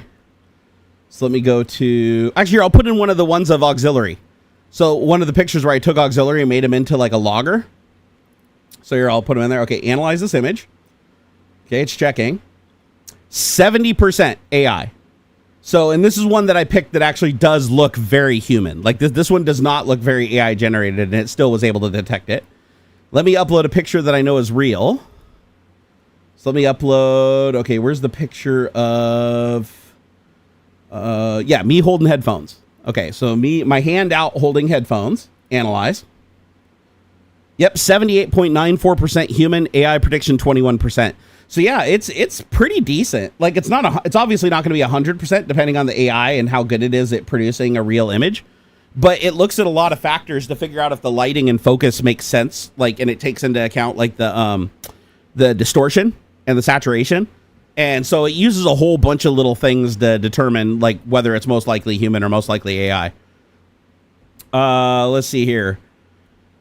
Will his guitars be tariffed? No, he'll exempt himself from all the tariffs. He did it last time too. I don't know if you guys remember, but last time Trump was president, he imparted a 30% tariff on China for about 6 months that grifted the U.S. people. I think it was out of about $100 billion that he collected from the U.S. taxpayers. He didn't get anything from China. It was from the U.S. taxpayers. Sadly, that's how tariffs work.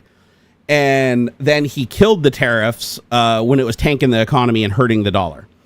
And but it took like 6 months before he finally enough people yelled at him that he did it. The same thing will happen here. He'll probably do it for about 6 months when he comes to the office. For now, he's doing it to Canada and Mexico, which are our biggest trade partners. And so that's why I said buy as much stuff as you can to buy yourself about 6 months for him to get through this bullshit and do as much damage as he possibly can before he takes office. Just make sure you do that, because like he's going to try to do the tariff thing like pretty early going into office, since it's like a big part of his Project 2025 push.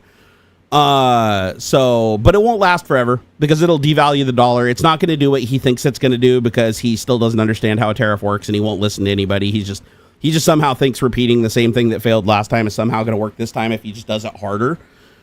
But yeah, so just get a hold of what you can before, what is it, January 21st? You know, the electronics, any drugs that you can get your hands on, supply, because the price is going to go up on everything by quite a bit. It's gonna look like a massive inflation for a bit. But we'll get through it. We have no choice.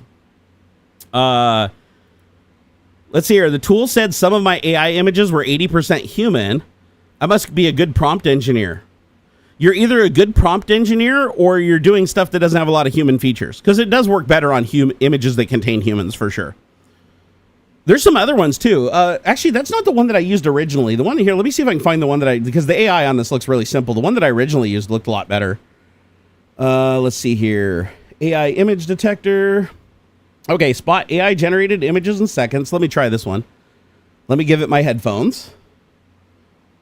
100% human confidence. Oh, okay. All right. That's really good, actually. Okay. So now let me give it one that I know is AI, but doesn't look AI at all. Okay, that one looks perfect. 100% robot generated. Okay, this one looks like it's way better. Okay, try this one.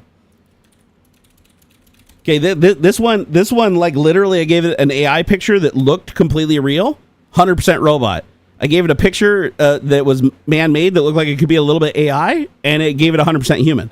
So this one so far out of the 2 tries has hit it 100%. Let me see if I can get anything in the middle. Here, I'll put me in a tux.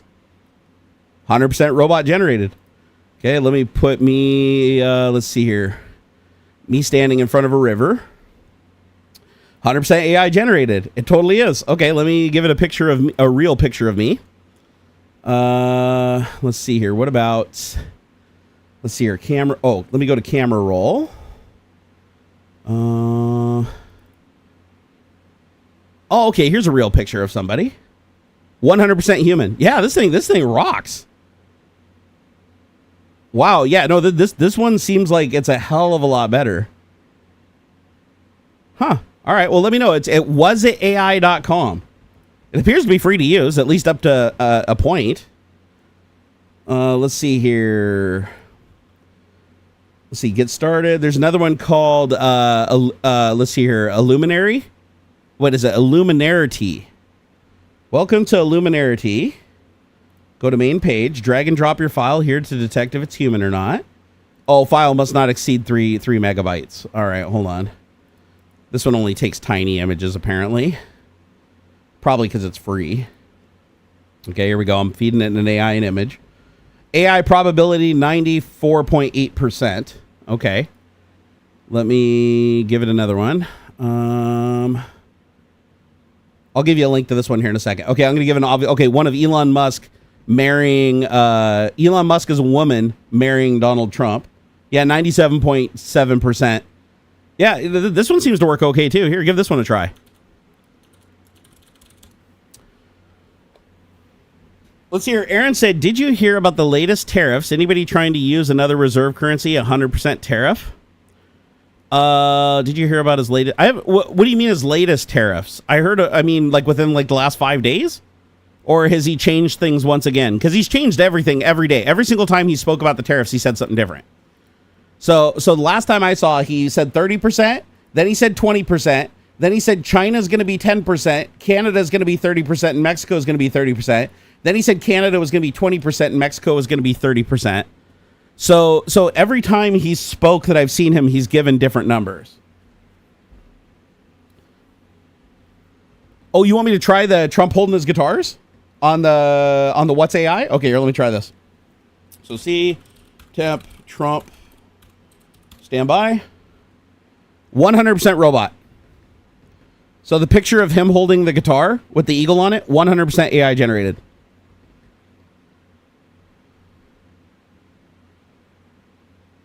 Oh, actually, I can prove it is. I didn't look close enough last time. There's a lot of telltale signs in it, guys. So if you have that image, do you guys know where that image is of Trump holding the guitar that was up on his Gibson thing? Here, I'll put a link. Here's a link to the article so you guys can see it. Inside of the article, the picture at the top is AI generated. And so I put it through an AI generator, and it said that it's partially AI, partially real. Then I put it through another one that said it's 100% AI generated. But the reason that I know it's 100% AI generated is if you look closely at the image, look out the window with the trees. See how one of the palm trees just inexplicably has an upside down palm tree thing hanging off of it? Like it's like two palm trees merged together. One is like opposite of the other, and the lighting doesn't look correct. And then if you also look behind him, like at the little spiral pillar coming down, it's all super like blurry. It's not like blurry, it's double vision. It looks like two things overhanging each other, and as it goes over further, they overhang each other further and further and further. So that's not what a lens would do. The lens would blur it because it's further off in the distance, but it wouldn't double vision it like that and overlay it. So yeah, what this is they AI generated an image of somebody holding a guitar. Also, it's not Trump's hands. If you look at the hands, those are not Trump's hands. They took a picture of somebody holding the guitar, right? An AI generated visual, and they just took his face and photoshopped it on there. So like his face, if you take let me just take his face and see if it's AI generated. So I'm just going to copy his face, and we're just going to paste that in and see if that is AI generated. Hold on here. Come on, paste, damn it. Paste. Oh, there's no paste. Okay, so I guess I got to save it. Okay, hold on here. Okay, I'm just going to grab his head, because I have a feeling that they just photoshopped the head in using, and there's apps for doing that too, where you don't even have to know how to use Photoshop. It's called Reface. It's GitHub has this thing called Reface, where you can basically take any picture and put another person's face on it. It accounts for lighting and color saturation and shadows and everything. It's really good. It honestly does face swaps that look 100% perfect, like every time. Okay, why can't I save this? Where is? Oh, there it is. Okay, too many screens. All right, save to csemp trumphead.png. Okay, post in there ctemp trumphead.png. Nope, it even says his face is 100% AI generated. So look at his face. It's not right. Also, now looking at a close-up after screenshotting it and blowing it up, his eyes don't look right. Like the way his pupil comes through his eyelids doesn't look right either. I mean, it's obviously it's one of the more decent deep fakes, other than the guitar does look cartoonish. Like if you look at the color saturation and the sharpness of the guitar and the Make America Great Again, it looks like a flat 2D image. It almost looks like you took a 3D image and drew it, and then they put it in his hands. You also notice that his hand, if you look at the bottom hand, it also has the same ghosting image as the whole right side of the image, where it looks like you have two images slightly out of alignment. So it looks like they took a picture of Trump really standing there and then like used AI to add in the arms and add in the thing, and then they did some kind of filter on it to make it look more believable, or blur it up to hide some of the inconsistencies. But yeah, shit's standing out. Also, if you look at his arm, I just found another problem. If you look closely at his arm and you zoom in, the arm that's holding the guitar on the bottom, so I guess that'd be like his right arm facing towards you. So his right arm, look at how the background like comes through it. Like look at the bottom of the lectern. Like the line at the bottom of the lectern goes into his blue suit, even though it's behind him. Some of the texture from the wall bleeds into his arm. So yeah, it's 100% AI. I just had to look at it a lot closer. It's like at a glance, it looks okay when it's small, but when you blow it up, it becomes apparently obvious. This is an AI generated picture. Let me guess, is that the picture that's actually on the website? Like they couldn't even be bothered to send him a guitar to hold to take the picture. They just AI generated him holding the guitar, and that was enough for him to get his payday and let him put their name on it. Such a fucking this guy, man. This fucking guy. This is gonna be a rough 4 years, man. You thought the first 4 years were rough? Fuck, you just wait. you just goddamn wait. It's gonna be bad. I'm just glad that I've got good friends, because I wouldn't get through it without them. Let's see. Bear Williams said, yeah, I even noticed that even Trump doesn't know what Trump's gonna do 90% of the time. Such a great leader. The thing is like most people who want to be president do it because they want to change. They want to create a legacy, helping to change and uphold freedom in the United States, uphold the Constitution, do justice, make things better, leave things better than when they left, right? That's usually the motivation for becoming a president. Trump's only motivation for becoming a president is to enrich himself. And the only other people that get enriched along with him are the other people that are like him, right? Just by proxy. He doesn't want to enrich them. They're just enough like him that they gain from the same shit he does to enrich himself by proxy. Everybody else just gets fucked, though, because he doesn't care about anybody else. He doesn't care about the middle class, doesn't care about the lower class. He doesn't care about anybody on the autism spectrum, anybody that's neurodivergent, anybody that doesn't have white skin. Like he literally only cares about himself and his wealth. And sadly, a lot of people that voted for him know this and still stand behind their vote, which is terrible. I mean, that's why I don't really fuck with Trump supporters anymore. Ron Gao said, if you look at the XF data, you should be able to tell right away. Not all images have XF data on them still, but did you check? Did they keep the XF data intact? Here, let's check. C temp PNG. Okay, I grabbed the raw image. Let me check it. Okay, properties, show options, properties, details. Looks like the XF data has been stripped. I only got dimensions and width, so it looks like whoever created the image stripped the XF data. Shit, they even stripped the date taken. As no date taken, no additional fields. I mean, it's really stripped down. It's got basically exactly what you'd have to have for a PNG image. A lot of web servers too will strip that data automatically, especially on image sharing sites, because a lot of people were uploading images to Imager back in the day, and when they forgot to strip the EXIF data, people were actually like using the images to track them back to latitude and longitude and find people. Really dangerous shit. So it's really smart to strip EXIF data just as a general practice when uploading any images to any publicly viewable location. Because it turns out most cameras, including your iPhone, will automatically record the longitude and latitude from the GPS. Some will even record shit like your IP address and stuff like that, physical location. They'll store quite a bit of data. Let's see here. You never know. Trump might have what's called when somebody suddenly changes and does everything good. a comeuppance or something. No. He does not want any of that. Trump already lied about everything he was going to do, and he's already appointing all of his cabinet is corrupt people that have done corrupt things similar to him. He's already put the authors of Project 2025 in high-ranking positions in his cabinet that he absolutely swore he was not going to do because he claimed he didn't know them. So yeah, no, we can already tell by even before he's even taken office, the actions he's already taken publicly already show that he has no plans to do anything good. His entire plan for the next 4 years is to exact as much revenge as humanly possible by taking over as much of the government with people that are loyal to him, just like Putin, right? Find people that are loyal to him and install those in positions over people that are loyal to the Constitution and the rule of law. And then that might take a little while, but as he weeds through it, he'll eventually get to a point where he has enough of the government corrupt and loyal to him that, like the oligarchs in Russia, right, that directly support him, even if they disagree with him, they still support him to maintain their quality of life at the expense of everybody else. Because he knows if he comes out in 4 years, he's fucked, right? So, Mark, actually, if you go do the math, it's not the majority of American voters. Trump actually got less votes. He got less votes in 2024 than he did in 2020. If you actually go back and look, and the biggest problem was the swing states, we didn't have the voter turnout from the Democrats because of the bomb threats from Russia. But, I mean, fair play. We can't control Russia's interference. If Russia is able to phone in bomb threats and prevent people from voting and the only mechanism they're allowed to vote in those specific states, then well played, right? I mean, there's really nothing we can do about it.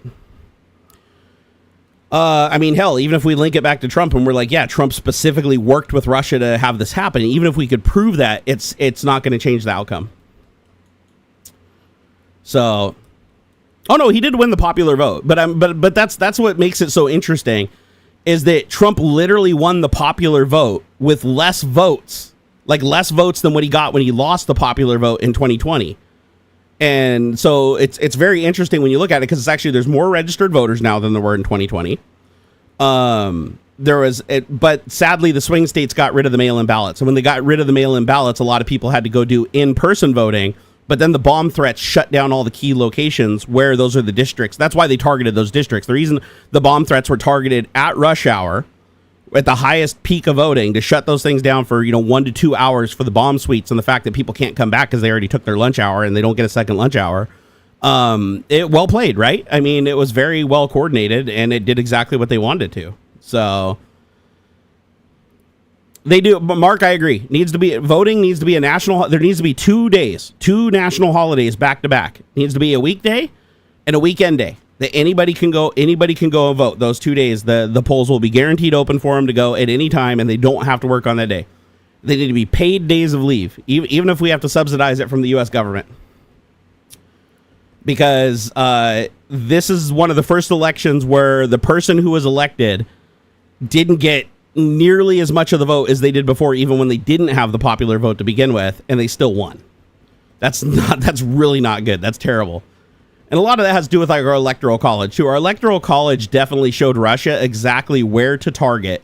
They knew exactly where to target and what to target to shut down those voting centers to reduce the number of votes dramatically.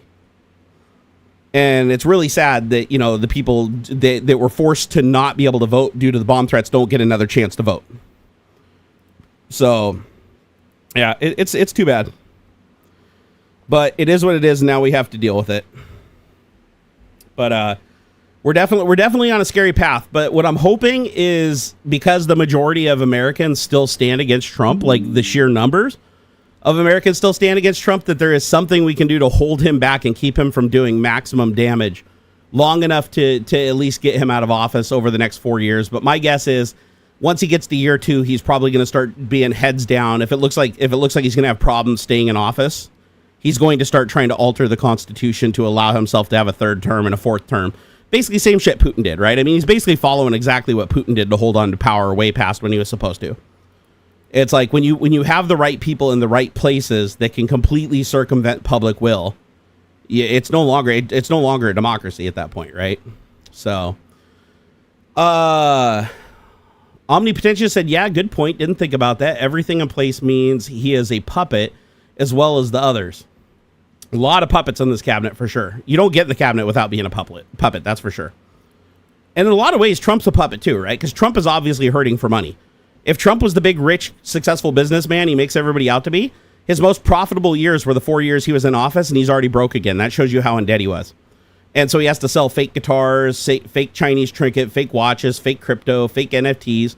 He has to run all these scams just to barely make enough money to like not even cover his legal expenses. So he's hurting bad, which means Elon Musk's going to be the one running the country because, you know, Trump needs money and Elon has an unlimited amount of it. So Elon bought himself a president that is very publicly shown how corruptible he is and he needs money. So a lot of shit that happens is going to be Elon's will. It's going to be very weird. It's going to be like we're going to see Elon speaking, you know, at press conferences where the president would normally speak. He's probably going to be accompanying the press secretary doing like press briefings to the news. You're going to see a lot of Elon Musk around. You're going to see Trump fall into more of a just take advantage of the situation and focus on making as much money as he humanly possibly can. And then Elon's going to try to use as much of the power as possible to make himself the world's first trillionaire. I just hope that they clash. That would be really beneficial because if they clash, then that slows them down trying to hurt everybody else. So if Elon and Trump both try to do the whole alpha thing where it's like Elon's like, I bought you the presidency, you owe me, and Trump's like, I don't like you anymore because I'm a bigger alpha, I'm going to take you out. That's a battle where both sides have a lot of power. So I could see that, you know, hopefully locking them in some kind of a little battle back and forth that just burns resources. And then the American people at least get a breath. So, did we underestimate Elon Musk by saying he was an idiot? Oh no, he is definitely an idiot. Elon Musk, an idiot can be an amazing con man. Remember, to be a good con man, you don't have to be a genius. You just have to be wildly unethical. So if you have no morals and you have no problem walking over any ethical boundary and you feel no shame from anything you do to hurt other people or to rob other people and you just literally see it as a game, then you can be the dumbest person in the room and still rob everybody blind. So, wait, they're going to clash? You can already hear Trump's rhetoric on Elon never leaving his golf course. Wait, did he? I didn't see that. Did Trump say something snarky about Elon not leaving? Because I know Elon's been like everywhere. Everywhere you see Trump on his airplane, everywhere he goes, it's like Elon has attached himself like an adopted stepchild. And I heard his kids are pretty pissed about it. So, but I'm really curious if Trump's already like having second thoughts about letting Elon buy him the election. Yeah, I haven't seen it. To be honest, guys, because of my health, I've been staying out of it. Like the vote. I mean, I'm still speaking my part, obviously, and I always will. But because it's already done, the damage is done, and because of our laws and the way they work, you know, we're not like mega, right? It's like regardless of the election was lost, we can see the reasons, we saw the counts, we know the votes. It's not the majority's will, we know that. Like the number of voters that are actually registered versus the ones that actually voted, there's a huge discrepancy. However, what's done is done. He's elected, he's going to become president, and we have to use the tools that are at our disposal to work through it. So I've been taking a little bit of a mental break from it. Staying away from the news, not really watching much of anything because, again, he's past the point where we can stop him from becoming president, you know, legally. So we just have to focus on alternate means to defend each other, protect the people that need protecting, and to weather the storm. You know, this is going to be the worst president that we've ever had in the history of the United States, but we've weathered bad presidents before. It can be done. We even weathered this president before. He did a lot of irreparable damage and millions of people died, sadly, you know, but we did survive it. America did survive it. So we'll do it again. You know, just you have to remember, though, look at the numbers. Don't go, oh, my God, America has failed us. They all voted for Trump. The majority voted for Trump. No, if you actually look at the number of actual registered voters who voted in 2020 and that there's more registered voters now and the number of Republican voters that voted, which were pretty much on par, and the number of Democratic voters that had a huge discrepancy in the states where the bomb threats were made, obviously, because they're not going to go back to a place with bomb threats even if they could, and plus their lunch hour was already eaten up, so they couldn't get any more time off to go vote. So it is what it is. Like, it was a good strategy played out by Russia to interfere in an election. They knew that mail-in ballots weren't possible in Pennsylvania, and they used that to their advantage, and it worked for them. So Surf said, well, it's surprising voters didn't like... Oh, voters actually liked Kamala a lot more than Biden.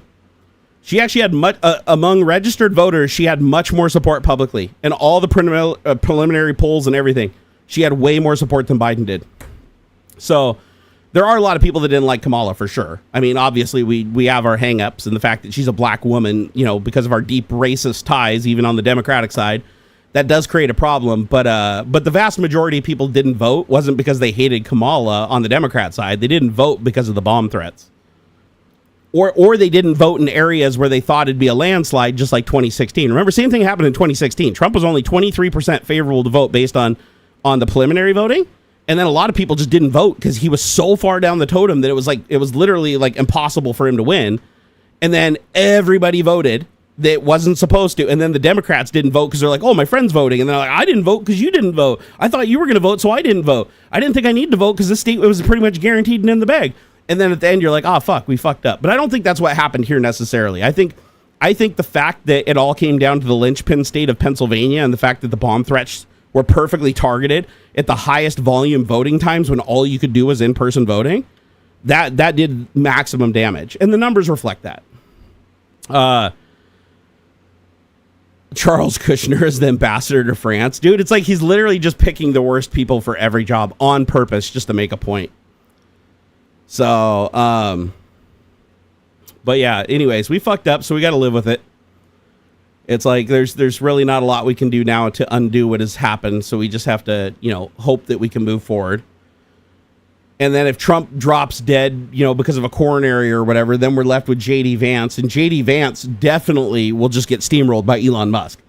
Like Trump will put Elon on a short leash just because Trump is an alpha and he wants Elon to know his place, and he's done it in the past. We've seen many times where Trump has said that Elon got down on his knees and begged him, and he was like a little puppy dog under his control. He said that so many times. Elon got so pissed. Elon said he shouldn't be president and that he wouldn't vote for him again. He even supported his number one enemy, Ron DeSantis, for president because he hated Trump so much. The only reason they're working together is because it was the only way that Elon Musk could ensure that he could kill regulation for his companies, because Kamala was gonna make sure the regulations against Elon were upheld, which they largely weren't being. So he successfully bought an election. He found an election that was unstable enough. Between him and Russia, it had a great impact, exactly where they needed that impact. And it's over. So, you know, well played.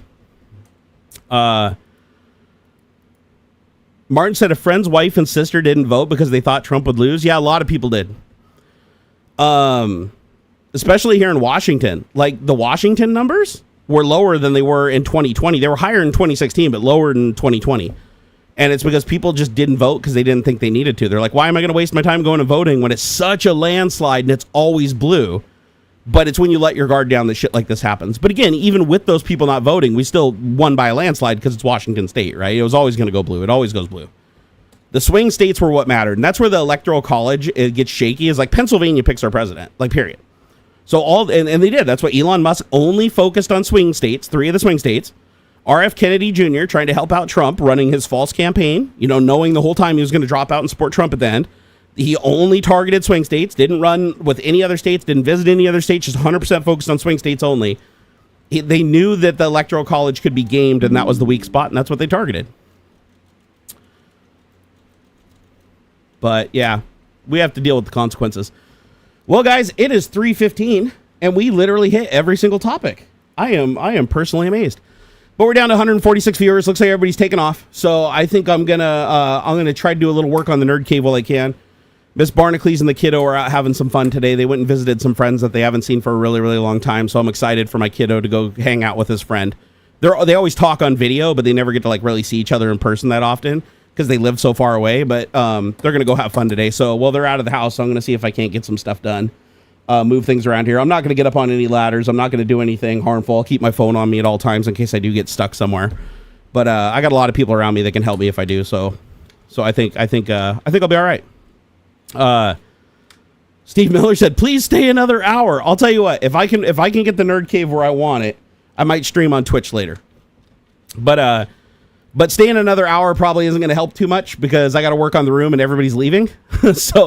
So if I just keep streaming, well, people just keep flooding out of the room. It's going to hurt the analytics of the channel, and then next time less people will get a notification. So sadly, we got to play the analytics just a bit on this one. But that's why I ended with the politics, because the politics are always the most divisive and drive the most people off. So hey, thank you so much, Gamers Unite. I appreciate it. I'm glad you guys enjoyed the stream today. I love hanging out with AuxxZillary. I look forward to it every week, man. Every week they hear I have to cancel due to medical reasons or family stuff going on. It's sad because I really do enjoy the time that we spend together. Also, I may give Flight Sim a try later too. Oh yeah, please, if you guys are still in here, can you hit that like button? It actually helps me out more. You know, we only have 97 likes, and at one point we had 250 some people in here, and we've had a total of 3,000 people pass through throughout the entire stream. So I'd love to see that like number get up there so that they don't kill us on analytics. And also, if you guys wouldn't mind too much leaving a comment after the stream when it transitions to a video, that also really helps us out a lot, so more people can see it. MoWorld said, I'll DM you on Blue Sky. All right, I'll check it out later. Yeah, sorry you're still dealing with the hack. I wish I could help you, but there's not really much I can do.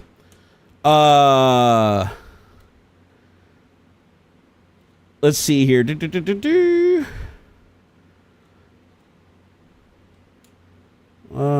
am I looking at here? Complacency. Did I miss anybody? Oh, I did. Oh, shit. Sorry. Hey, MT Boy, are you still here?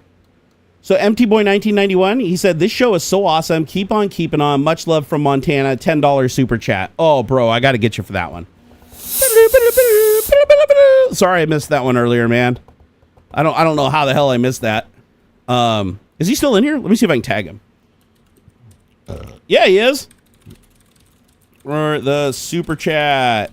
Much appreciated, bud. That's so cool that we hit our goal. That's awesome. I like it when I can give AuxxZillary more than a couple of bucks every month. It's nice when I can like give him a little chunk of change that he can actually do something with. Plus it absolutely helps me out, so I really do appreciate you guys. All right, well, I'll try to work on the Nerd Cave a little. We'll see how I'm feeling later. I got to go take my medicine. I got an upset stomach again. I've been having massive nausea lately. I think I need to get the doctor to put me on something because my stomach's been just getting absolutely torn to shit by the gabapentin that I'm on. I'm going to also try reducing the dose and see if I can tolerate that a little better. But if the pain comes back really bad with the lower dose, I'll have to go back up to the higher dose again. But it just takes time. Just got to figure out, got to poke some buttons, make shit work, right? But if I am feeling better later, I'll jump on Twitch. Maybe we'll play some Flight Simulator 2024 or something like that. Or just hang out and shoot the shit. Because the politics stuff always plays better over on Twitch than it does on YouTube. On YouTube, it puts a bunch of people off and they leave, and that kills the analytics, forcing me to end the stream. But on Twitch, it usually ends up bringing in a shitload more people. So again, it just shows you how the platforms have vastly different audiences because of how each channel is. Here it's more of a duo talking about technology for the most part. Over there, it's more my own personal thoughts and no holds barred 18 plus, right? So it's a lot different. So make sure you check out both platforms. Follow me on both. Over and out. Thank you, LGRFBS.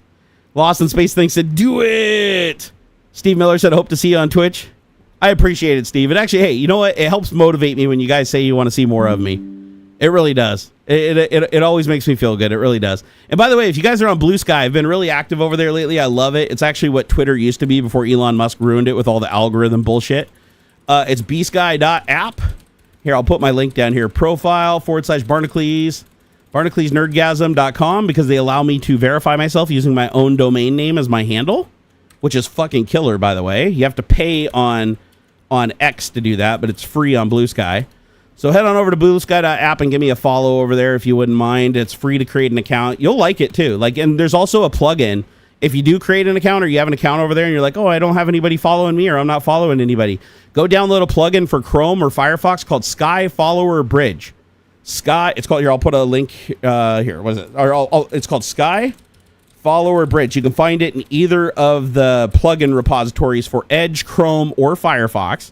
And Sky Follower Bridge will allow you to go into your Twitter /X account, go into your Blue Sky account, and it will go through and line up all the people that you follow and that follow you on X with the counterparts on Blue Sky. And you can go through and follow them, or go through and follow them all so they see you follow them and then they'll follow you back. And it helps you build an audience really fast. Like I already have more analytics. What am I up to now on Blue Sky? Like last time I looked, it was 2,500. Let's see what I got now.